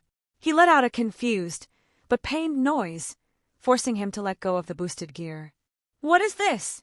He blurted out as the flesh on his arm started to disintegrate. He yanked the sword out quickly, tossing it to the side, staring at his arm in disbelief. Why does this feel like Callie? Who are you? He demanded to know. In that moment, I jumped back, gaining some distance. So my power of destruction was capable of reaching the divine. I knew the conceptual makeup of this bloodline was absurd, but this confirmed it. So, you finally deemed to acknowledge me? I felt a little pride in that. Maybe that's why I hadn't used Balance Breaker yet, or broken out my peak spells. He wasn't trying, and my pride was hurt that he was so dismissive of me. It did bring a smile to my face. You want to know who I am? I held my hands out as the sky above turned dark, and the god turned his gaze upwards. I am Wilhelm Henry Schweinorg. I declared as the lightning above took form. Hammer of Thor! Transfer! The massive lightning figure that already encompassed the sky grew in size and power. The huge hammer that could smash apart a mountain aimed right down on the storm god as he stared up, and a pillar of lighting erupted at the focal point. I had to turn my eyes away from the sheer explosive might. The ground became a massive chasm to which I couldn't even see the bottom. But after the dust finally settled, I frowned as the figure of the god floated there unmoving. He held his arms up. One of them had some flesh gouged out where my power of destruction ran rampant, and the other looked a little scuffed, as if it was slightly burned. You harmed me. With mortal magic, he said quietly, though his voice still filled with the authority of a divine being. A mortal! Not once, but twice, harmed me. So my spell could only do that much. Ha! Don't be upset. It was a wonderful spell. He was simply the worst matchup for it. A god of storms was already going to be very durable against lightning. The fact that you able to even leave a mark is worthy of praise. I am saddened. He looked up. As a god, I cannot go back on my word. But I am saddened that I must kill you. How much fun would it be if I had been able to see you grow? He shook his head. The only thing left I can do is show my appreciation for this feeling. Ama no Murakomo no Tsurugi unsheath. The world shifted around his words, the weight behind them forcing laws to bend to his whims as a familiar black sword appeared in his hand. Though its presence completely eclipsed the feeling of that girl who previously wielded it, the divine power gathered around him, and he gave it a simple swing. Instinctively, I quickly created a portal and fell through it, opening up to the sky above. Falling through the air, I saw the spot I was just in, completely gone as if the earth there never existed. How ridiculous! Looking down at him, he appeared confused as if he lost sight of me. Spell circles formed all around Mirage. I pulled on the magical energy from parallel worlds to actualize the spell, to convert all of it into the fifth imaginary element. His head turned upwards a moment later, but it was enough. I poured an insane amount of power into this application. He swung his sword again, the very air getting cut apart. Ether cannon! I roared as the accumulated power discharged with the swing. It was stronger than the one I used against Siegfried. I could feel my magic circuits flare up, straining from filtering out excess mana that was bursting out in every direction. I watched in horror as a sword cut through my spell. Magic is nothing in front of my blade. He taunted as my spell was forcibly dispersed. My ether cannon that was something created in my previous life and still used by Zelretch. Did his sword penetrate magic on a conceptual level? The thought stayed with me, even as I fell back to the ground that still remained. I readied myself, but a blink later and the god was gone. Instead, there was a streak of lightning appearing right next to me. I expected his sword, but instead, a fist found the side of my face. My vision spun around as I was lifted off my feet again. The sky became the ground, and the ground somehow became water as I skipped across the liquid surface. Well, I think he held a grudge from when you punched him. You think? I growled, coughing out some blood myself, a wave of water splashing against me, breaking me from my stupor.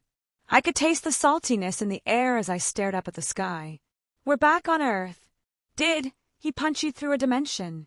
I leaned up, looking at where I came from. There was a crack in space. He did say something about the netherworld not being able to handle too much strain. I just didn't think it was that bad, to the point where we literally tore apart the points that connected the netherworld and the Earth. Drake. What? He put me on my back twice. He did, Drake confirmed. What are you going to do about it? I closed my eyes for a brief moment and steadied my breathing. Welsh Dragon Balance Breaker. Susanu, God of Storms POV. My lord, you are harmed. I am aware. I glanced down at my old friend, the blade that had accompanied me for much of my immortal existence. My sword which gained its own godhood after being filled with my power for so long. Did that mortal? Ama no Murakumo, no Tsurugi spoke. He did. I glanced at the tear in the fabric of the world, connecting back to the mortal realm. He has some strange abilities that I had never seen before. Authorities that are not authorities. Destruction that does not belong to a god. Mortal spells that could even leave a mark on me. Divine weaponry I don't know the origin of. I shook my head with a wistful smile. A human that is not human. What a strange thing he was. Fun. I hesitated to walk through and follow him. I had not forgotten why I was hiding in the netherworld. And if I left, I would be throwing away many things I had hitherto. Yet, I could not leave matters as they were. When was the last time I had fun like this? What was the point in being a god if I couldn't do the things that I wanted? That last spell would have been dangerous had you not cut it, my old friend. To praise a mortal in such a way. Deserved praise is deserved praise. Even if I must cut him down, I will acknowledge his abilities.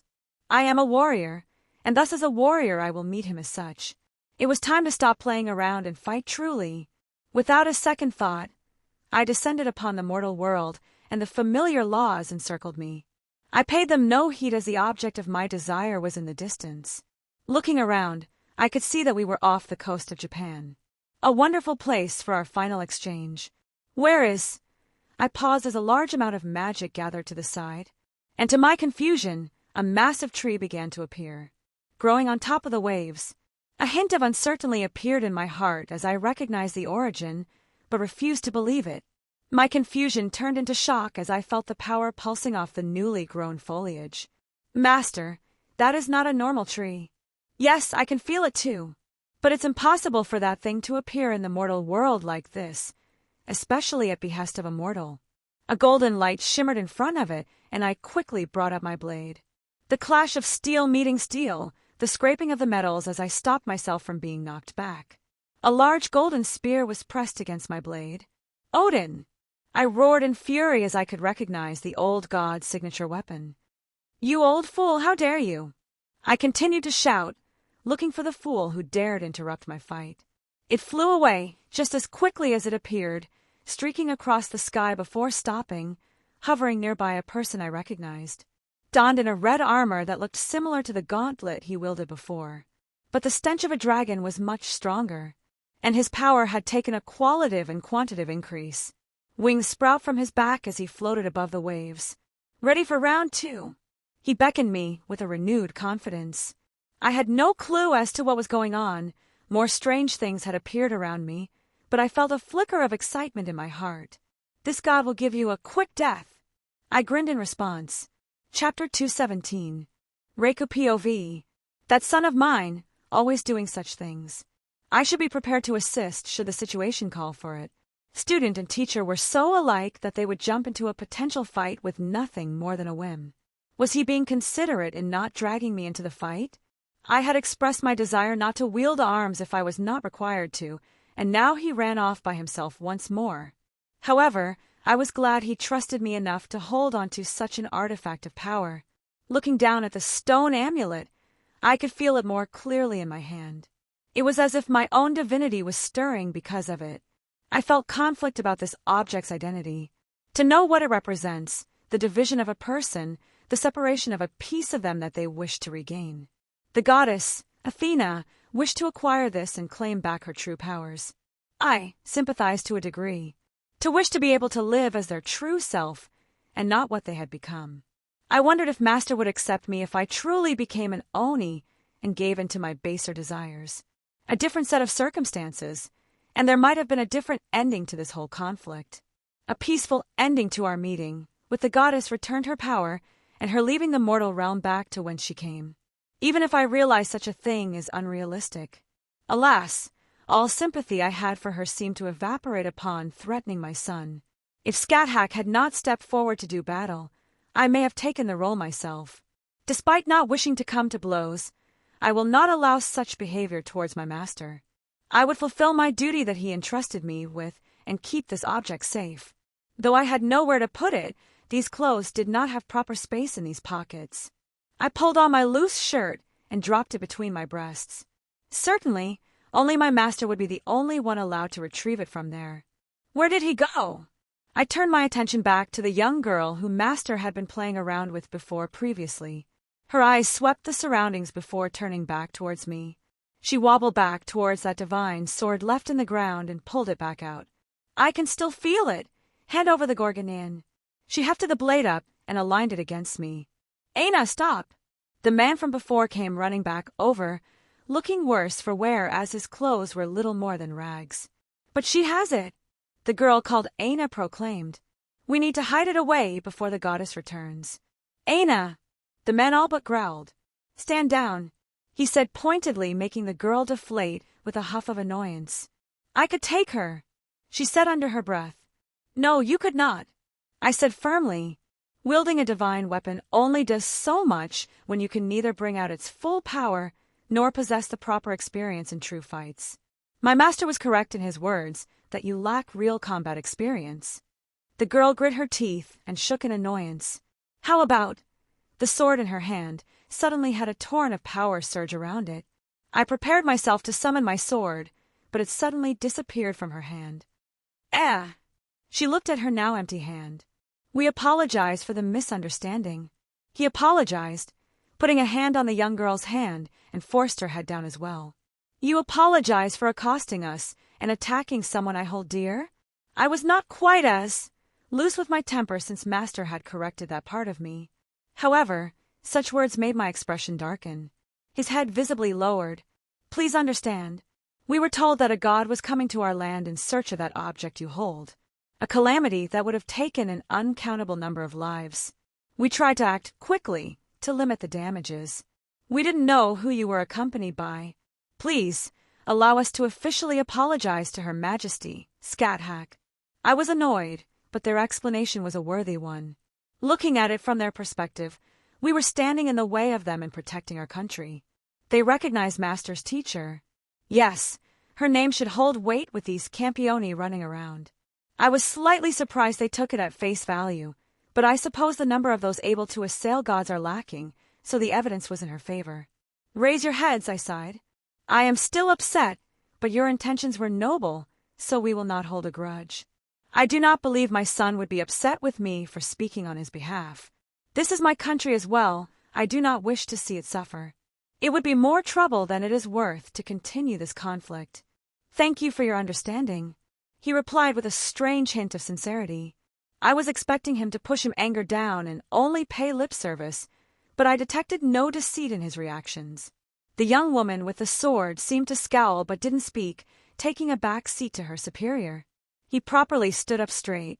Our organization would like to extend our help for anything you require in the future. I see, a bribe is it? Are you hoping that we will develop a sense of gratitude or see your actions as deserving a debt from ourselves? Yes, he said without any shame. I raised an eyebrow at his forwardness. Your honesty is praiseworthy. Very well, I will accept the friendly relations you wish to extend. Though I fear we may not be in contact very often. I did not know Master's intent for this world, but setting up some kind of relations would not be detrimental. You honor us. He bowed again. May we ask your name for the future? I'm curious. Did they think Master and I are riding on Scat Haka's fame and power? I am Minamoto no Reiku. I introduced myself with a small smile, and it was quite amusing to watch their expressions go blank. We all turned to the distressed noise as that other young woman who had fled before came wobbling back over, clutching her heart. Yuri! The Aina girl went running over. What's wrong? She quickly caught her friend before she fell to the ground. He's coming, she said quietly. The god of storms is descending on the world. Wait, Gramsci is coming here. Is that why he took my sword back? Aina voiced her thoughts. Why is he coming back here? He said he wouldn't come to the human world. I fear I was missing some context, but I made sure to remember this information in case it became important for later. The young girl let out a scream again. Something else is coming. She grabbed her head. Oh my, was this one of those high Mikos I heard about? The ones able to perceive the flow of the world and scry certain things? No. She whined as if in pain. It's growing. The tree that supports the world, it's here. Tree that supports the world, Master. Oh, Master, what have you gotten yourself into? I didn't wish to even send him a message, lest I distract him. A god, then this girl scries Master's spell. There is no possibility that this is a coincidence. Wilhelm POV. The scale mail covered my body. The powerful force of Drake's power enveloped me, and I felt a sense of power. Not that just. The staff of Magnus floated nearby as my Yggdrasil loomed overhead. The god had descended upon this world, stepping across the water as he stared at me. An undiscernible look flashed across his face as he parried my Gungnir. The golden spear retreating back to my side, ready to attack again. I don't understand. Susanoo spoke as he continued walking. However, his face broke out into a grin. It does excite me. He's talking about killing me so easily, yet is still smiling and happy to fight. Don't bother trying to understand him. Yeah, I know. Gods aren't human. They have different mindsets. Even with Meridia, I have to be careful to make sure we're both on the same page with things. Boost, boost, boost, boost. I called out, letting my power flare up to match his. The moment he stepped through the crack in space, his full power started blaring out for the world to see. I mentally called my other swords back to my side. They hovered around me protectively, just like Gungnir. Strike! I called out to my fake phantasm once more. The spear of Odin moved through the air in impossible ways as it collided with the storm god once more. Susanoo laughed as he swung his sword at the oncoming spear. Its frantic and illogical movements seemed to be irrelevant in front of the god's eyes as he measured the distance perfectly.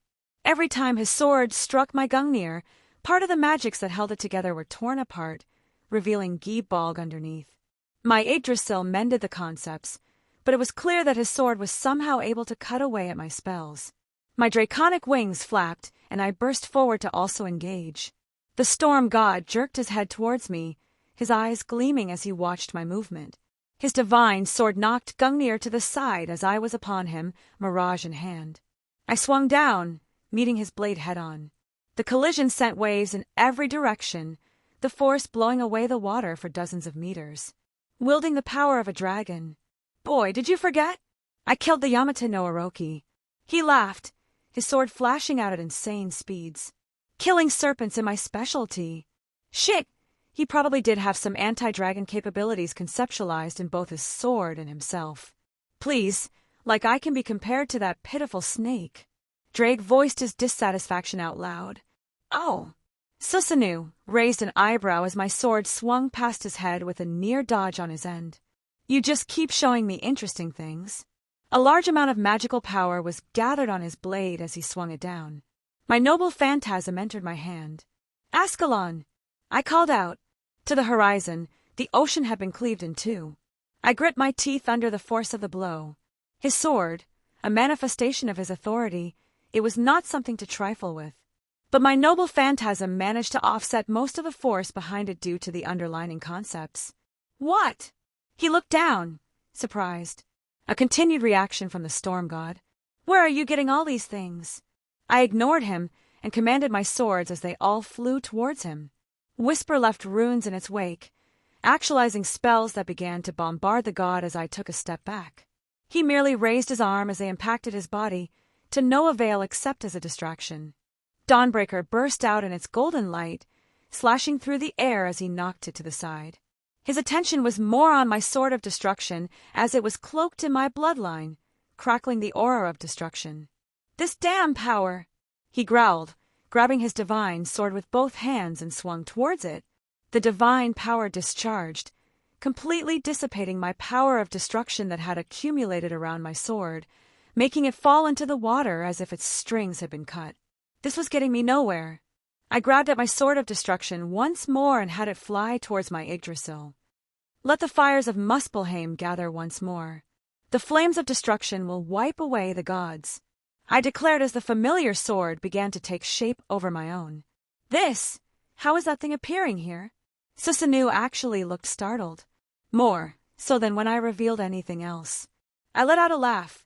The sword that fells that gods and brings about Ragnar, K, specifically forged to slay your kind. I floated up as the fires made the very sea around us boil. Twilight of the gods, Levitian. I commanded it forward. The sword that carried the concept of God Slayer, of destroying an entire cosmology and burning away what remained. As reduced as my version was, it still held those concepts inside it. The fiery sword swung through the air as Susanoo let out a shout and brought his divine sword up to block. Do you think it'd be that easy? He roared as the waters around him gather. Let the storm call come, and my words be heard. His words vibrated through the air, a command. His authority as a god was being activated. The storm shall heed my call, the ocean shall bend to my whims, and mortals will prostrate at my might. Let lightning fall and thunder roar. I am the bringer of calamity on the rising tide. I am Susanoo. He shouted. The sky immediately became dark as rolling clouds covered the sun. Massive pillars of water connected heaven and earth, their torrents warping the world around them. Whirlpools sprang up in all visible directions. Thunder roared and rain cascaded down from the sky, enveloping the god and lighting as he fought against the foe of his kind made manifest in the form of a spell. Dangerous. The lighting enveloped him. The water acted like a barrier as it fought against my spells. These weren't normal manifestations of the elements, but creations of his authority, empowered by his myths and legends. Go, Gungnir! I commanded my spear, and once more golden light streaked out. It collided with the storm god, who shouted out in fury. The collision of powers erupted in a violent torrent of colors. Fire spewed in all directions, my golden spear. I felt it dispersed, and Gibal returned to its original form. Lightning discharging out everywhere at the point of impact. All that remained was a god panting as blood dripped down from several wounds on his body, burns stretching across his chest and arms. Your spell reached a god? You should be proud. I was, but I had no time to dwell on it. The god was a warrior god. He didn't dwell on his new injuries either, but instead raised his sword again. The pillars of water turned into cyclones as they attacked my tree. My eyes widened at his decision. It was the best course of action, but I did not think he would lower himself to destroy the source of my immortal magic. I call upon a third realm, I declared as my three shook, the 9 symbols that represented the 9 realms. Muspelheim was still glowing, but its power was fading after it had been attacked with so much strength. Gungnir had been dispersed, so Asgard was practically unresponsive. Come in. I've grown tired of that annoyance. Susanoo was upon me. Spears of water accompanied his sword as he thrust towards my chest. I pulled on the last bits of power contained within Levitian, having it swing between us. Another burst of power met, and I was blown back at the sudden eruption. His water-like spears were turned to steam, but I still caught his sword sweeping through the mist towards me. The tenacity he had was praiseworthy. Boost, boost. I called out twice more, and gripped Mirage. Swallow returns. His sword pierced through my fake self at the front as Mirage thrust towards his back. It barely pierced his skin. A large hand gripped my blade, and it refused to budge from his grasp. He had seen my trajectory, and managed to avoid a fatal blow. Neat trick. He swiped his sword at me in that moment of intentness. I raised my arm up to block. My aura was cleanly sliced through, and my ebony flesh spell was shattered. His sword dug into my arm through Drake's scales. Third realm. I pushed back against the edge of his sword. My muscles were strained, not allowing him another inch through my skin. The freezing winds of the giant's realm. Jotunheim began to glow. I had no catalyst to help support this, so it was draining away my magical energy to sustain certain concepts better. My staff of Magnus was still floating near the tree and acted as a proper anchor, but it was still not as good as a true catalyst would be. Spell circles acted as a substitute, gathering and shaped my desired result. Bring about an endless cold, winter's casket. The power of Jotunheim, the realm of the frost giants, gathered and fired off a concentrated beam of frost right at us. I removed my hand from my sword and opened my palm at him once more. Dragon shot. I fired out, this time supported by many more boosts. The god let out a pained cry and I jumped away, my wings carrying me 100 meters to the side.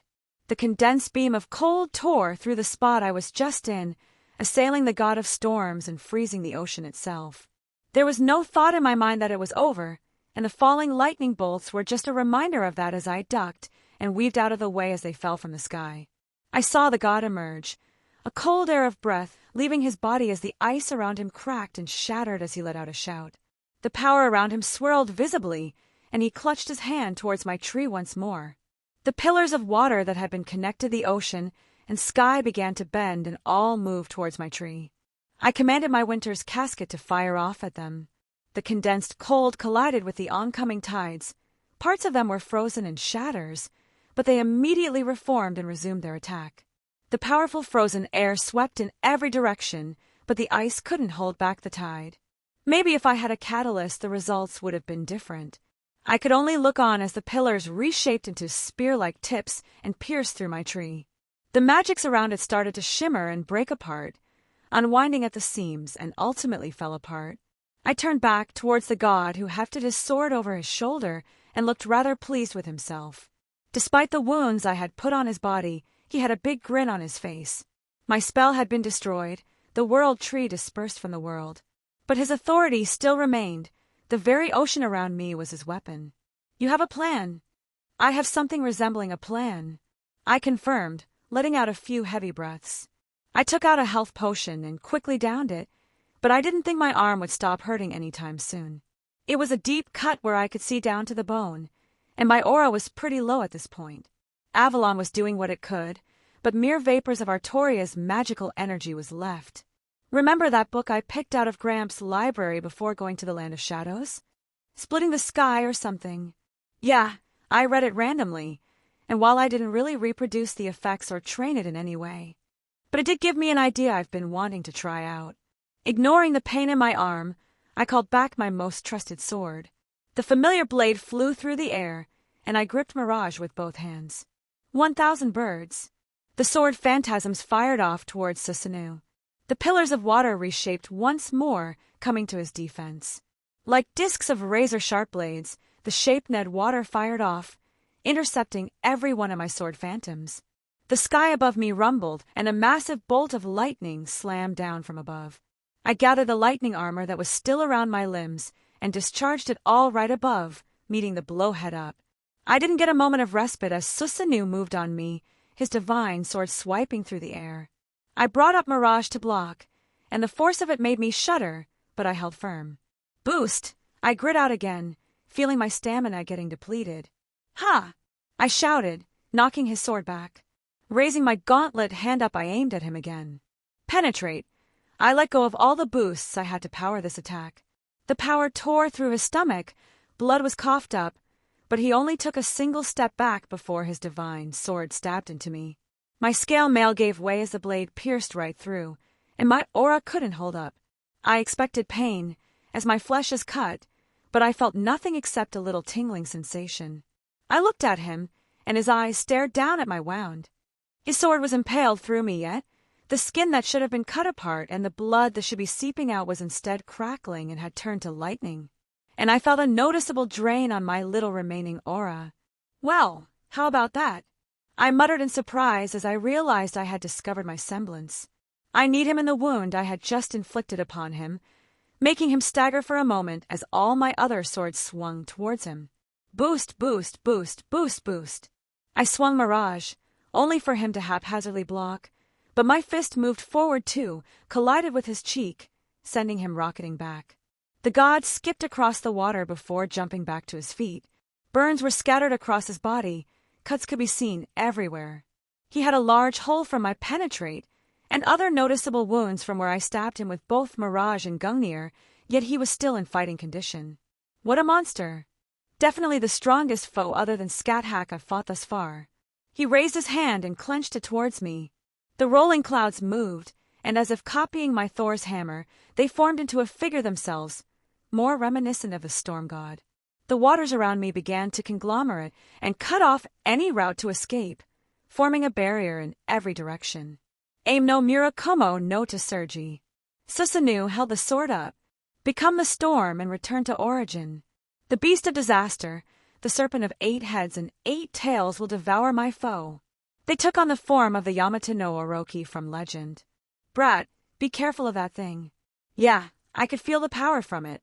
Its massive jaws formed of thunder and lightning, a body of clouds and water. They hissed and roared up in the sky, all turned towards me as they began to descend. The full authority of the storm god came right at me, and he himself was burning away with an obscene amount of power. I could feel that this would be the final clash. I gathered my magical energy, spell circles spinning around my blade once more. Ether cannon! I roared in response. Pointless! He shouted, swinging the sword, and bisected my spell in half. It barely missed me, but the ocean was torn asunder. The previous time he made a cut to the horizon. This time, a new gorge had been created, and the ocean completely separated as the walls began to try and fill in each side. Lokvakor! The dragon shout that was supposed to be able to clear the skies. The figure above shuddered, and part of it was blown away. You want to disperse my authority with that baby authority you're using? Ridiculous! He snorted, and the power returned whole. My wings flapped behind me as I stared at the storm god. Wood! A single word from the whirlwind sprint increased my speed several folds as I burst towards him. Do you think that getting close will mean you're safe from my authority? Susanoo looked unworried. Your bravery has been commendable. No mortal had been able to wound me so, and even using mortal magics to leave marks upon my divine body. I will remember you in the future. I ignored him and focused on my own actions. I paid no heed to the massive serpent moving its massive heads towards me, spewing thunder at each hiss. I stepped on the ocean in front of him, making a platform out of magical energy. Sugradun! I whispered as wind swept around my weapon. Elementary fury, a shout that makes my attacks move faster. I felt like I would need the extra little oomph. The sword phantoms I use, named after Sasaki Koji's attack in honor of the idea. The idea of using a single swing of my sword overlaid on multiple parallel worlds, then discharging them all at one point. Thus, one swing becomes multiple attacks from the point of my enemies. What if I kept all of them on a single swing? All the possibilities contained within a single slash of my sword? It was a thought I've had for a while, but never used thus far. I pulled on the kaleidoscope, overlaid upon an uncountable number of parallel worlds, and swung my sword. With the speed added on, it kept on swinging, all at the same spot, all at the same time. Instead of firing off as sword phantoms, all Susanoo could see was my single horizontal swing coming for him. He raised his divine sword up to block, as if it were a normal attack.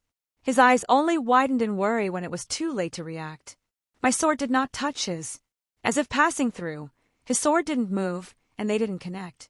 My sword swept through his body, cutting it in half, yet no mark was left on him. The massive serpent heads stopped their roaring. The rolling thunder ceased. The large pillars of water that had been circling us had fallen back to the ocean, and a torrent of rain was all that followed. I let out haggard breaths as my sword returned to my side. He looked at his own sword, then back at me, before letting out a sigh. To think I'd lose to a mortal. My arm trembled and I couldn't feel it properly, but still, I didn't flinch under his gaze. Does that attack have a name? I haven't thought of one yet. Ha! Let out a laugh, blood flowing from his mouth in droves. I couldn't even see it properly. So many different swords contained in that single swing. Even using my divine power, my insides are all cut to pieces, and I can barely hold on. He bellowed out a laugh, even as haggard as he was. "Hey, mortal!" He gazed somewhat softened. "Were you speaking the truth about my mother?" I nodded. Please be kind to her. She is a pitiful woman." "Of course. She's my friend." He laughed once more. A mortal claiming a god as a friend. "You are a strange one." He smiled, his body falling backwards, and began dissipating. My arms fell to the side, both hurting. My last mental command was to grab everything important and stuff them back in my ring. As if mimicking his actions, I fell back, letting my body float in the water as I gave the skies one last look. I couldn't help but smile, though, even with how exhausted I was and my eyes closing. I killed a god. Chapter 218. I felt strange. My eyes were heavy, and I was having a hard time opening them. However, I could still vaguely feel things around me, and heard what was happening. "Why are you even here?" "Get out, get out!" A woman's voice sounded right by me. "Don't be like that, Pandora-chan." It took me a moment to recognize the second voice. Forcibly, my eyes shot open once I realized who it belonged to. I shot up and jumped back, sweeping my hand for my sword, only to find myself without my ring, or any of my armaments. "See, look what you did!" The strange woman, a girl really, shouted towards the god I supposedly had killed not that long ago. My eyes briefly flickered to the unfamiliar figure. She was short, yet she held an air of regality and authority to her. Despite not being someone I would have a preference in, I couldn't help but feel she was absolutely beautiful. With purple hair and twin tails that exuded an almost childlike look, yet it didn't diminish from her overall presence. "Hey, it's not my fault." Susanoo was being strangely familiar with this woman. "Just go sit in the corner." She stomped her foot and pointed to the side. Susanoo surprisingly slumped his head and trudged over and fell to his, but literally burying his head in the corner. And like that, all the tension I had and all battle readiness evaporated in an instant. "I have questions." I finally spoke. "Well." She gave me a look up and down. "I have questions, too." I raised an eyebrow at her blatant looks. "I'm flattered, but I don't like Lolas." A shoe flew over and smacked me in the head, knocking me off my feet. I stared up at the ceiling of this strange place, only blinking in confusion as I neither felt pain, nor did I actually see that coming. "Ha ha ha ha!" Susanoo started laughing in his corner. "Shush you!" The younger woman, girl, god, started scolding him. Her divinity was obvious, and I doubt Susanoo would put up with anyone he didn't view as his peer. "Now!" she huffed, turning her attention back to me as I climbed to my feet. "You got some explaining to do, mister." I glanced down and noticed the lack of shoe on her left foot. I picked up the discarded footwear and inspected it. There was nothing special about it, which made me even more confused. "I'm as utterly lost as you are. It feels like we're in a godly realm, but I don't recognize this one at all." "Hey, give me that back." The goddess puffed up, holding out her hand. "No, it's mine now. You don't steal my shoe." "Well, you shouldn't throw them at people." "Why do you even want it?" "I'm going to sell it on the internet." Could you imagine how much money I'd make for selling a lowly goddess's shoe? I smirked as another shoe came sailing through the air and I dodged it. "Huh, nice try. Why don't?" I was cut off as my face was smacked forward into the ground. The same shoe apparently flew back and hit me in the back of the head. Ow! That one kinda hurt. I rubbed the back of my head as I stood back up. "How the hell?" I stared at her incredulously. I could feel her divinity, but at the same time she felt so minuscule. Well, no, that isn't the right word. It felt like she was approachable, warm even. Not even close to the pressure that a goddess should put out. "Don't bother trying to question it, brat." Susanoo spoke up. This is her domain. Even at full strength, I couldn't do anything to her inside here. "Where's all my stuff?" I decided to stop playing around. "Back with slash on your body," the goddess replied. I tilted my head, looking down. "Some type of astral projection?" I muttered. You can think of it as so." She nodded happily. "Now, I believe there are some questions that need to be asked." "Yeah, like who are you?" I eyed her. She smiled brightly.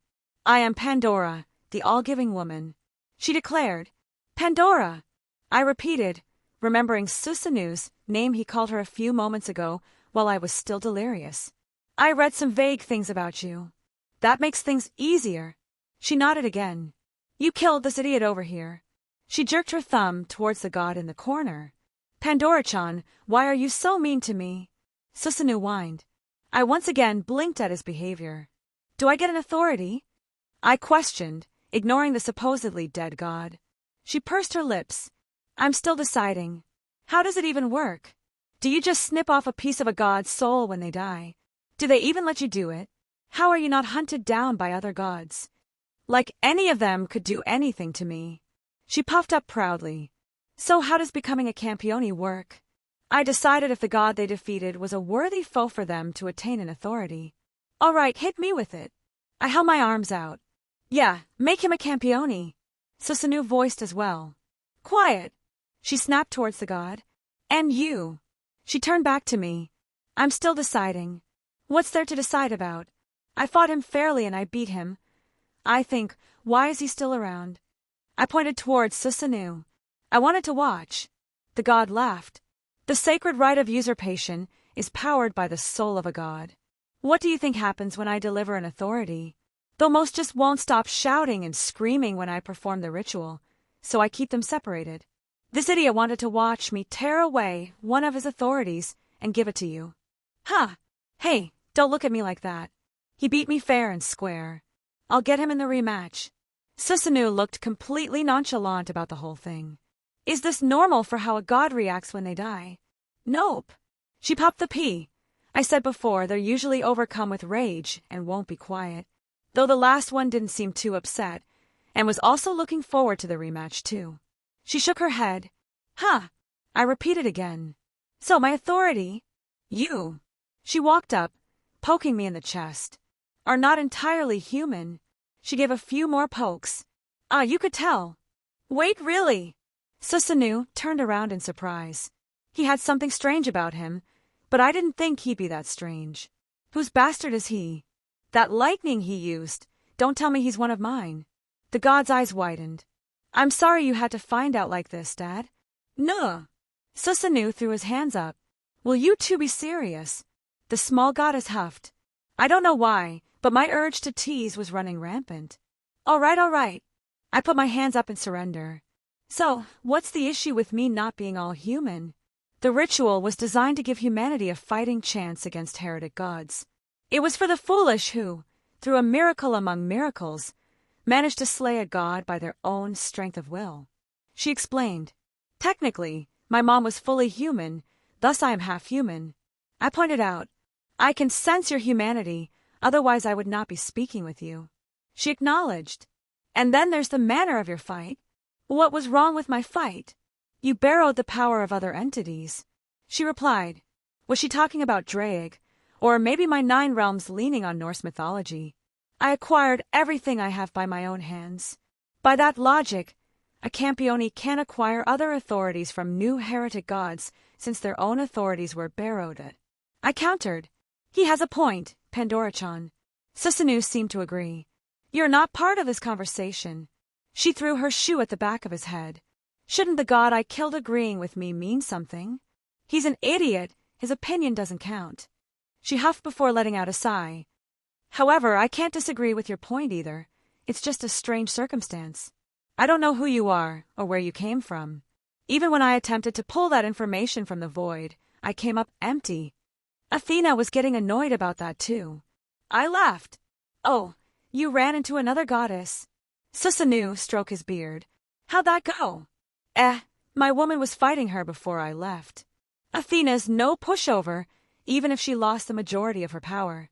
I think Scat Hack can handle her just fine. Did you say Scat Hack? Susanu's eyes widened. I did. I assume her name holds significance. I questioned again. A god that holds a legend of Godslayer. She is known to most of us. He looked deep in thought. I hadn't thought she descended into the world. She didn't, Pandora spoke up. Scat Hack is still within her realm of immortality. Yet he speaks the truth. I peered towards the fighting that took place. It was Scat Hack that fought Athena, who has been forced down to a divine ancestor. Curious. Susanoo stared towards me. Lots of strange things around you. Strange weapons, strange magic, strange dragon. He continued to stroke his beard and blinked as if realizing something. I would be prepared for that one-eyed bastard to come looking for you after the stunt you pulled. Stop giving him information. You're supposed to be dead. Pandora glared. Either be quiet or go back to immortality and wait out your time to descend again.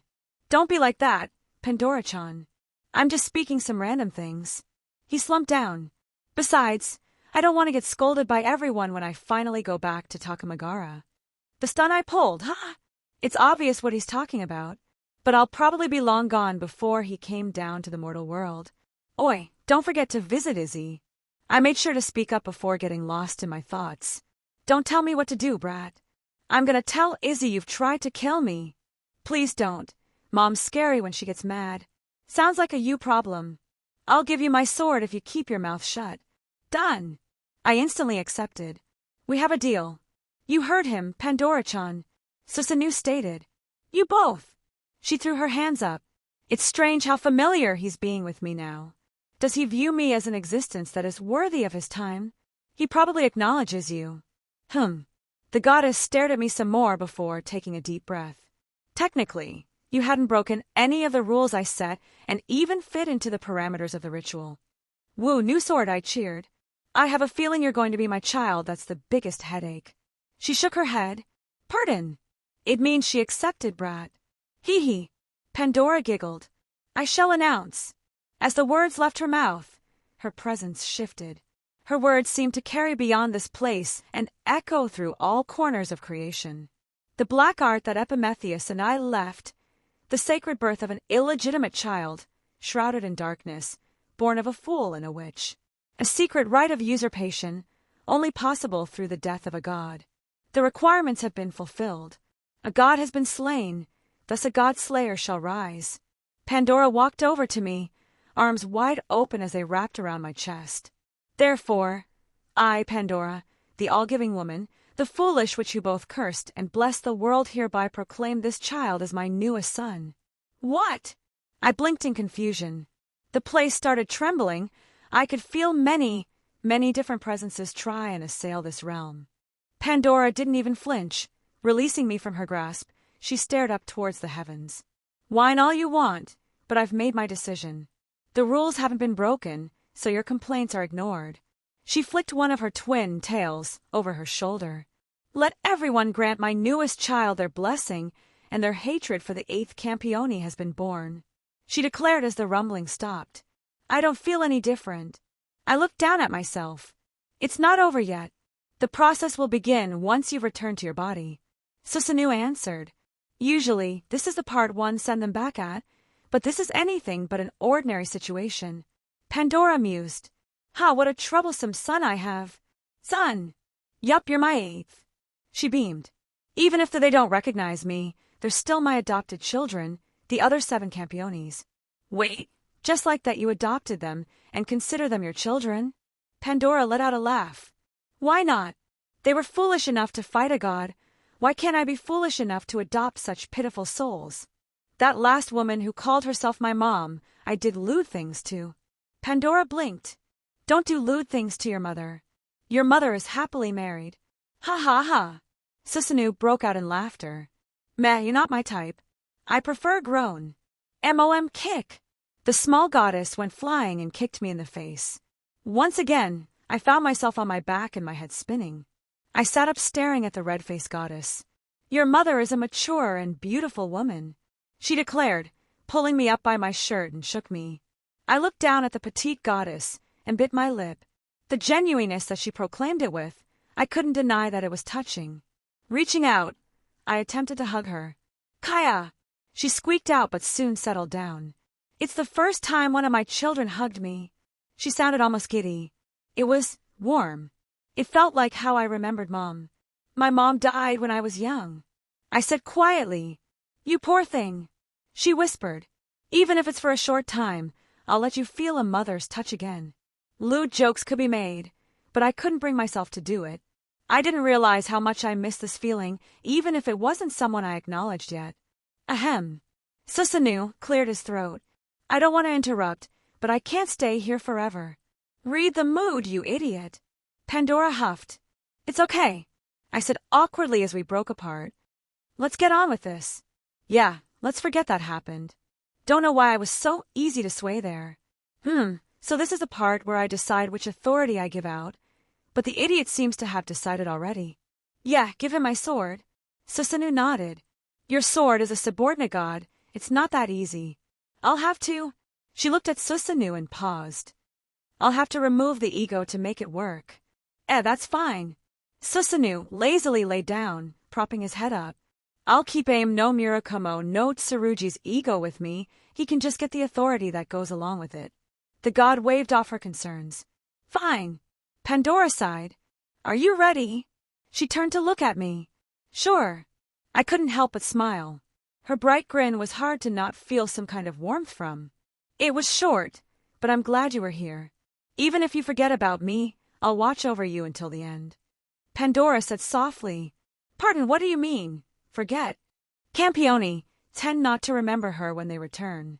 It's why the records of her existence are as vague as they are. Susanoo replied. It's pitiful. She is the woman who helped them ascend, and they give her no thought, no acknowledgement. Yet, she never admonishes them and never stops thinking of them as her children. How pitiful! I felt bad after the feeling she gave me previously. I won't forget. I stated as a matter of fact. I doubt any of the others were in my position. Can I come back?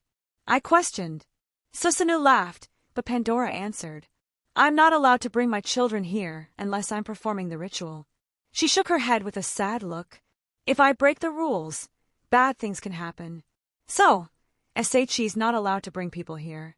It's a good thing I've been calculating my position all this time. Well, it was fun. Susanoo stood up as his body began to fade once more. Don't die to anyone else. I won't be able to show my face around unless I bring your head back with me next time. He waved me off with a wide grin, even as he talked about killing me. What a strange person. I muttered. Ignore him, he's a known idiot. Pandora snorted, walking up and cut my cheeks. Be good, don't get into too much trouble. And if possible, give me lots of grandbabies. She let go and my body was suddenly engulfed in a bright light. Go forth with my blessing, my child. Wilhelm Henry Schweinorg, the newest of the Supreme Kings. Chapter 219. I felt myself being pulled away. A thought occurred to stop it, to see if I could force it to stop, but I pushed the thought down. While my academic mind was reeling from all this new information I now had to play with, I needed to get back to my body. It was disorientating, having my consciousness pulled from my body and pushed through the barrier between realms, then suddenly pushed back into my body. Opening my eyes had been a huge sensory overload once I was physical again. I don't know how long it took me to regain my higher functions, but I was basically incoherent while the process of becoming a Campioni happened. I coughed up what seemed like a liter of water, my throat and nostrils burning from all the salt I had apparently swallowed. My hands pushed into the soft sand. Gentle waves brushed up to me as I took in my surroundings. Washing up on the beach, how cliché. I sighed, turning myself over and fell back down. At least there's no one around. Though it was likely anyone nearby evacuated with the light show / magic / freak storms we were throwing around. Could have been worse. Yeah, could have died. I snorted. I meant being sealed away into a gauntlet and having to watch you have sex. Fuck you. I couldn't help but chuckle, and I heard Drake laugh inside my soul. You good? Damn, my clothes are a right mess. Yeah. I let out a deep breath. Just give me a moment to reorientate myself. I muttered, holding me hands up above me. Fully healed. I guess I should thank Mom? I questioned it even as the word left my mouth. It didn't feel bad to say, and for it to be only a motherly feel to it. As much as Reika brings me joy, she has a much different relationship than that with me. You were adopted again. Yup. I didn't even argue that point. With a thought, I let my aura flare up. It hadn't been recharged like my body had been healed, but a noticeable amount had been returned. However, there was something completely overshadowing that. Damn, that's much stronger now. You're telling me. I waved my hand through the air, watching the multitude of colors flow around my skin. Just at a glance I can tell it's so much denser, has more weight to it. Well, it is a manifestation of your soul, and your soul just got an upgrade from munching on some god bits. Divinity. I let my head fall back down into the sand. I have divinity now. I'm a half devil, half human, with a dragon in my soul and a dragon heart, giving me a potent dragon factor. And now I have divinity added in. I just laughed at the absurdity of it. What even is my life? You regret it? Not for a single second. I grinned. Aura seems fine after everything, but more tests will be necessary. I began speaking out loud. Magic circuits are operable, no issue there. But my body seems to be producing magical energy beyond what my magic circuits were initially capable of. From your memories, you would call this a divine core, yes? Maybe. I pursed my lips. It's not a 100% transferable explanation for what happened, different worlds and all that. However, it's not entirely off the mark either. Yeah, I could feel the magical energy so densely packed inside my body that I felt almost bloated at the constant pressure. My magic resistance is absurd now. I mused, remembering what I read about this phenomenon as I glanced at the back of my hand where I still retained the command seals. I'm surprised those are still there. Wouldn't the contract break after the ritual? Before I give it a coin flip, so obviously they still persist. But if I had to guess, I'd say that since my soul also was strengthened, and the contract is supported by my magical energy which is linked to my soul, the command seals weather the storm, so to speak. Wonder if that lass got a bit of a surprise when the transformation happened. Hope I didn't worry her too much. I muttered. The seed that I would call my power of destruction had gotten noticeably larger, and I feel like it's going to grow much faster now. Interesting. So you discovered your semblance? Yeah, at the most opportune moment. I snorted. I can apparently burn my aura to turn my body into lightning, and I held my hand up and abruptly shot to my feet. Summoning my lightning, it was so similar except something was different. My mouth hung open as I shifted my hand back and let my lightning dance across my hand. I'm calling bullshit. I began to cackle as the lightning enveloped me. Divine lightning. I let it discharge randomly off into the sand. You got divinity welded on, and it intertwined with the lightning you added in Skyrim, turning it into divine lightning. Unlimited power, I declared, and it's already gone to your head. Drake sighed.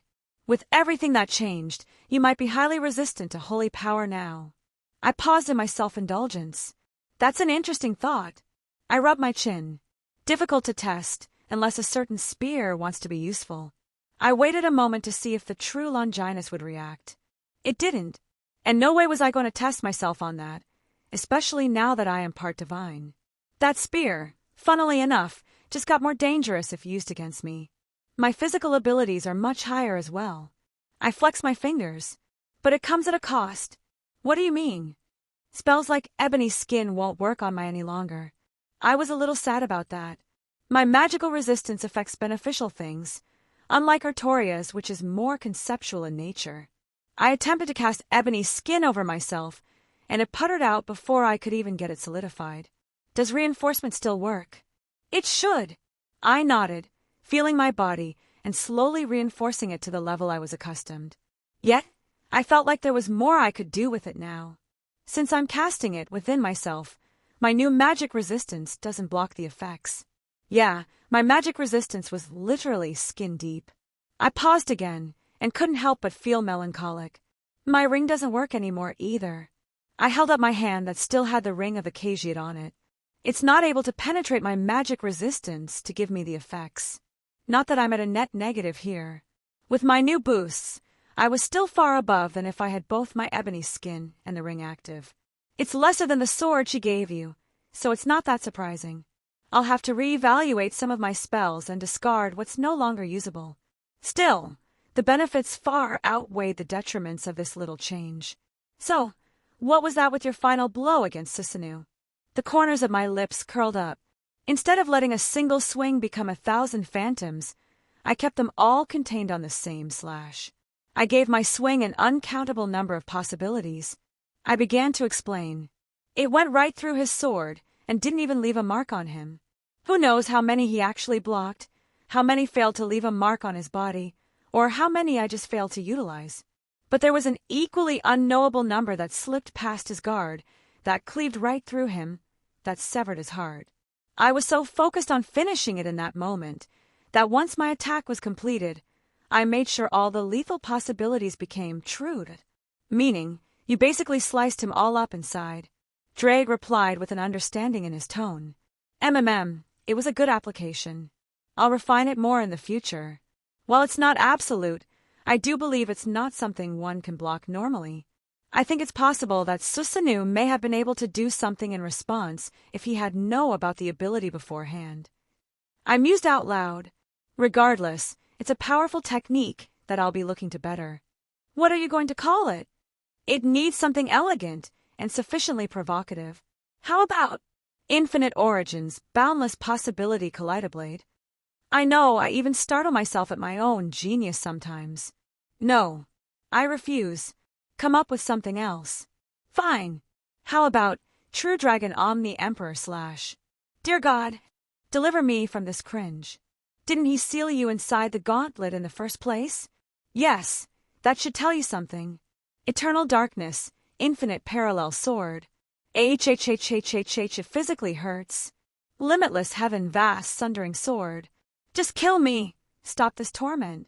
Oh, quit your whining, I'll be serious. I rolled my eyes. Besides, where the hell did you learn a word like cringe? Did you forget I watch your memories when I'm bored? Honestly, I do forget that. I hummed. For real, though. All right, hit me with something good.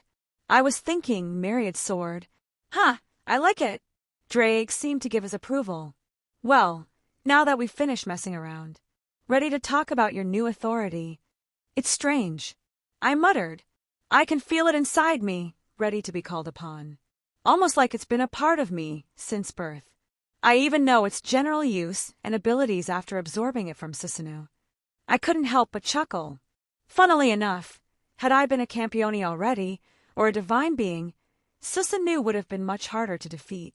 The sword apparently can temporarily take over authorities used nearby. Sounds powerful, what else can it do? Mostly what you'd think. It allows me to control the storms and whatnot. And I was right before, it can cut through most magics. I was lucky that my 9 realms was so wrapped up in the Norse cosmology, so intertwined with the symbols and concepts that it could survive even a few exchanges with this thing. It was there inside of me. This authority, this sword that I could call upon with the correct words of power. And it can also dispel curses. I added on lastly. It's not 10 fucking incarnations that are authorities in of themselves that got, but it's damn well impressive. I was only a little bit jealous. You think if you complained to your new mom, she'd give you something else. It couldn't hurt. I pursed my lips, but I'll wait to drop back in later. I have a couple girls probably waiting for me, and I've made them worry enough. Despite her own status, your teacher is probably going to kick your ass for doing this. Shit, you're right. Honestly, I could deal with that. I was more worried about how upset either of them actually were. I shouldn't waste any more time. Well, gotta face the music at some point. Drake sounded amused by the thought of me getting beat up. Look at the bright side. There's a bright side? I'll be able to shout out the shitty attack names you spouted every time you get your face kicked in by your teacher. I hate you. Oh, I know, and it fuels my existence. With a sigh, I flicked open a new portal, and I could see on the other side 2 very displeased women staring back at me. Chapter 220. As I walked through the portal, I peered at my surroundings. Much had changed in this little park area since I left it. There were many people running around doing various things, but they all seemed to be keeping their distance from Reiku and Scathack. I didn't dwell on the rushing people as my attention was focused solely on the 2. They sat at a table, calmly glancing up while sipping tea from very fine silverware. Honestly, it was surprisingly elegant for the setting they were in. Oh, look who returned. Scathack set her cup down. Did someone come back after leaving? Reiku perked up. I let out a sigh. My shoulders slumped as I slid into an empty seat between them. Yeah, just give it to me. I could have handled everything better. Scathack pursed her lips. It would be hypocritical to get upset for what you did. So you know what happened. Neither Reiku or I are fools, Wilhelm. It was not hard to put together given the clues. Not to mention I could feel some very particular changes through the link we share. Reiku added. You appear unharmed, so I understand that my worry is somewhat misplaced. I reached over and took Reika's hand into mine. Even when she was upset, she could still smile brightly at the affection. I'm sorry I made you worry, I said honestly. Even if I don't regret my actions, I can apologize for the feeling of discomfort I gave her because of them. I'll do a better job of relaying my intentions next time. I do need to communicate more with them. It's something I recognize that I didn't do enough of. Communication is a pillar of any healthy relationship. When my eyes opened to this era, my previous memory were the final moments of my time in the land of shadows. Scathach spoke up. I will admit that I am still used to feeling in control of every variable in my presence. My long years of ruling that desolate wasteland has instilled a certain complacency in me that I did not realize I needed to break myself from. I could see her frown slightly. I do not fault you for fighting a god. I know you would not have engaged if you were uncertain, and that you are not a child to chastise for going into dangerous situations. However, I reached over and took her hand in my free one. She looked a little startled, and a small smile crept up on her face. However, she continued, I am not used to caring about something like this. To know they willingly risk their lives to better themselves or to test their own prowess. It is inevitable that a budding warrior such as yourself will fight even more in the future. She paused in her words, but I felt like I could understand what she's trying to say. Just as you said you would never leave me again. I gave her hand a little squeeze. I'll also always come back to you. There was a small reaction, a happiness that flashed across her face before she steeled herself into a scowl. Humph. Of course, otherwise I'd have to drag you back myself. She puffed up. This Scathach is not someone you can abandon when you please. You have made a vow, and I will make sure you keep it. She crossed her arms. Now we have spoken our indignations. Recount the events of your departure. My Scathach is too cute. I followed the link that was tunneling through time and space using the sword that young woman had as an anchor. I began my explanation. It opened up in the netherworld, and I popped in right in front of Susanoo. Scathach looked deep in thought. He would be a strong god based on myths. Yes, he is one of Japan's most famous gods, and his feats in battle are more popular than his siblings. Reika nodded. It must have been a tough battle. The people with the History Compilation Committee had been keeping us abreast of what happened off the coast. How long was I gone? I questioned. Less than 6 hours, Scathach replied. The after effects of the battle had been mitigated by the country's mages once the divine power had dissipated. Am I safe to assume that you slayed Susanoo? I did. I didn't deny it. Well done. Scathach gave some rare praise. It seems we are both god-slayers now. She had a small smile on her face and a hint of pride in her voice. I looked at my hand still intertwined with Reika's. I held it up, getting her attention. With a little effort, my lightning began to crackle harmlessly around both our hands. Reika's eyes widened as she summoned her own lightning. Our lighting snapped around each other, neither able to disperse the other. We match now. I smiled towards. Though hers was still purple in color, we both wielded divine lightning. You really are my child, she whispered happily. Of course. If she wanted this kind of relationship, I would always humor her. Regardless, I couldn't help but think of her as mine at this point, and I refused to give her up. I was a greedy person, and I would never deny that. How did the fight go? Scathach asked. He was stronger than most servants. Speed was extremely high as well. His durability was off the charts. Blows that could have taken out the strongest servants in the last war he took and kept going. I don't know if it was some kind of passive authority like battle continuation, but he was hard to put down. And how was his magical resistance? I was unable to test much on the goddess I fought. You won too.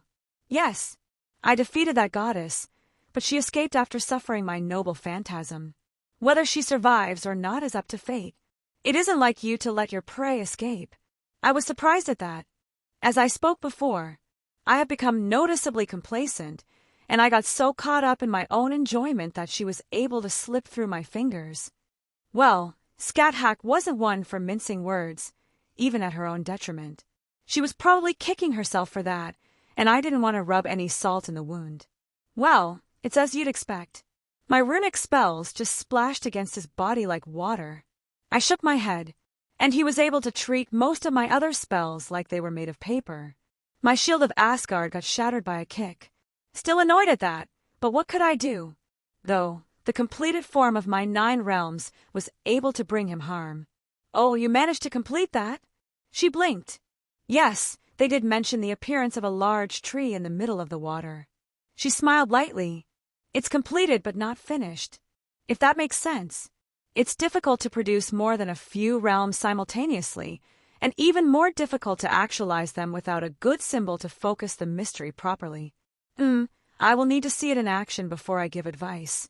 She nodded to herself before she removed her hand from mine and poked me. And you have become one of these campiones. She poked me a few times, an action that Reika started to mimic with a giggle. Bow before my majesty, I proclaimed. The only bow of mine will be when I headbutt you. She gave a little flick to my forehead, though that gentle smile of hers remained. My student, continue with your story. Well, we kind of just traded a few blows in the netherworld. I rubbed my chin, punched him through his house, but then he punched me through a tear in space, and I came out in the middle of the ocean off the coast. I had a few moments before he followed, so I began casting my Yggdrasil. Finished him off with a technique I had theorized previously, and decided then was a good time to practice it. Many things I will need to see from you that I am in the dark about. Scat-Hack muttered to herself. Oh, that reminds me. I haven't updated you on everything I've gotten since my time in the Land of Shadows. My aura, my bloodline, my new swords, my lightning. Hell, I need to cover my authority too. Well, Hush! She put a finger to my lips, with a sultry look on her face. I wish to discover all of these myself. I blinked, registering what she just said. Was her face flushed? She wrapped her fingers around my tie and pulled me close to her, whispering just for me to hear. You will make time later, so I have you all to myself. Are you aroused? She smirked. And now I am too. She let go like nothing happened as I straightened my tie. I let out a sigh, noticing my clothes again. I really did hate being such a mess. So, what happened around here? I questioned, waving to the area that had people still up and about. That man's name, Toma, I believe. Reika began. He was willing to admit his faults and apologized, so I did not pursue any grudge. After Scat-Hack ran off to fight the goddess and you fought the god, he called in some of his associates to help deal with the aftermath. But that doesn't explain this. I tapped the table. Oh, neither Scat-Hack or I wish to go somewhere else while you were gone, lest you have trouble finding us. Reika smiled. Even though you have that servant contract with the lass and could find her with minimal effort, Scat-Hack huffed. She insisted on waiting for you here. You're sweet. I leaned over, kissing Reika on the cheek. Reika's little giggle made my heart flutter. And Toma brought out things to make our wait more pleasant. This is very good. Scat-Hack nodded, taking another sip of tea. I said before that it is not my usual preference, but I could enjoy this more often. Well, he certainly gained some brownie points from me for his effort. Anyone who treated my girls good would be in my good graces. And it's not like I was upset over their previous actions. They came from a noble mindset. It's one of the best parts of life. Enjoying new things. I replied, yes, it's a wonderful experience. She closed her eyes, taking another sip and enjoying the taste. I could imagine how she feels. The same thing day in and day out for centuries upon centuries. Perhaps even a simple thing like Japanese tea would bring her an untold amount of joy from the sheer novelty. Oh my, speaking of Toma, Reiko interjected. I turned my head to see Toma running over. It ickled to see him hustle in a suit like that. As soon as he got close, he practically slid to his knees. Your Majesty! He spoke loudly. I apologize for my earlier slight. I welcome you, the 8th Supreme King. News sure travels fast. I pursed my lips, but I remembered how Pandora practically broadcast my existence, and it probably reached the ears of every High Miko in the world. And get up, I don't like that kind of prostrating. As you command. He shot to his feet, following my command without a second thought. May I be so bold to ask, Your Majesty, which god did you slay? Susanu. I said simply. While I didn't hold a grudge, I wasn't going to just regale him with my life story this soon. I see, he said quietly. I raised an eyebrow at his reaction. Something wrong? There's nothing wrong, Your Majesty. He quickly bowed his head. It's just, Lord Susanoo was one of the backers of our organization as he watched over Japan. It's one of the reasons we have fewer heretic gods to send here. Oh. Fuck. I really couldn't just wipe my hands clean of this world, could I? I mean, I could, but my pride wouldn't let me. Fuck. Don't beat around the bush. You're wanting me to support you all, yes? I wouldn't dare presume. He bowed once more. But we would be forever grateful. I ran a hand down my face. I looked to Scathach for help, but she gave me a look that practically screamed, "This is your mess." And I know Reiku would listen to any request of mine, so I didn't want to drag her into this nonsense. I won't be around, and it'll be impossible to reach out to me when I'm traveling, I stated, and I saw, for the briefest moments, a look of despair flash across his face. Japan is known for having a ridiculous amount of gods across the land. I wouldn't be surprised if a few of them wanted to descend, to cause a ruckus, just because they could now. However, I said pointedly, you still have Gadu. He didn't outwardly react, but I could tell he was reluctant to rely on Gadu. I wouldn't be surprised if the kid's whole personality had already been dissected by every organization in the world. To them, I'm probably much more reliable to depend on. No doubt he's already caught on that both Reiku and Scathach are deferring to me. He's still a kid. Despite killing a god by pure luck, he's not really sure of what he's doing right now. Approach him politely and explain yourself properly. Don't bow down to him, don't put him up on a pedestal, and treat him like the king of the world. I've already spoken to him about some things, but he needs some people to trust and rely on. If you become that, he'd probably be willing to lend a hand. He's the honest and good-natured sort. They both need help right now. It might be the best to nudge them into each other's orbits. Thank you, Your Majesty. He continued his bowing. I will work on this immediately. He took steps back, head still down. Tell him I sent you. That should make him less wary. I gave him permission to leave. I could see why Gadu was annoyed by how people treated him. I was used to people treating me as someone in a higher position due to certain statuses, but this just felt way over the top. Should I have done more? I questioned. I think you have done enough. Gadu will either soar, or he will continue to bury his head in the sand, and anything else you do is pointless. Scathach replied, Master, you've done plenty. Reika pat my shoulder. This organization will gain an ally in Gadu if they are intelligent enough to heed your words. Ha! I let out a breath. I feel tired. Well, you just fought a god, Scathach said with amusement. Do you wish to retire for the night? Or perhaps you wish to go home now? I don't particularly have anything important remaining that draws my interest in here. I'm of the same mindset. Reiku agreed. I wish to see Kunu now that I'm not. She didn't finish, but I could understand. Kunu's going to love spending time with you. I reassured her. Before she was standoffish, distant, and perhaps a little intimidating. A second meeting would probably help ease any tension, especially with Yasaka. And I miss everyone else. It feels like an eternity since I've seen my other girls. Fufu, thinking of your other women, Scathach poked me in the shoulder. Is it strange I miss everyone I don't have around me? I grabbed her hand, bringing it up for a kiss. I missed you so much when you were gone. She huffed, turning away. You are more adept at seeking your opponent's weakness. Gah, so cute. I do want to give Gada my goodbye before going to see Gramps. But I also have one other thing I want to do. What other matter do you wish to attend to, Master? Reiku asked. Did I mention that the goddess Pandora adopted me? That got a strange look from both of them. Chapter 221. What do you mean, adopted you? Scathach questioned. Reiku listened along with rapt attention. Just exactly as it sounds. I replied. Apparently, she adopts all the Campioni and takes them as her stepchildren. For some reason, they don't really remember her all that much due to the process. She was very nice to me, so I wanted to say goodbye before we left. Master, Reika quietly tugged on my sleeve. Hey! I realized I touched something sensitive for her. Reaching my hand out, I cupped her cheek. Please don't misunderstand.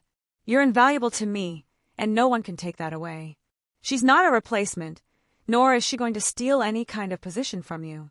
You're mine, Reiku. You're my Reiku and my servant, and I never want to give you up. She made a little noise of happiness, and her cheeks turned a little red. "Ah, you're making your mother so happy." She looked down in embarrassment. Thank whatever gods that she wasn't still under the effects of mad enhancement, or I'd never bring her around Pandora. Well, one of the things she desired was complete acceptance. I suppose I wanted to make sure she knew where I stood.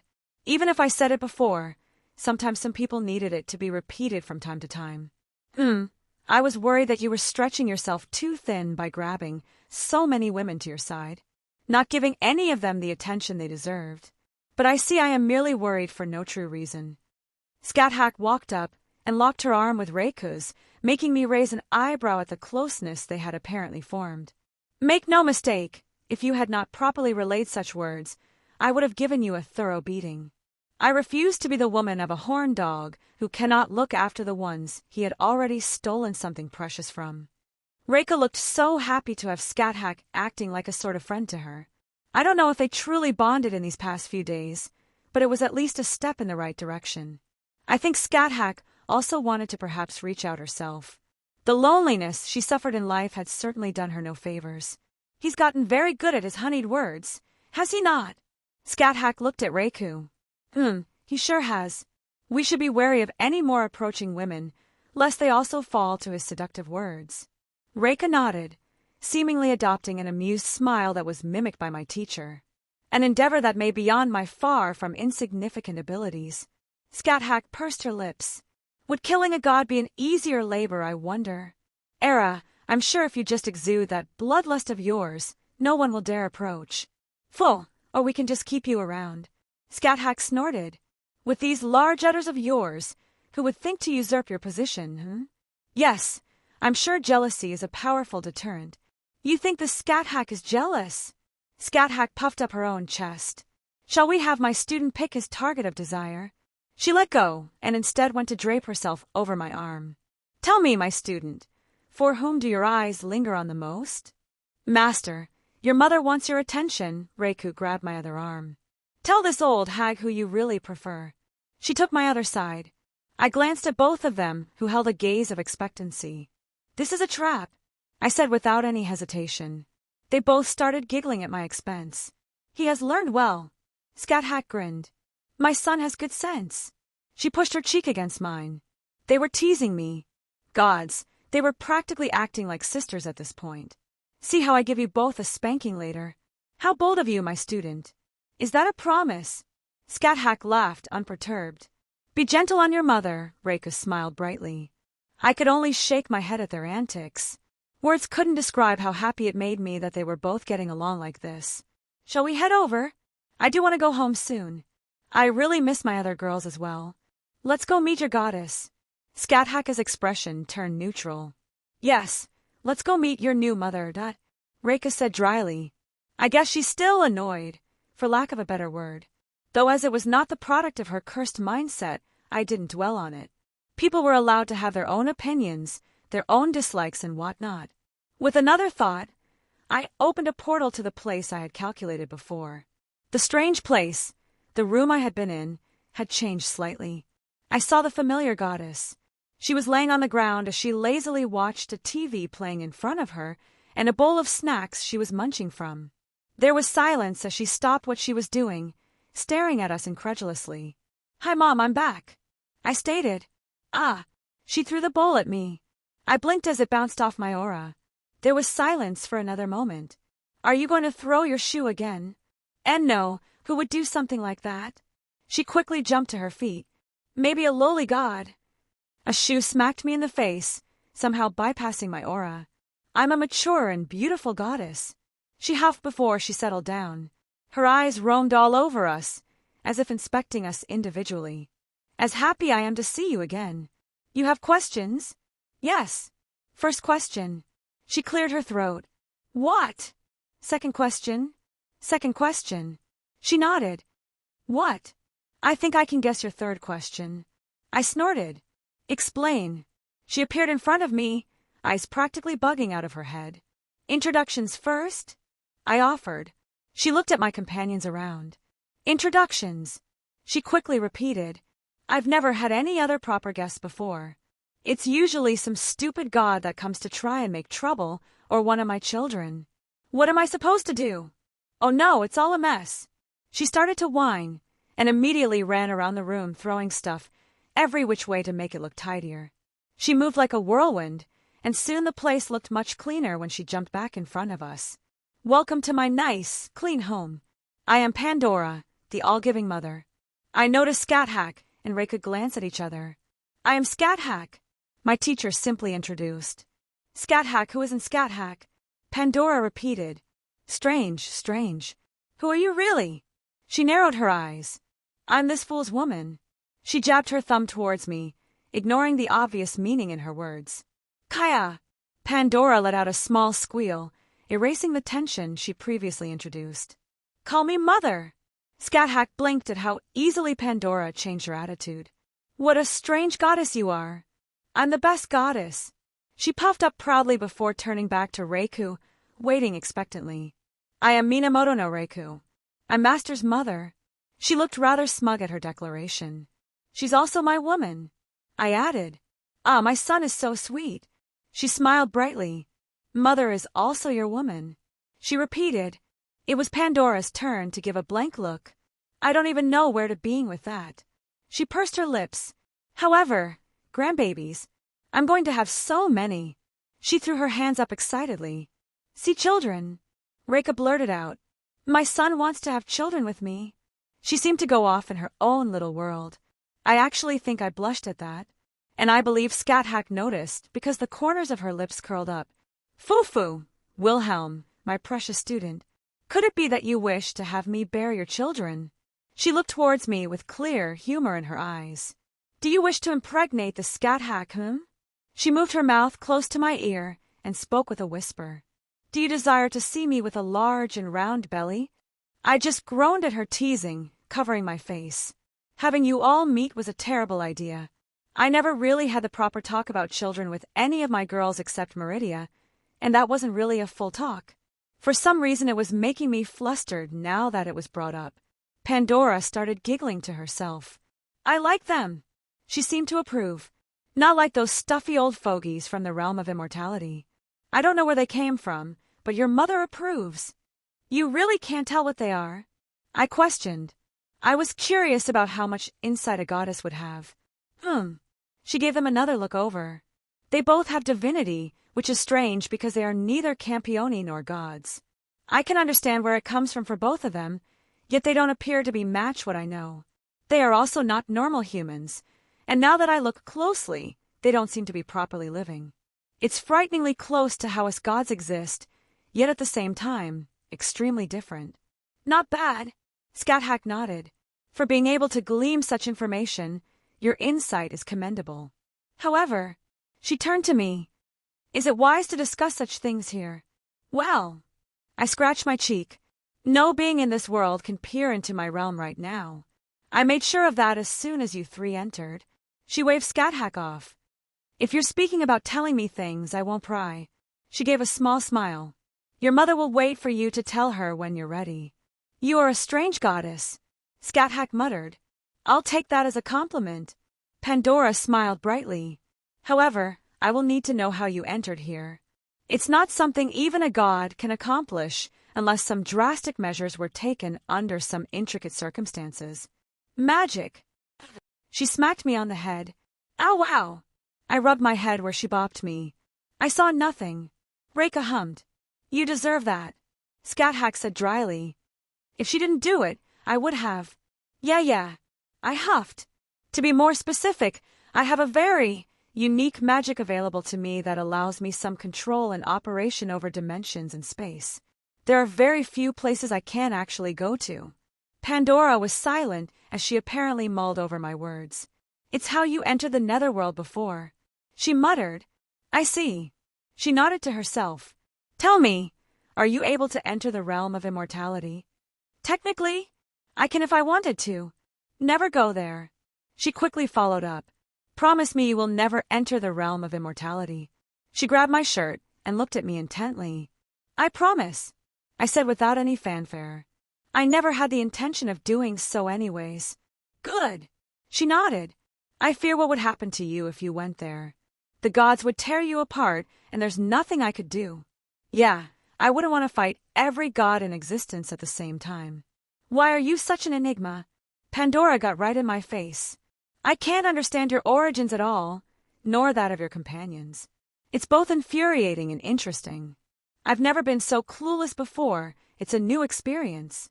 I'll explain properly at another point. I said quietly. I suppose that's the best I can get. I can't expect you to trust me so soon after just meeting me. She sighed. Thank you for telling me this much at least. I couldn't help but reach out and hug her. Hee, my son came back home and gave me a hug. This is the best day. Is it okay if I come back in the future? I asked. I have other girls I want to introduce you to. Is it weird that I already felt a connection to her? I am really a sucker for this kind of thing, especially when she holds no kind of deceit in her actions. Pandora let out a laugh. More? My, you are such a Casanova. She gave my chest a little poke. And I can't forbid you from coming. She gave an exaggerated little shrug, though I felt it was accompanied by a wink-wink kind of feeling. But if you happen to drop by, I would be extremely happy. Of course, he will return. Reiko confirmed. A son should not be away from their mother for too long. She nodded to herself, and I had to do a double take as she practically did a 180 on her previous feelings. Was it the comment about children that won her over? Well, it was pretty hard to dislike Pandora. She came off as very sincere and genuine. You understand?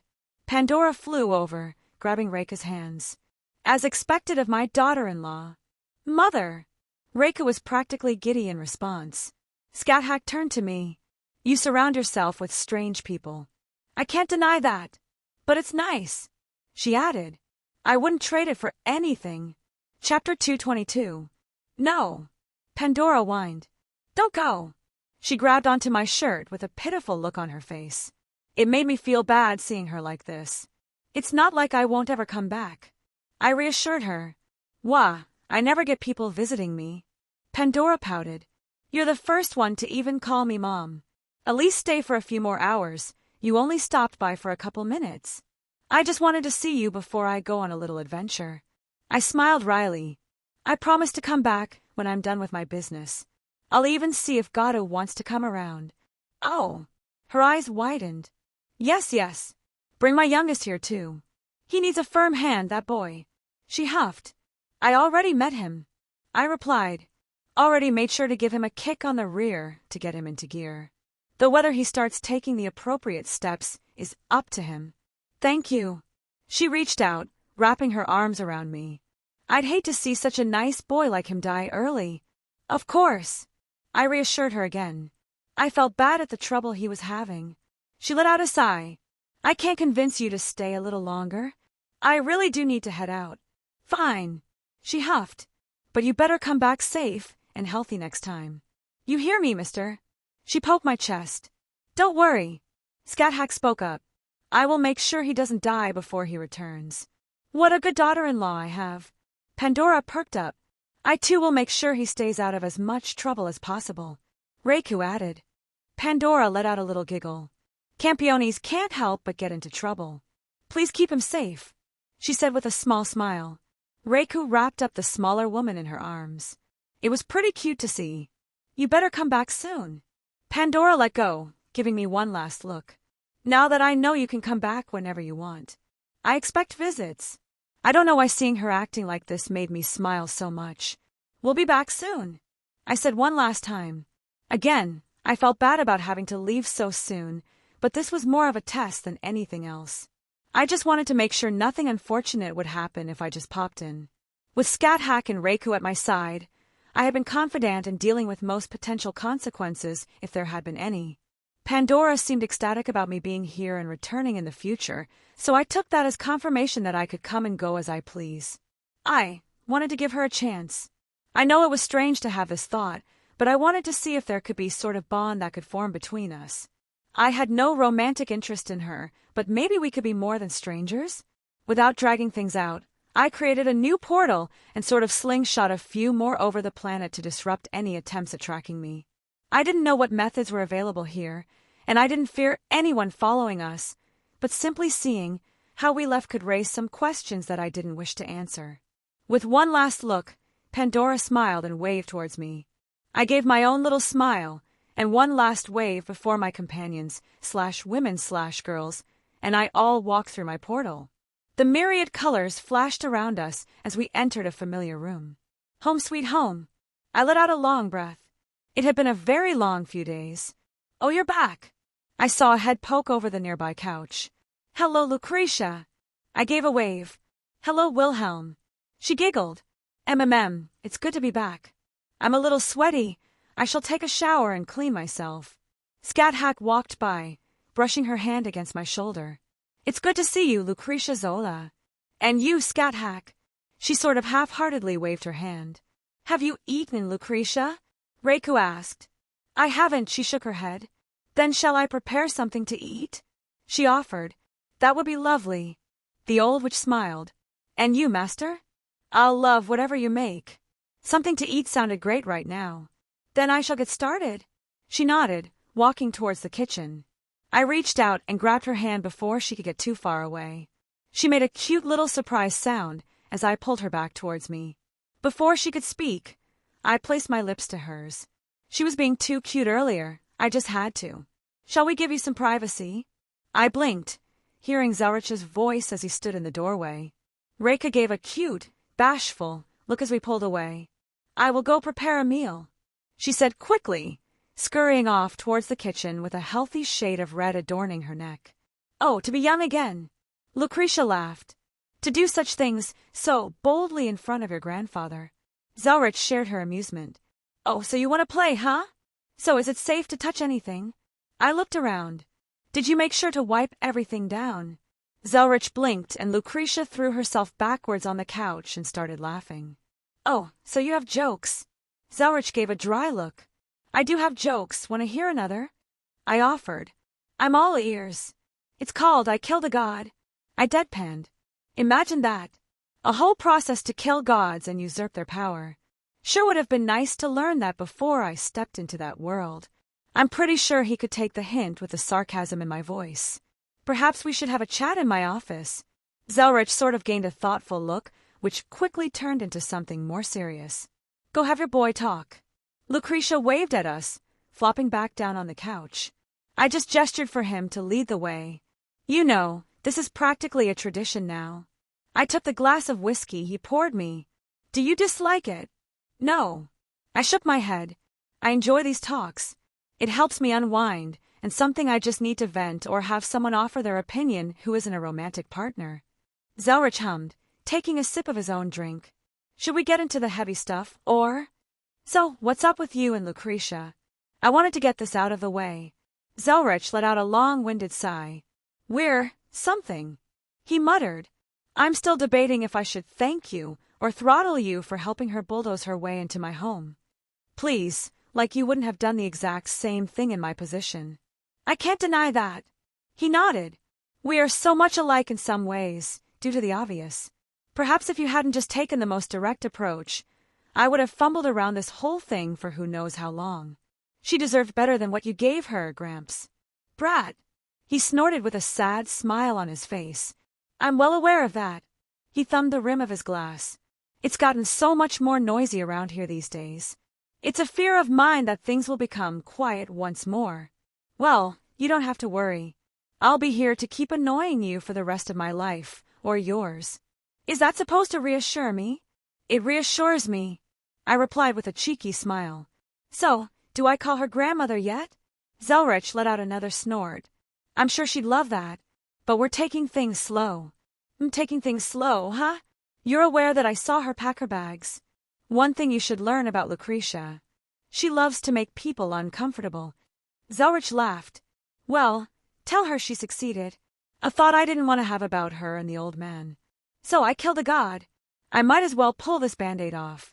You're doing a remarkable job keeping everything contained and not leaking out. I noticed something wrong, but until you said it, I couldn't quite put my finger on it. But now that I take a better look, you certainly are bursting with more power. I ran a hand through my hair. I didn't think it would be wise to let my divine power seep out in this place. A good choice. He nodded in approval. As long as you don't cause any issues, I do not believe the counterforce would waste energy to move against you. Yeah, it's very unwilling to waste any effort needlessly, so I didn't think a counter-guardian would be sitting here waiting for me when I came back. Why didn't you tell me about this? I should have, he admitted. I think I was just worried you would go do something foolish. He shook his head. Not that I think you are a foolish person. I don't think you would fight a god without confidence in winning. I understand. I sighed. I'm like that too. I guess I got it from you. I worry about those I care about even when I know I shouldn't. Just, please don't keep something like that from me. I promise I won't do that again in the future, he said without hesitation. But I have to ask, why did you fight a god, Wilhelm? Well, he didn't leave me with much of a choice. He started throwing fists at me, so I responded. So you couldn't have removed yourself from the situation? Or perhaps not put yourself in front of a god, so that they would be willing to start attacking you? He raised an eyebrow. Well, no. But I think we should have a talk about your attitude. He cut me off. My attitude? I questioned. You went looking for a fight, didn't you? He looked at me. I didn't start anything. I denied. It's not a matter of starting it. It's a matter of you willingly putting yourself into those situations where a fight is inevitable. And I don't think you realize that you're doing it yourself. What do you mean? Do I need to spell it out for you? He replied. When you first came to me, how willing were you to start waving your sword at people? I mean, I fought with someone as soon as I came here. I fought quite a few things in Skyrim as well. Yes, but from what I understand, those were calculated bouts. Fighting undead in dungeons to secure the treasure. Fighting one of those young mages to help Rin with her reputation and establish your own. Why did you fight a god, Wilhelm? I blinked at his words. Because you were looking for a fight. He finished for me. It's becoming clearer as time goes on. You've been steadily escalating, and it's all culminated into this point. Various undead, some low-level mages, then dragons, and other monstrous creatures. Then you entered a Grail war and decide to start fighting servants. And now you killed a god. Don't get me wrong, he continued, not allowing me a moment to retort. I'm not admonishing you for your behavior. Well, mostly. I believe you could take a better approach to such endeavors. But I want you to be aware of your own behavior. You are a young man who is objectively powerful. I would not be surprised in the least if you wanted to test yourself. It's something we all go through. I had a streak of such things in my youth where I left many bodies in my wake. Now, adding on your devil heritage, we have a recipe for something a bit more noticeable. And then there's the dragon living in your soul who is no doubt influencing you to some degree. I was silent as I digested his words. I couldn't refute the logic behind them as I thought back at my past fights. Am I a battle maniac? I don't believe so. He shook his head. Enjoying a fight, and even seeking them out doesn't make you a battle maniac. You don't throw caution to the wind, most of the time, and ignore everything else to fulfill these desires. Tell me, did you fight this god without a second thought? I mean, kinda. I was prepared. My aura was full. I had a good supply of mystic codes, talismans, and such, even if they wouldn't be really effective. I was in perfect condition, and I had a good idea of what I was walking into, and even had Reiku on standby if needed with Scat-Hack nearby. And I had escape routes already planned in my head for emergencies. Then it sounds like I can't fault you. You're young. Being impulsive is fine if you are prepared to deal with the consequences, which it sounds like you did an adequate job of doing. What more could you have done than what you already did? You simply enjoy fighting and like to test yourself. You are entering higher stages, and I can't fault you for wanting to seek opponents who can match you. Is it that simple, then? I guess I do enjoy fighting, and I have met some powerful opponents in a fight, even when I could have taken other approaches. I remembered what Shakespeare's noble phantasm said about me wanting to prove myself. I guess he was correct in that sense. But maybe I just wanted to prove my own strength. It's a very dragon mindset to have. Drake spoke up. It doesn't necessarily mean betting your life every time. I've fought many opponents in my life where death was not a factor, and we simply had fun pushing ourselves in our duels. Fighting is in our blood, and yours too. Huh. I have a lot to think about now. That's all I ask. For you to acknowledge your own actions. Zelretch gave a happy nod. I think I just need to take a few days and rest. Maybe try and put my sword up in the meantime and get some other work done. I think that's a wonderful idea. You have plenty to keep you preoccupied in the meantime. Gods. I ran a hand through my hair again. It feels like forever since I've seen the others. Jin stopped by the other day, asking when you would be back. Zelretch mentioned. I blinked. She did? Why didn't she call me? She has a kaleidophone. I don't think she wanted to be a bother. That. I let out a sigh. I need to take her out on a date. She deserves that at the very least. Seeing Jin with a sad expression would honestly give me heartache. I didn't want my genie to feel that way. Now that I think about it, we all barely use the kaleidophones. I can understand why. Several of us were sometimes in situations where it could have been a distraction. At the risk of sounding like I'm trying to change the subject, want to hear about how everything went? I'd love to. He nodded enthusiastically. Tell me all about this authority you acquired and how you defeated a god.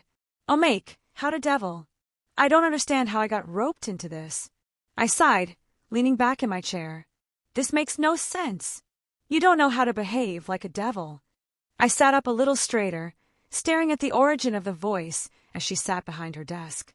Sona Citri stared back at me, her annoying look as she tried to look stern and mature. Honestly, it just came off as needlessly haughty. You've been at this how long? I haven't. Because there's no need, this is stupid. The contracts. I already analyzed the concepts intertwined in the contracts. They're a medium to extract desire based on the payment received of our client. It's absorbed by the inherent, sinful concepts of our nature, converting it into demonic power, albeit in a minuscule amount. What? I questioned. How did you figure that you? It's not exactly public knowledge. Isn't it obvious? It took me like 30 minutes to analyze it. You even gave me a perfect sample. How could I see what's going on? I blinked. Be that as it may.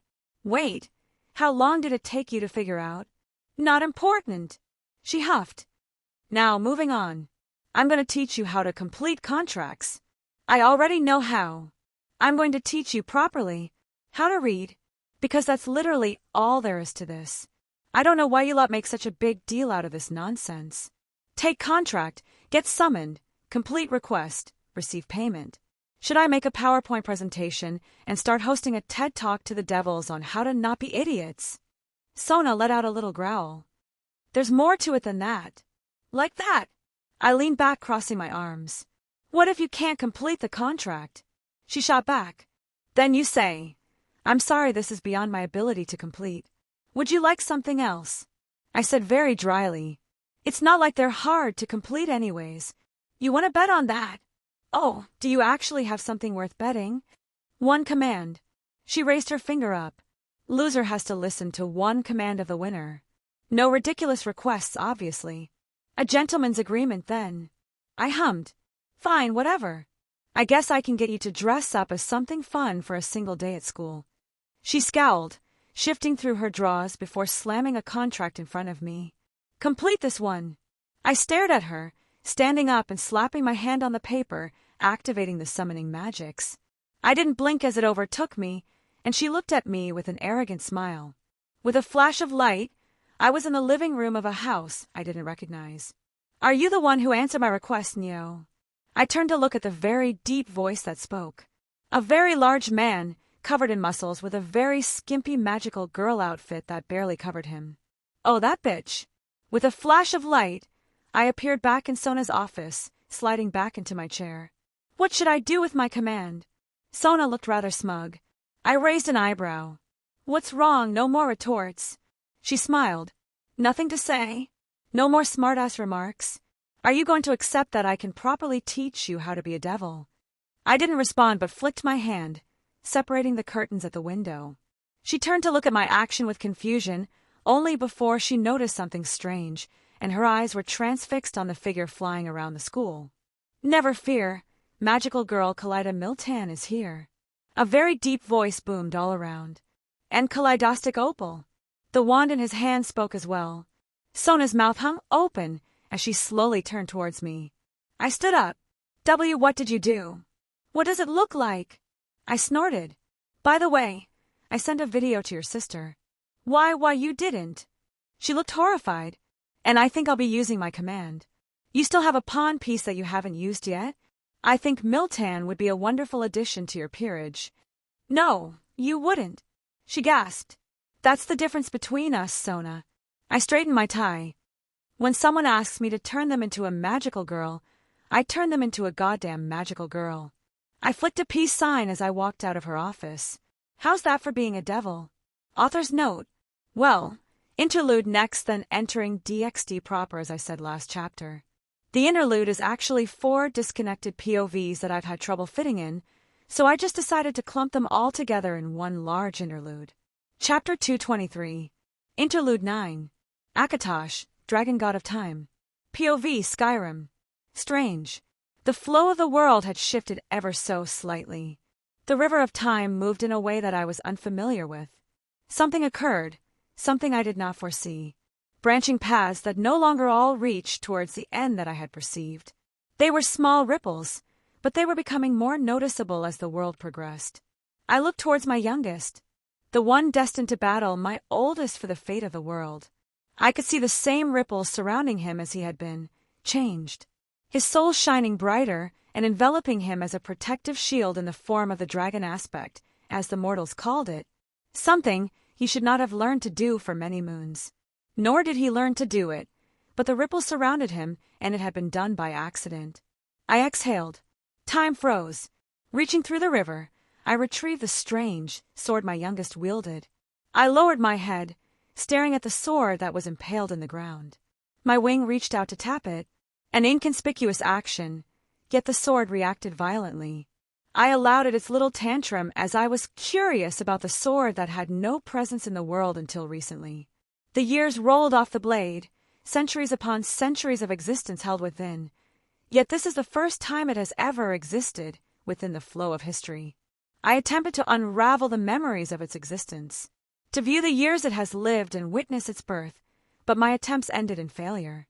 As if a large void superseded my authority, the world's timeline held no bearing over the sword until the moment I plucked it. Once more, I looked back towards my youngest. He was stronger than he should have been at this particular point. Yes, the ripples had been beneficial so far as my oldest had been passive.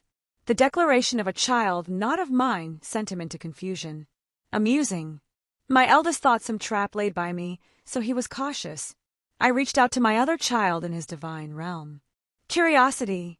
I sent towards him my intent, wanting to know what he found about the anomaly.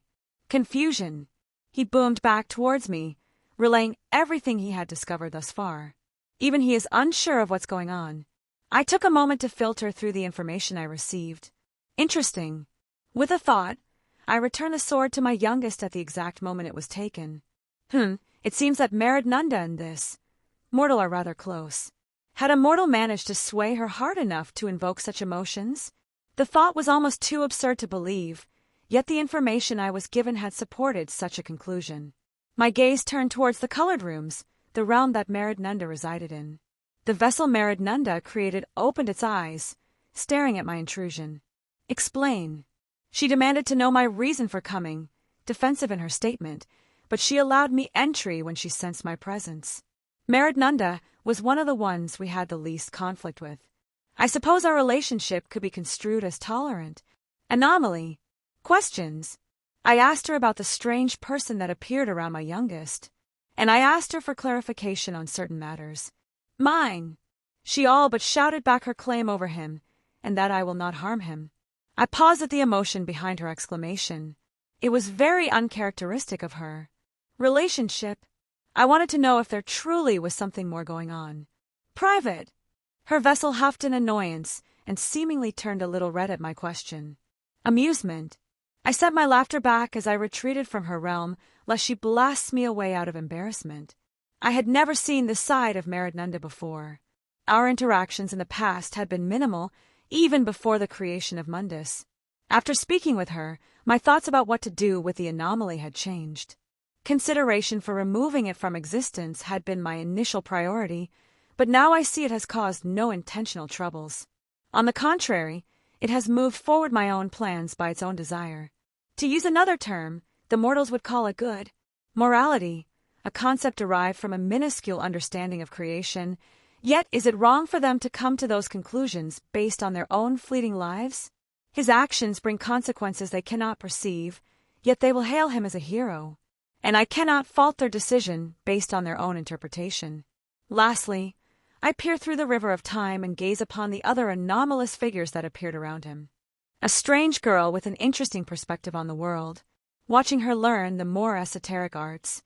How mortals wield magic was an amusing sight of its own. A strange system inside her body that allowed her to process the magica coming from Etherius. As interesting as she was, my attention was taken by her companion, the girl who was a dragon, another that is not one of mine. I rewound the river of time until the point I desired, a point that I found something strange about her that caught my interest, more than it had previously. Reaching out towards her, I paused when my hold on time shattered. Meridnunda glaring at me.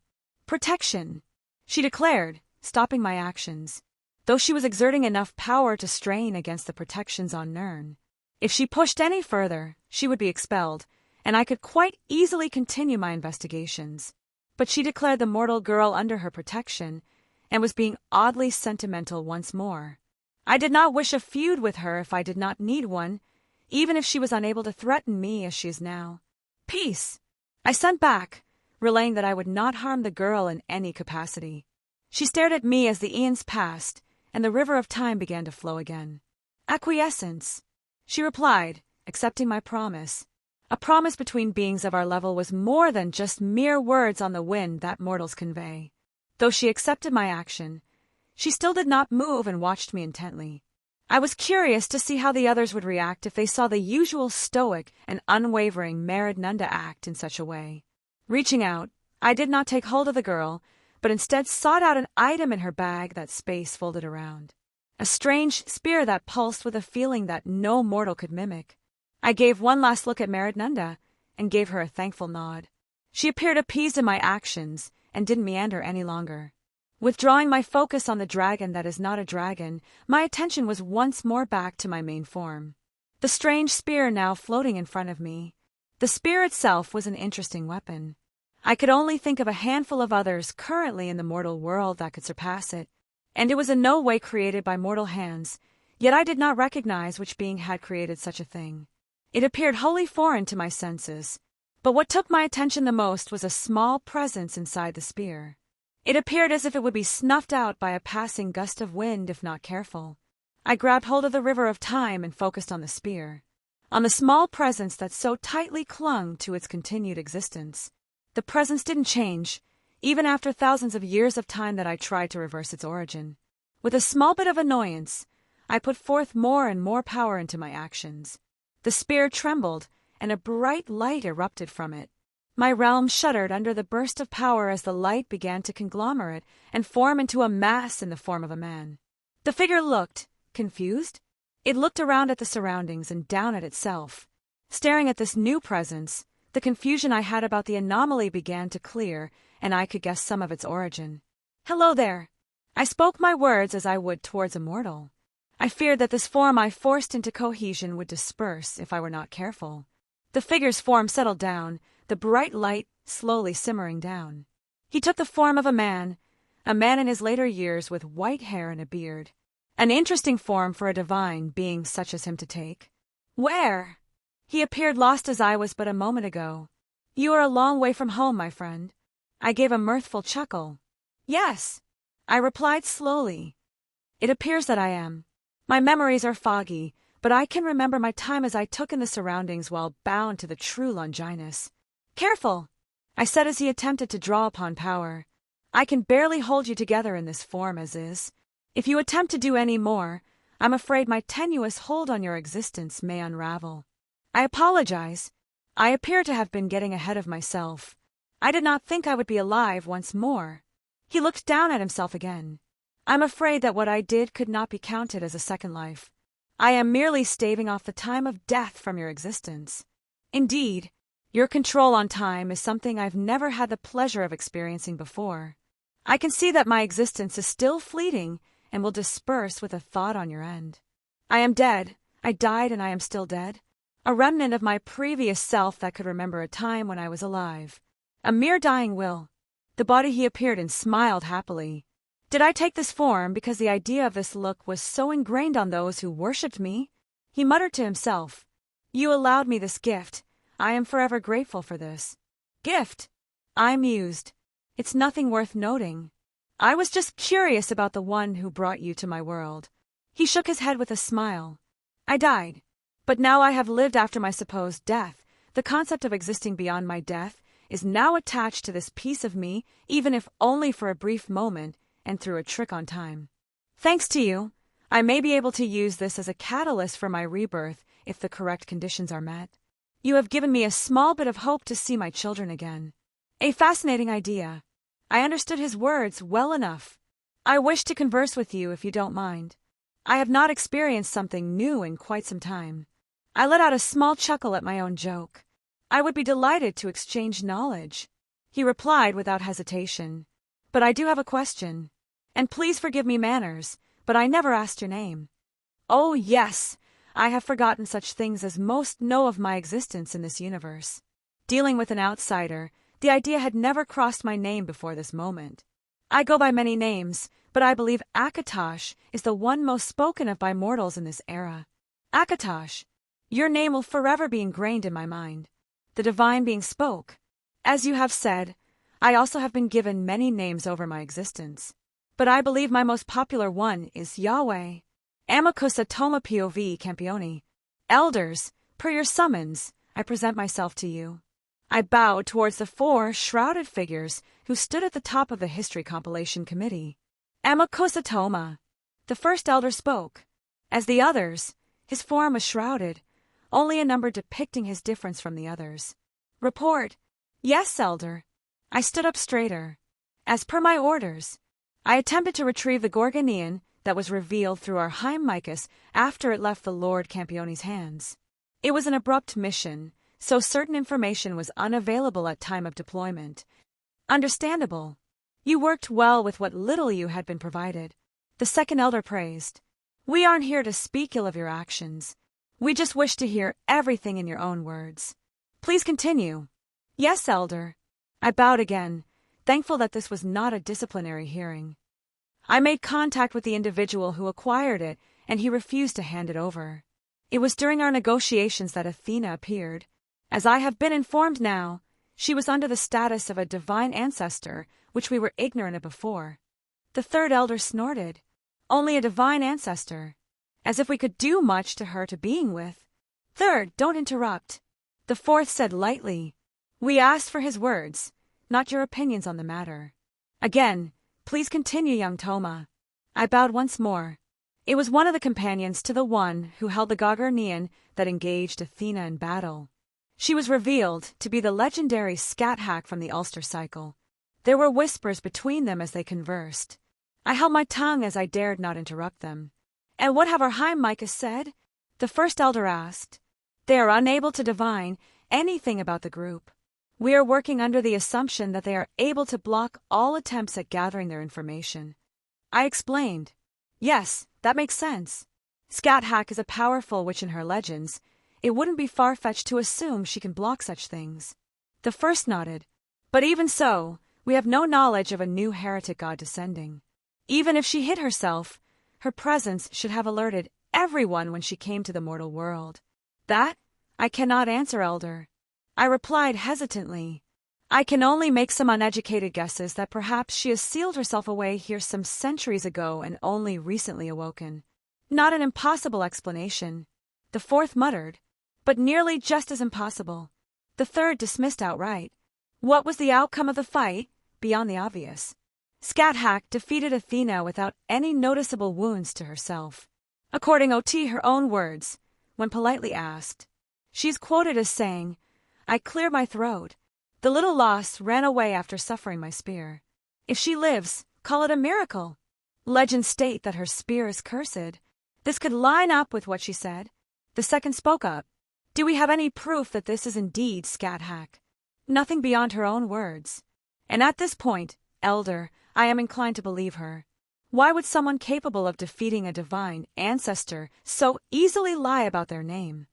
I offered. A valid point. The second elder accepted. Shall we move on to the others? There were grunts of acknowledgement, so I continued on. The next person I wish to bring up is the other woman that accompanied the newest 8th king. She called herself Minamoto no Reiku. Again there were murmurs around the room as they all whispered and discussed this amongst themselves. Any evidence for her claims? The first asked. None, elder. But with her attending to the new king and being with Scat-Hack, I hesitate to dismiss her as well. Agreed. Take her words as fact. The fourth stated. Even if it's a lie, it's not a good idea to anger the new king. Your report says that she was approachable and willing to negotiate. Do you think she will be amenable to working with our organization? The second elder asked. If asked for assistance, she seemed like the type of person to lend aid. Knowing her identity now, legend reveals her as one that protect the common people. So I would assume she'd be a hero of the masses if disaster struck. I gave my opinion once more. Good, good. The third elder nodded. See if we can approach her when she reappeared, but don't anger the others around her. Especially the new king, their relationship doesn't seem simple. That's one way to put it. They didn't see the way she looked at him and him at her. That was clearly the relationship between a man and woman. Not that I could blame him. She was certainly a beautiful woman. Both of them were. Well then, let us move on to the main focus of this meeting. The fourth elder spoke. The 8th king, born on our land. I took that as my K. Yes, we have compiled some information thus far. Wilhelm Henry Schweinorg. He appears to be mixed race with Japanese being half, and we suspect the other to be German. We have discovered that he fought and defeated the god of storms, Susanoo. Yes, I'm pretty sure half the country is aware of that. The third elder said sarcastically. A massive tree appears off the coast of Japan, along with storms that defy logic. He snorted. These Campioni, always making a damn mess of things. How many other organizations are contacting us on behest of the other kings? What are we supposed to say to them? For once, I agree with third. The fourth elder spoke up.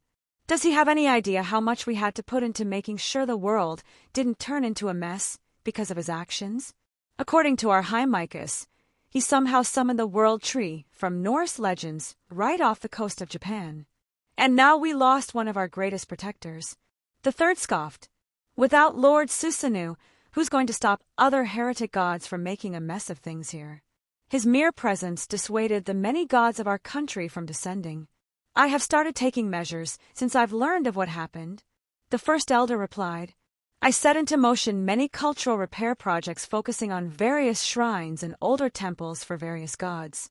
I have many of my people scouring the more rural parts of the country to make sure any shrines they come across are given proper care. Well done, first. The second replied. It's not a perfect solution, but it should buy us some time. Indeed, this should mitigate some backlash from the more popular deities. We should take a second look at the records regarding any sealed gods on our land and make sure they're still holding. The third replied. It's been a long time. I'm unsure of which seals were being supported by Lord Susanoo. Another good idea. Second gave praise. But we should focus our attention back on the main point of the meeting. Agreed. Fourth nodded. Tell us your opinion on the 8th king, Toma. Yes, elder. I nodded as they stopped their own conversation. He's a confident individual. I would almost call him the opposite of the 7th. He is thoroughly knowledgeable of our world, as evidenced by his battle with Susanoo being a true fight. But he was also acknowledging the issues caused by his actions when I spoke of Lord Susanoo. Interesting. Were you able to gain his agreement to our cause? The first asked. Yes, though it was not a partnership. I replied. He agreed to lend a hand while he was around, but he was adamant that he wouldn't be around much.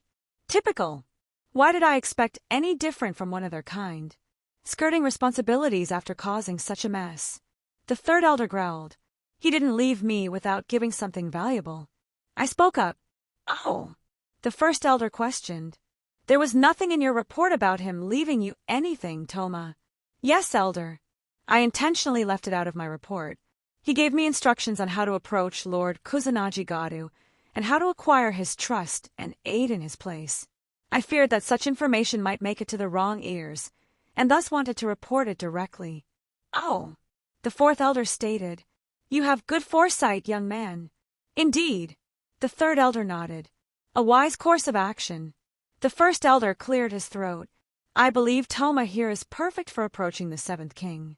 He has a good head on his shoulders and has shown to be able to navigate around this sort without causing issues. All in favor? I agree. Same. As do I. They all continued. The first elder spoke up again. Good. Amakasa Toma, you are hereby ordered to approach Kusanagi Gadu and attempt a liaison between our organization and him. Use any methods you require to bring him to our side. We need someone to fill the spot of Lord Susanoo. I bowed towards them once more. I will listen to the elder's orders. This would be a difficult assignment, but I felt like I could handle it. I would need to gather a good team and start studying the seventh king and to make sure. Oh, and bring Aina with you. Fuck. Salem POV RWBY. How dull these past few weeks had been. I was not usually so attentive to the quietness of my castle, yet, after that strange man appeared and then left, it felt so boring and empty. The only amusement I had found in this time was the book he had given me. This, Runecraft, as the title had displayed. The idea of magic interlaced into symbols was nothing new, but this particular method was foreign to me. I stared at myself in front of my mirror, my thoughts drifting slightly, a whimsy I usually don't indulge in. I ran my fingers through my hair, undoing my bindings, allowing it to fall to my shoulders. I reached for a brush and began to properly take care of it, perhaps indulging in the idea of keeping it like this. He did express a liking for it. I paused and tossed my brush to the side, scowling at myself for even harboring such an idiotic sentiment. What am I doing? I muttered as I glanced over myself, wearing a dress I normally do not wear, one that emphasized my chest and hugged tight my rear.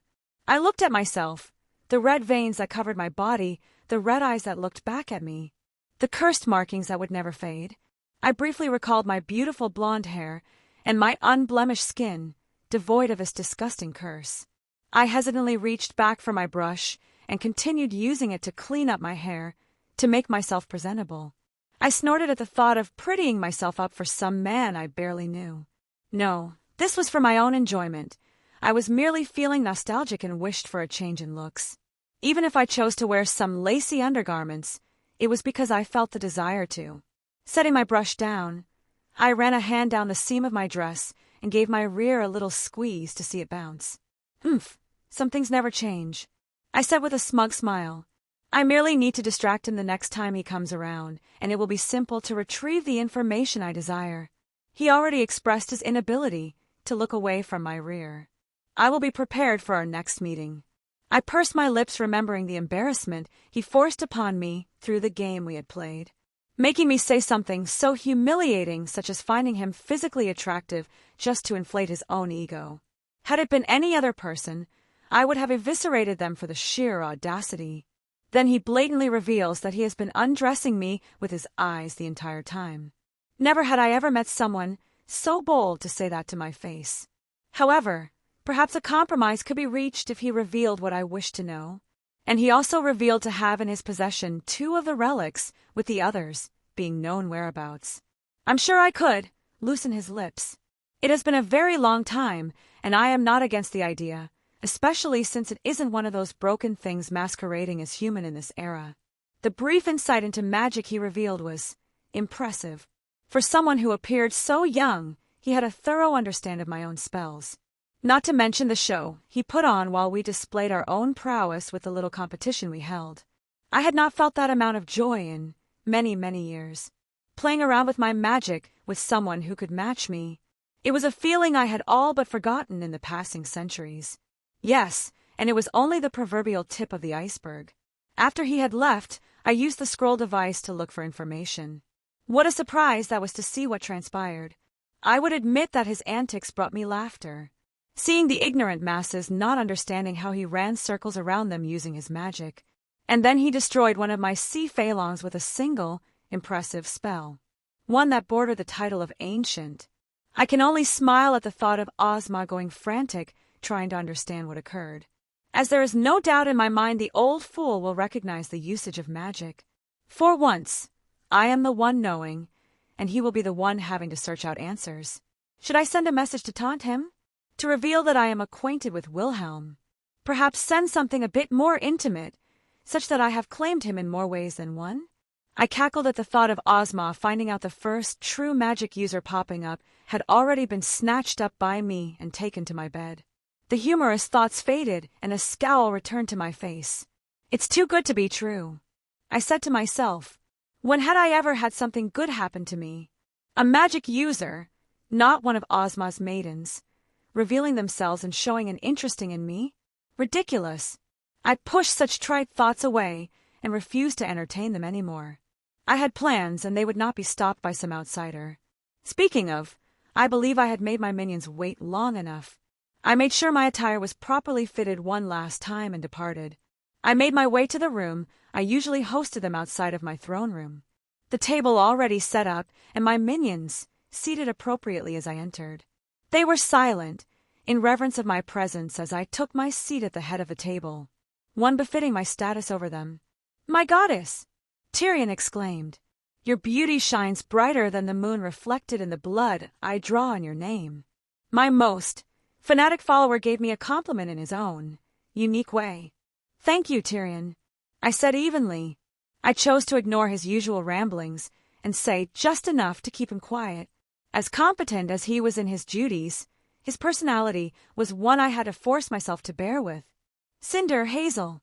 I acknowledged their presence. "Mistress," Cinder replied with a respectful tone while Hazel gave a grunt. I assumed the mission was a success then. They were not cowering before me, so they were no doubt successful. "Yes, mistress," Cinder spoke up, never one for missing an opportunity to stand above the others. Arthur immediately went back to his lab to work on the project after we acquired the necessary components. "Good." I nodded, not caring that he didn't appear. I only needed him to create the virus for the CCTV network for our oncoming plan. "And the other parts?" I spoke to Sienna. Hazel replied. She wasn't budging on our request, and I didn't see a point in pushing further. However, I heard of a certain faction within White Fang that were more aggressive and might be open to talks. "I see," I said evenly. "I will give you a chance to seek them out then." A failed mission, but not one of his own faults. And he sought another opportunity. It is an acceptable outcome. Goddess! Tyrion excitedly spoke up. "I also killed all the people you told me to." "Well done, Tyrion." I nodded towards him. If there is one thing I can rely on him for, the Vale underworld should be softened up then. "That means it's your turn to make a move, Cinder." "I won't fail you, mistress," she said quickly. "But, yes, would it not be easier if you used the Grim too?" "No," I cut her off. "I will not be making any overt moves with the Grim in the foreseeable future." I denied. I had made a promise and I will not make myself a liar to him. A situation came up. That is all you need to know. "As you wish, mistress." Cinder lowered her head slightly as I sent her a look. Good. Everything was still going according to plan. The only thought left was one that had been refusing to leave me for days now. The anticipation of when he would return refused to leave me alone. It has been a very long time since I felt excitement and anticipation for something. Venelana POV DXD. "Oh, Graphia, what brings you here?" I noticed my daughter-in-law step through the door. I tilt my head at her dress. She wasn't in her normal maid attire, which meant only one thing. "Is it your day off?" "Yes," she replied evenly. "And I was wondering if you could." "Oh dear, of course," I said without a second thought. "By all means, follow me," I offered as we walked through the house. It was a room that was all mine. Not to say that no one was allowed in, but they were respectful of my space. "Step into my office," I said with a giggle. "Thank you, Venelana," Graphia said with a smile herself as she pushed the door open. I followed in as she kicked off her shoes and took a seat at the bar I had set up. I couldn't go out, otherwise I'd probably say something I wasn't supposed to. She let out a sigh. "Don't worry," I reassured her. "I enjoy doing this." I walked behind the counter. "I do enjoy putting my degree to use. You're the only devil I know that takes time to get degrees and certifications from the human world," Graphia said with a laugh. "Well, I like to keep myself occupied, and I enjoy learning new things," I answered, reaching under the bar and taking out the items for mixing cocktails. I think I would go crazy if I didn't take the time to pursue my hobbies like this. I can't see how you can do your jobs day in and day out with only the occasional day off once a month." She let out a long-winded sigh. I questioned that myself at times like this. Trouble with my son? I questioned, already knowing the answer. This wasn't the first time she's complained to me at my little bar. Nor do I believe it will be the last. As she said, it's difficult for her to go out and enjoy herself with such a high political position. What isn't a problem these days? It seems like every other hour I'm talking him out of doing something stupid. Just yesterday, he got it into his head to go over to Kyoto in person. She threw her arms up. Why would he think that's a good idea after everything that's happened? My son has always been hard-headed. Once he gets an idea in him, it's difficult to talk him out of it. I'm sure it's even worse now that barely any people in the world can tell him no with a reasonable expectation that he can't retaliate. I shook the container in my hand a few times before pouring it into a glass and garnishing with a piece of lemon. "Here you go, sweetie. It's something I came up with last month." I pushed it towards her. She took a sip, blinked, then downed it all in a single motion. "I take it back. I think it should be mandatory for all devils to get certified on cocktail mixing." "I'll take that as a compliment," I said with a smile. "I take it you've been successful in keeping my son from doing anything foolish?" "With great effort." She snorted. "Well, I had to distract him a few times by going on my knees." "Oh, boys." I rolled my eyes. I swear, they either think with the thing between their legs or get led around by it. "I'm not complaining," Graphia replied with a little smirk. "And can I get another?" she asked, coming right up. I turned around, looking at my selection of alcohol to decide what I want to make. "How's the talks with the other factions going?" "Good, relatively speaking," she replied. While it was a political issue that I shouldn't be knowing about, I had certain privileges being the Lucifer's mom. Not that I would break the confidence in what I hear. Time and place for certain things. It's one of the reasons I think he hasn't tried something else again. Good, he knows his priorities. I nodded in agreement. Getting a true peace agreement with the angels and the Grigori would be wonderful. Funnily enough, this whole mess might have accelerated everything. Azazel apparently noticed the movements and reached out. He's usually the one trying to bridge heaven and us together. I commented. I think he wants this peace the most. The Grigori are in a bad position, and it's just getting worse. I don't think it'll stay a faction in another century if things continued. Graphia spoke, but in particular, he reached out and asked if there was anything he could help with. He put 2 and 2 together and even said he'd reach out to Michael. He is a sly one, I acknowledged. It's sometimes easy to forget that Azazel is older than all of us with how he acts. Maybe he feels responsible, since he's the one who started this whole mess. Graphia scoffed. Took my husband to an escort service while they were having talks and got drunk together. I hurriedly finished the next drink and set it down. She was going to need it if she was going down this road. Satans, if this continues, I don't know if I can keep this up. I love him, but he just keeps pushing me away. She took another sip. The more he hears about Wilhelm, the more he just becomes distant. It's like some weird combination of shame, guilt, and anger. Yes, well, my son will have to come to terms with his decisions and realize he can't control everything around him. I can only say that it might get worse before it gets better. I offered some advice. I'm just venting. She sighed. I don't think it's going to be like me and Zeoticus. I finished. I didn't mean it like that. There's no harm done, I assured her. I still don't understand how Surzex and Rias haven't noticed. She grumbled. I gave a little shrug. They're all busy with their own issues. But Surzex should have noticed by now. Graphia shook her head. How long has it been, and he still didn't think it was strange that you both never show affection anymore in public? My son can be rather dense, I said dryly, but I don't fault him. I've said it before, he wishes to view the world through his perfect lens. The idea that his parents fell out of love doesn't fit into that picturesque view. If he figures it out, that's okay, I'll give him a proper talk. If not, he'll probably find out in the future. Oh, have you found a new lover? She asked. I admittedly haven't searched very hard. It's difficult to find someone to fit my tastes, and won't try to use it as some kind of political tool. Not to mention I don't want to become a burden to Surzex due to his position. I shook my head. Even if I was upset with him, I loved him dearly and wouldn't jeopardize his position. Then Alana. Graphia looked surprised. How long has it been exactly? I let out a laugh. Since Rias was born. Really? She blinked in surprise. I don't understand how you could go that long without getting laid. Well, I'm a little worried on how Rias would take it as well. I admitted. She's a bit different than us. We lived through wars, and she's been living in the human world for so long, I don't think she'd take it well. Rias has adopted many human sentiments over the years. I wanted to wait a little bit longer until she was more mature to broach the subject. Rias is almost grown. You need to worry about your own happiness and needs. Graphia retorted, It's not rare for devils to fall out of love, or even divorce in some cases. Zeodicus has his harem, so it's not like he's going to complain. Oh, that man was very supportive. Even if we no longer love each other that way, he'll always be my best friend. He even subtly asked around when we talked about it, looking for someone I could enjoy my time with.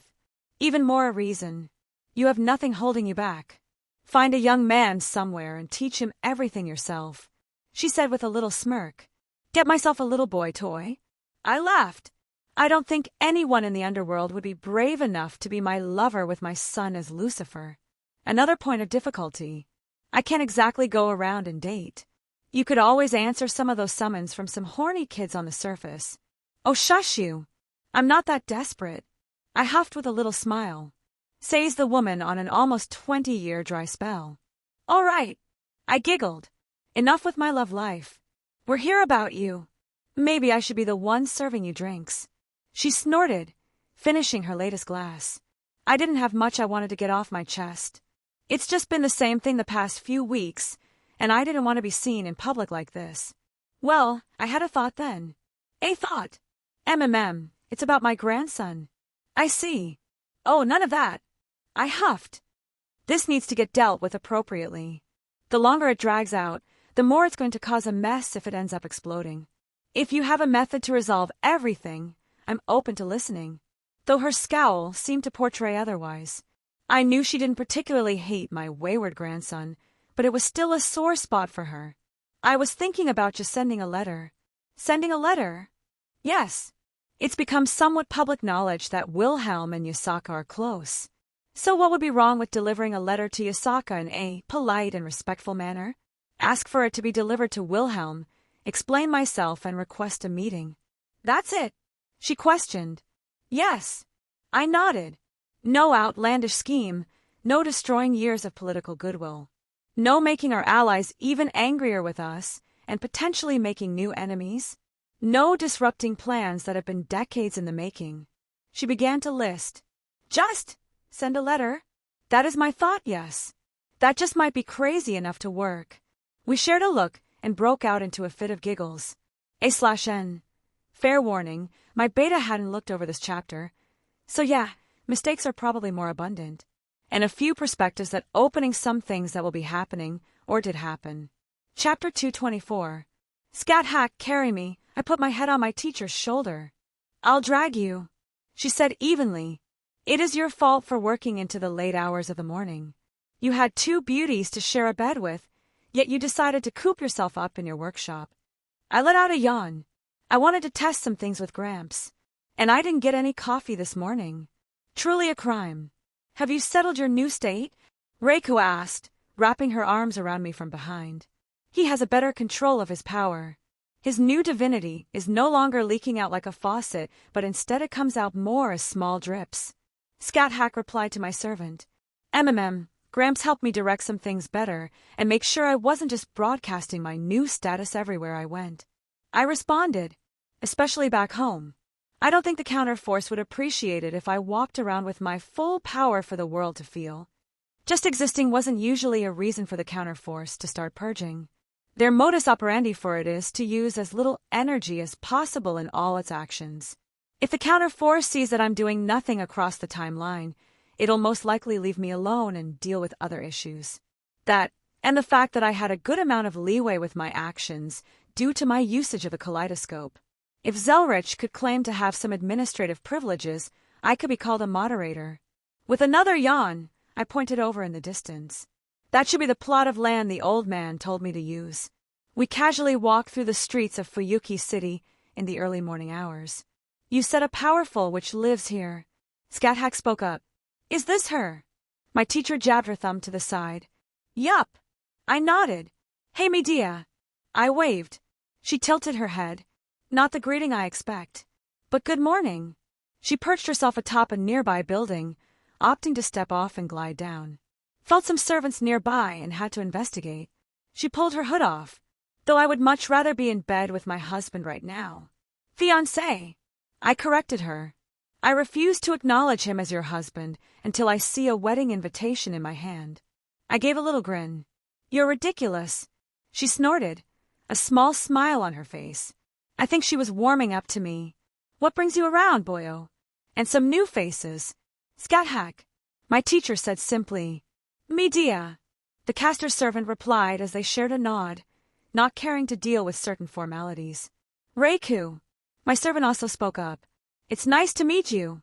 She added with a smile. A pleasure. Medea responded, not usually one for much conversation with strangers. Since I'm already up, what has you up and about in my city? Your city? I questioned. Yes, my city. She puffed up. And you can even tell the brat I said that. Always looking for an opportunity to antagonize Rin.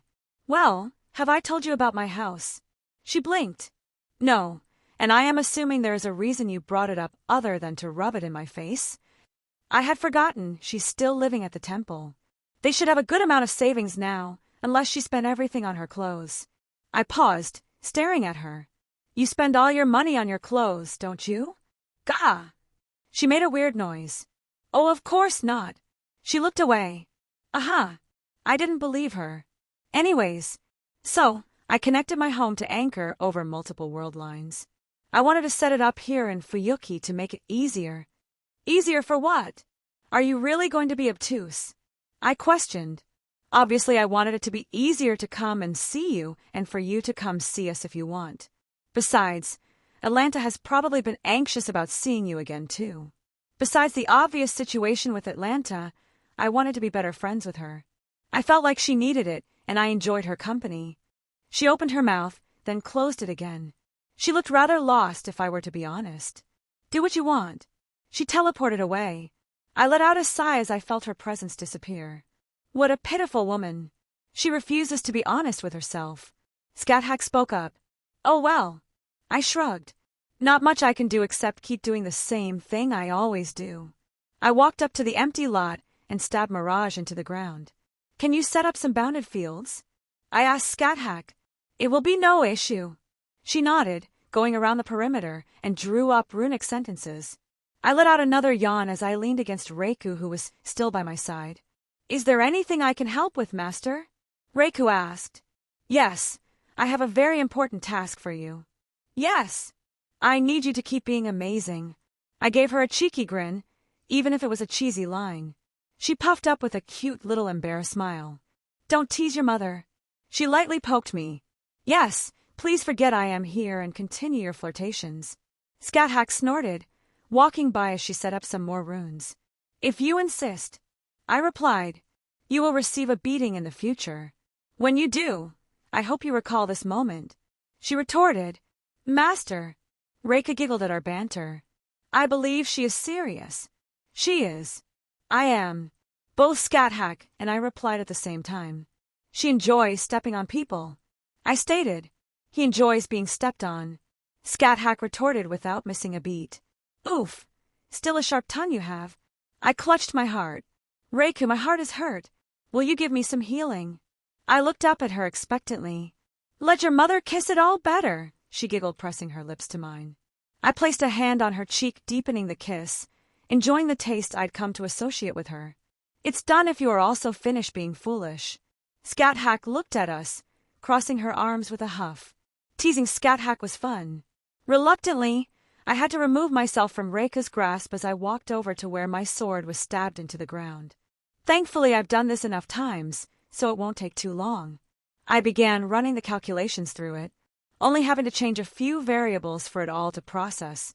Unfortunately, it becomes a bit longer the more times I do it. The obvious new variables I have to account for. How long will this require? Reiku asked. About an hour or so.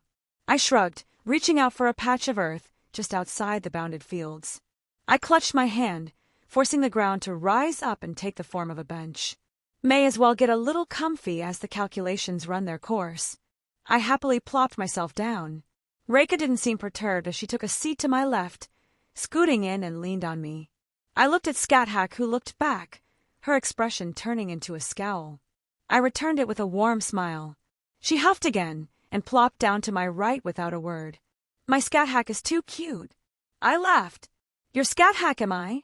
She raised an eyebrow. Yup, all mine. I reached over, my hand sliding towards hers.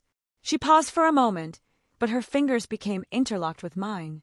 I suppose I am, she said quietly, trying to force the growing smile on her face back down. I briefly wondered if I should drag this out a little more. To have an excuse to spend time with them, and only then before realizing the folly in that line of thinking. It's been several days since I've seen my other girls, and I had a responsibility to all of them since they accepted this relationship with me. If there were circumstances that I found myself with only one or two, I felt it my duty to devote a lot of time to make them feel loved during that period. Not that I wouldn't do so in any other situation, but I suppose I didn't want to make it seem like I was prioritizing any one of them over the other. Managing time with each of the girls in my harem was an important task. Not that I saw it as a burden. I just wanted to do my best to make them all as happy as they make me. I know that when we returned, Scat-Hack and Reiku would receive less of my time. None of us are children that can't handle some kind of separation at points, and they have their own lives to live. It's just, maybe I'm overthinking it. I tend to do that a lot. I don't actually have any real experience to draw upon for a situation like this. Maybe I should find someone knowledgeable and ask for tips on how to handle a harem. Regardless, I was content to spend this last bit of time with just the two of them. We all stood and watched intently as the colorful array of colors filled the bounded field, and a house started to solidify its existence into the empty lot. Your magic is always interesting to see, Scat-Hack commented. I often wonder how it operates and if I could copy it. I tilted my head at that question. While the peculiars of true magic are something that came about during the Age of Man, it's not something entirely divorced from magic of the Age of Gods. It is, however, something incompatible with their entire system of usage. That being said, true magic manipulates certain phenomena that will one day be overcome by humanity's ingenuity. So who's to say she couldn't replicate the effects through her own knowledge and her access to her brand of magic? I'd love to talk shop with you at some point, I said with all sincerity. Perhaps add Jin to the conversation? She's very knowledgeable about her own corner of magic and has only increased her repertoire in our time apart. The artifact spirit you told me about, Scat-Hack muttered. Yes, I believe it will be a good way to get acquainted with her. She chose her words with some thought. I couldn't help but smile that she was considering how to bond with my other girls. Jin's going to immediately hug you and call you sister. I deadpanned. The corners of Scat-Hack's lips quirked up. I do like that forwardness, she admitted. I looked over to Reiku, who appeared a little nervous. It'll be all right.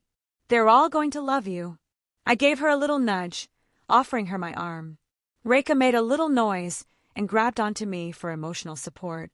I'm happy, she said, and if they like my son so much, they will no doubt be wonderful people. And it's moments like this that make my heart flutter at her genuine words. I didn't dwell on it for much longer as the house fully solidified, sitting in all its glory right in front of us. Shall we? I gestured. We shall. Scat-Hack smiled, walking forward without an ounce of hesitation. I couldn't help but laugh as I followed along, Reiku on my arm still. Passing through the bounded fields, she didn't pause as she grabbed the door and pushed it open. There was a beat of silence before I entered with Reiku right behind me as everyone looked at each other's eyes, then landed on me. Artoria, Jen, and even Yasaka were sitting around chatting as we walked in. Will! Jin jumped up and practically dived into my arms. This excitable girl. Jen! I squeezed her tight, earning a little giggle from her as I spun her around. I missed you. I missed you too. We all did. She smiled brightly before letting go. I looked at Artoria, who also got up from her seat. Miss Pendragon. I eyed her. Mr. Schweinord. She quirked a smile as we stared at one another for a moment. She let out her own giggle, opening her arms up. I quickly snatched her up in my arms. It's been way too long. It's only been a few days. Every moment I'm away from any of you is way too long. I kissed her on the forehead. Jin was correct. I sorely missed your presence these past several days. It's been a trying time running around Skyrim with Rin. She sighed. I wish to tell you of our time apart when everything has settled down. Of course. I brushed the bangs out of her face. I want to know what all of you have been up to. Ooh, I can't wait to show you some of the things I uncovered. Jin happily replied. Oh my, do I also get such a greeting? Yasaka flicked her tails as she stood up and walked towards us. She eyed both my companions that came inside with me. Scat-Hack, it's a pleasure to see you again. I hope this time we can spend some more time chatting. Yasaka. Scat-Hack smiled. Of course, I'll be sure to come around often. I wanted to take a look regardless. Wonderful, I'll make sure that everyone knows to let you go about where you like. She nodded and turned towards my servant. Reiku, it's good to see you as well. Yasaka's tone was very neutral. Reika seemed to hesitate slightly before answering. Yasaka, I'm happy to see you well. I also wish to speak to you more when you have time. She genuinely smiled. Yasaka blinked, as if caught off guard, but seemed happy at the response she received. Of course! She clapped happily. We should make a thing out of it. Perhaps have a bit of girl talk by ourselves, yes. She swept her gaze around the room. Oh, that sounds fun. Jin looked excited at the notion. Indeed, I believe we will have much to discuss when everyone has gathered. Artoria nodded. Should I be worried? I reached out for her as she let me guide her into my arms. That depends. Do you have anything to be worried about? She had a little mischievous smile on her face as her tail wiggled in front of me. Don't worry, my student. I shall keep your more embarrassing stories to myself. Scat-Hack teased. Are you sure? I have a story or two of my own. Jin replied. It appears I've been swayed. Scat-Hack chuckled. Joy. I drawled as Yasaka and I moved away, though I reached for a fluffy tail, giving it a little stroke. I think she knew how much I adored her tails, as she didn't even bat an eye as I started playing with it. Though we're missing one crucial person. I spoke up, noticing the fluctuations at the perimeter of my house, the steps that the person took, and how all eyes turned to her as she crossed the threshold. Yasaka's fluffy tail slipped out of my hand as I stared at her. A longing flashed across my face. Meridia. I greeted her, taking a few steps forward. Wilhelm. She replied, almost emotionlessly, as she eyed the people she didn't recognize. There are many new faces, she stated. Yup, an introduction are important, but first. I quickly swept her up. As so suddenly. She squeaked out, breaking that emotionless mask. P put me down. Everyone is looking. She muttered under her breath, cheeks flushing. Can't help it. I laughed. Your reactions are too cute. She huffed. You are ruining my image for these new women. Well, if you want me to stop, I don't mind. I quickly let go. I just thought you missed me as much as I missed you. I feigned sadness. You! She huffed again. Your teasing is ruthless. She turned her tone down to a whisper. I did miss you. Her head turned to the side, not making eye contact. You make me count the days until our reunion, every time you leave. She scowled. There, are you happy? Her face betrayed the anger she was expressing. I'm always happy when you're here with me. I reached for her hand and gave it a squeeze. The goddess tried her best to hide her embarrassment, but failed in such a cute way. I hope you're pleased with yourself. You have destroyed any chance I had at presenting myself with any kind of dignity. She snorted, but refused to let me go. She turned towards the people she recognized. Jen, Artoria. She gave them a polite acknowledgement, even if they probably saw each other not very long ago. Her gaze turned towards my other girls that she had yet to properly meet. I am Meridia. I suppose you can think of me as a goddess in your own terms. It was their first meeting. The first time I had all my girls in a single room since they all became a part of my harem. For the first time, I had no responsibilities in the immediate future, and I had all of them together. This was certainly one of the best days of my life. Chapter 225. All right, this one is for Scat-Hack. I used telekinesis to float a cup of coffee over to her. Meridia, Yasaka, Reiku. I floated them over as well. So this is coffee. Scat Hack seemed to savor the taste. I enjoy it. There are also many things you can add to alter the taste as well. I spoke up. I shall experiment with this beverage at a later time. She nodded happily, going back to her chat with Meridia. Honestly, I thought they would butt heads, which they kind of did initially, but they seemed to have found some common ground. Scat Hack was telling of her time in the Land of Shadows, while Meridia listened aptly. Reika seemed to have hit it off with Yasaka on this second go-around, swapping stories from each of their times in their respective Kyoto. I was surprised by how much Reiku was opening up, as she usually didn't like to talk about her past. And tea for Jin and Artoria. I floated them over to my last two girls, who were also having an animated conversation. Thanks, Will, Jin winked at me. Thank you, Wilhelm. Artoria smiled. Artoria wasn't really into bitter things, and Jin's preferences seemed to change with her mood. Well, I'm glad that some people appreciate my effort. I very obviously looked over at the other four who practically ignored me. Though I wasn't truly upset, I was very happy they were all getting along. I would appreciate you more if you retrieved me a second. Scat Hack shook her cup. Oh, I have another around here. I started patting my pockets, as if looking all around. Somewhere. Oh, here we are. I reached into my pocket and took my hand out a moment later with my middle finger extended. Oh no, where did this come from? I flipped her off. Scat Hack just snorted, holding back a small laugh. Gods, I love that woman.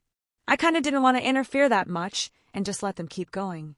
So I turned towards Artoria and Jin, who were sharing a little laugh, to the side.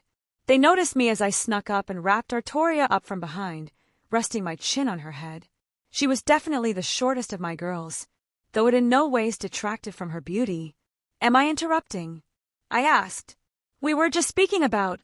Artoria began to talk, but Jin cut off her. No. She quickly interrupted.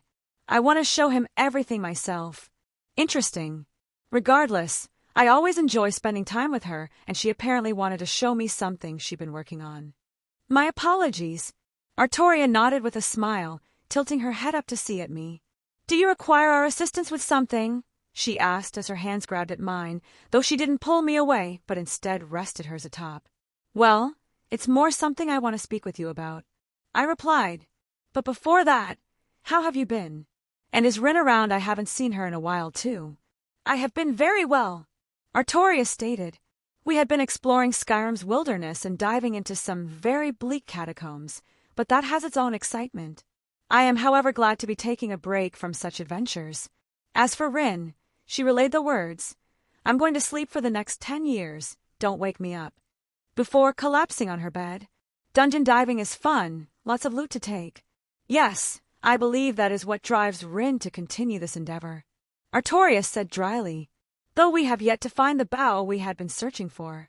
She cast a glance at Jin. Oh fine, I'll give some spoilers.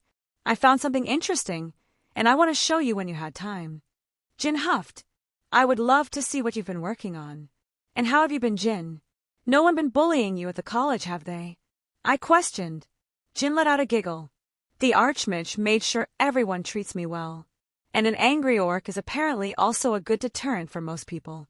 Oh yeah, the librarian was pretty intimidating. Though Enkano did approach me, demanding answers to certain questions, and tried to intimidate me with his status that... She snorted. I paused, remembering that arrogant ass. I guess he's tired of living. Oh, stop being so dramatic. Jin laughed. He was annoying but didn't do anything else. I told him off and Urag kicked him out of the library permanently. All right. I accepted her little hint to not overreact. If he just wants to skulk around and play at being important, it doesn't matter to me. Though if he touches one of my girls, not even his gods will be able to protect him. That reminds me, Rin and I did encounter a contingent of those Thalmor on our adventure. Artoria interjected. They tried to act as if it were a chance encounter, but I could see through their deceptions. They were interested in both Rin and I, and tried to seek some answers regarding you. I know you can handle yourself fine, but as your boyfriend, I feel I'm obligated to ask. Need a hand to deal with anything? She smiled brightly. I appreciate your sentiment and intent, and I am happy you acknowledge I can handle the situation. I feel as though it has not spiraled into something messy just yet, and I shall be on guard for now, so there is no need. I know I'm defensive of what's close to me. I just don't want to overstep and make them feel like I'm smothering them.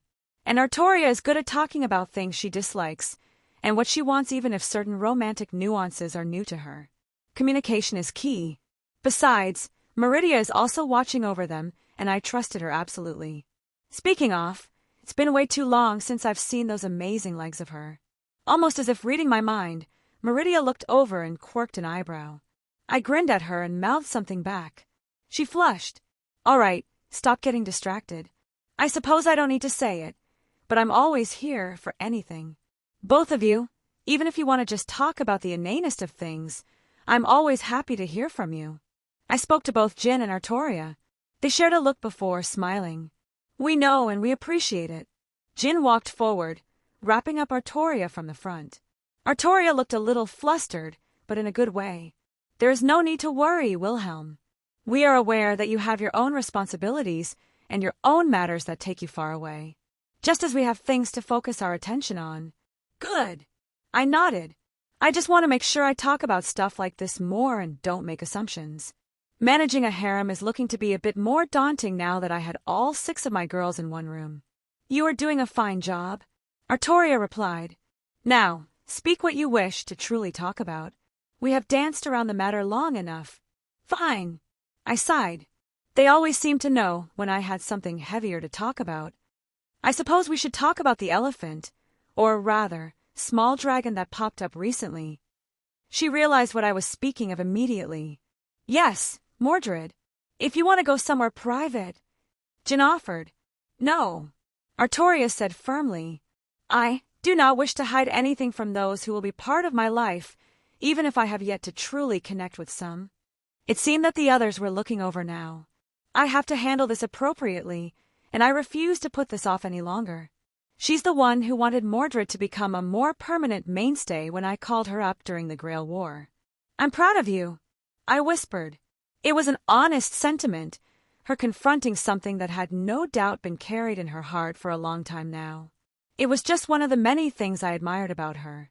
Do you have a way you want to handle this? I've spent some time with Mordred and her temperament seems to have evened out. To be honest, I have a good impression of her, and I enjoyed teasing her very much. I do not. She furrowed her brow. Do you have any suggestions? Well, she seems to share your ridiculous appetite. Maybe we can fill her up first. Fatten her up, so to speak. I grinned. I do not have a ridiculous appetite. She went red pretty quick. I eat just enough to fill myself up. She huffed cutely, while some of her tension seemed to evaporate. You're overthinking it, I said plainly. Take it from someone who overthinks things constantly. Just ask to meet up and have a proper talk. You don't need to find closure or anything immediately. Just talk to her. Is it really that simple? She asked quietly. It can be if you want it to, I replied. I can promise you one thing. As much as you're stressing over it right now, she will be just as much. Especially since both of them actually want this in some way. Honestly, I think that made her feel a little better. Will you go with me? She grabbed my hand. Of course, I said without hesitation. I would always be any kind of support she needed. I doubted I would be involved in their intimate conversation, but just being nearby would probably give her a confidence boost. Would you like Rin to come as well? Yes. She nodded. I know for a fact that Rin wouldn't hesitate to agree, so I didn't really feel bad about sort of volunteering her for this. No rush. This was a very important matter to her and Mordred both. It would do neither any good if they just rushed into it. Let's just sit down and figure out how you want everything to go, yeah? Yes, I would like that very much.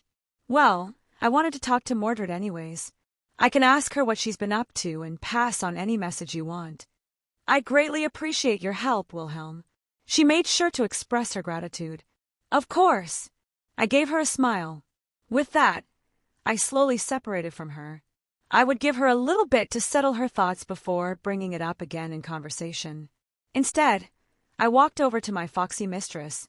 Before I could even reach out, a fluffy tail rose up to greet me. Wilhelm, you didn't forget about me until now, did you? Yasaka turned to look at me with a smirk.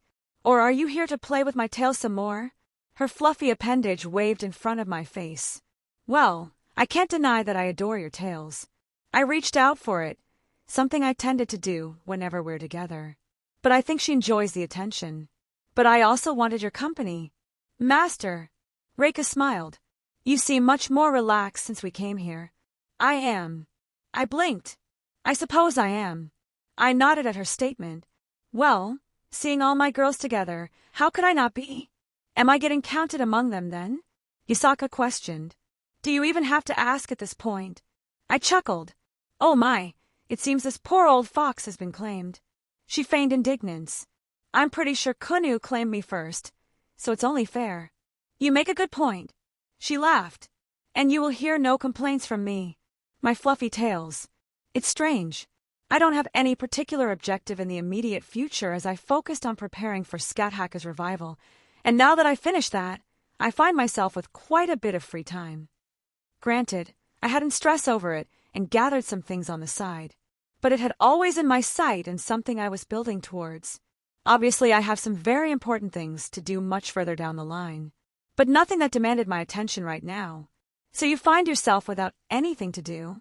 Yasaka asked. From what I've heard so far, it must be a strange feeling indeed. All this time we've been together, we've been moving from place to place. I believe it will be beneficial for you to settle down for a little bit. Reika stated. You're right. I agreed. I should settle down.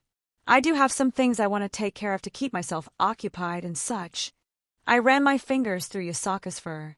It's indeed strange, but I don't mind too much. Obviously, I wanted to spend time with you all. That's something of a priority on my list. But Kunu as well. I want to take her out, do some dad things, and truly spend time with her and bond. I would like that very much. Yasaka's expression turned very gentle. Kunu needs some time with her daddy. She smiled softly. And I would love to spend time with my man. She settled on, perhaps finding a term that felt right to her. And I was going to see Izzy soon, too. I feel like it's been way too long, and she's a good friend. Oh dear, how long has it been? Yasaka questioned. I don't think it's been that long since she got back. I heard some murmurs about death gods and a vacation or something, so I think she should be back by now. I am still unsure about you meeting her, Master. Reika stated. You don't need to worry. Yasaka tried to reassure her. Izanami has been nothing short of wonderful in the time I've known her. My Kunu adores her as well. I see. Perhaps I am just biased due to my own circumstances. Reiku relented. I've heard quite a few things about your world. I can't blame you for thinking that way. But you should meet her and get to know her. Yasaka responded. Izzy would love more friends. I added. I suppose I should meet her. Be prepared for when she becomes more than that. Reika hummed. What? I questioned. That's a good point. Yasaka nodded. We're just friends. I huffed. Aha! I believe you, Master. She smiled innocently. I sighed, knowing this wasn't a fight I would win. We were only friends. Why did no one believe me? I mean, she's beautiful, yes. And we share many hobbies, and generally have a lot of fun together. But she hasn't expressed any kind of feelings like that towards me. And I haven't really flirted with her or anything. Whatever. Anyways, I changed the subject. How have the little group of misfits been? I distinctly noticed that the city isn't on fire. I'm guessing that's a good sign. Yasaka let out a laugh. You say misfits. Is Kunu added to that? You tell me. Yasaka snorted in response. Our little Kunu is getting more and more mischievous. And it's only going to get worse as she gets to that age. She tried to get me to let her skip classes today so she could come with me. Isn't it normal for kids to look for any excuse to skip school? Yes, but normal children aren't yokai who can cast certain spells in an attempt to get out of it. Oh geez, what did she do this time? I'll let her tell you. She said dryly. Maybe hearing her daddy give her a talking to might make her settle down. Though, I am happy she's been more expressive lately. I'm hoping it evens out soon once she realizing you are a mainstay in our lives. I could understand. Kuna didn't have a real father before, so it's sort of a switch in dynamic for the younger girl, and she's acting out in this way in response. It's not necessarily bad, but it should be something we talk to her about. It makes me really happy that you're talking to me about parenting problems. even if I have no idea what I'm doing here. I smiled. Oh, honey, you make it sound like any parent knows what they're doing. She reached for my hand, taking it in hers. Right, Reiku? Fufu, of course. With my Kentucky eye, to this day, didn't know what I was doing and just tried my best to raise him appropriately. Reiku agreed. And you are her parent now. You accepted that role, and you accepted both of us, just as we have you. She playfully poked me in the chest. So, I expect you to behave as such, mister. That means helping me reign in our little hellion. And believe me, that will be a trial in and of itself. I look forward to everything that entails. I took her hand and squeezed it. She softened her expression again. I really did luck out with you, didn't I? That genuine smile on her face was one I always loved to see. But I got a little off topic. Mordred hasn't been doing much. I haven't gotten any real reports. They're just enjoying my city from what I've seen. Achilles and Atlanta have taken a job to hunt down some vampires causing issues in the human Kyoto. We had some reports about several dozen humans drained of their blood and such. And the serial killer hasn't caused any issues yet. Well, it seems like everything is going well. About as well as can be. She nodded. We're still dealing with the after effects of the attack, but we're going to feel this for several more years before it's done. Do you require any aid? I may not be much help, but I am adept with my sword. Reiku offered in a show of concern. I wouldn't say no to any help. Gods above, we're seeing an abnormal number of strays from dozens of different species and factions, and they're all causing trouble. Yusaka let out a sigh. And our resources are not very good right now. So it's difficult to pay for outside assistance in dealing with these things, since my own people are already running ragged. Hey! I squeezed her hand again. It's not just Reiku. Tell me what you need and I'll do it.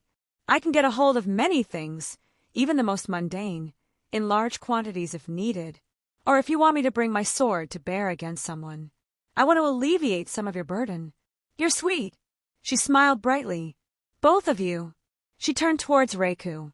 Give me a couple days. Let me see what's the biggest priority, and I'll figure something out. I heard the last bit of the conversation. Scat-Hack stepped over. My spear will be available if you require aid, as well.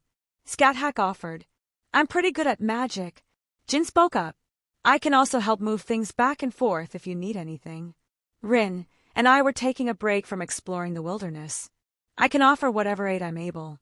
I have my pride as a knight. Do not hesitate to call upon me. Artoria joined in.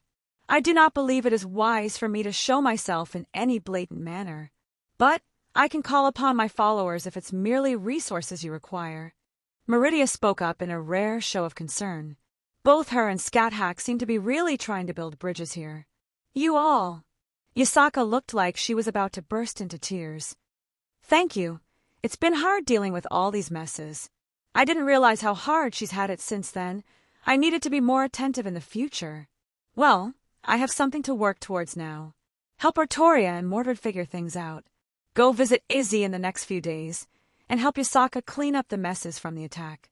Shall we speak of the changes our shared interest has gone through now? Meridia spoke up. Pardon. Do you think you could hide the changes to your existence from me? She put her hands on her hips. You are very different, and have things you shouldn't have. Now you will speak. Why do you possess divinity? And keep in mind that I am able to retrieve such information easily. She pointed towards the piece of fabric binding my hair. And I recall that she did something to it, so she could see what I've been up to. I believe that is a wonderful idea. Artoria turned to look at me with a blank expression. Divinity. Yusaka also stared at me intently. How could you possibly obtain divinity? I don't understand either. Jin muttered. What could have happened for such a thing to happen? Yes, Wilhelm. Please regale us with the tale of how you acquired this. Meridia snorted. It's a funny story actually. And I completely forgot I had to explain how I decided to fight a god to my significant others. Do speak. I will fact-check for them. Scat-Hack looked all too amused. It's not good to lie, master. Reika seemed to join in as well. I blame Zelretch. No. Try again. Meridia immediately denied. Crap, that usually works.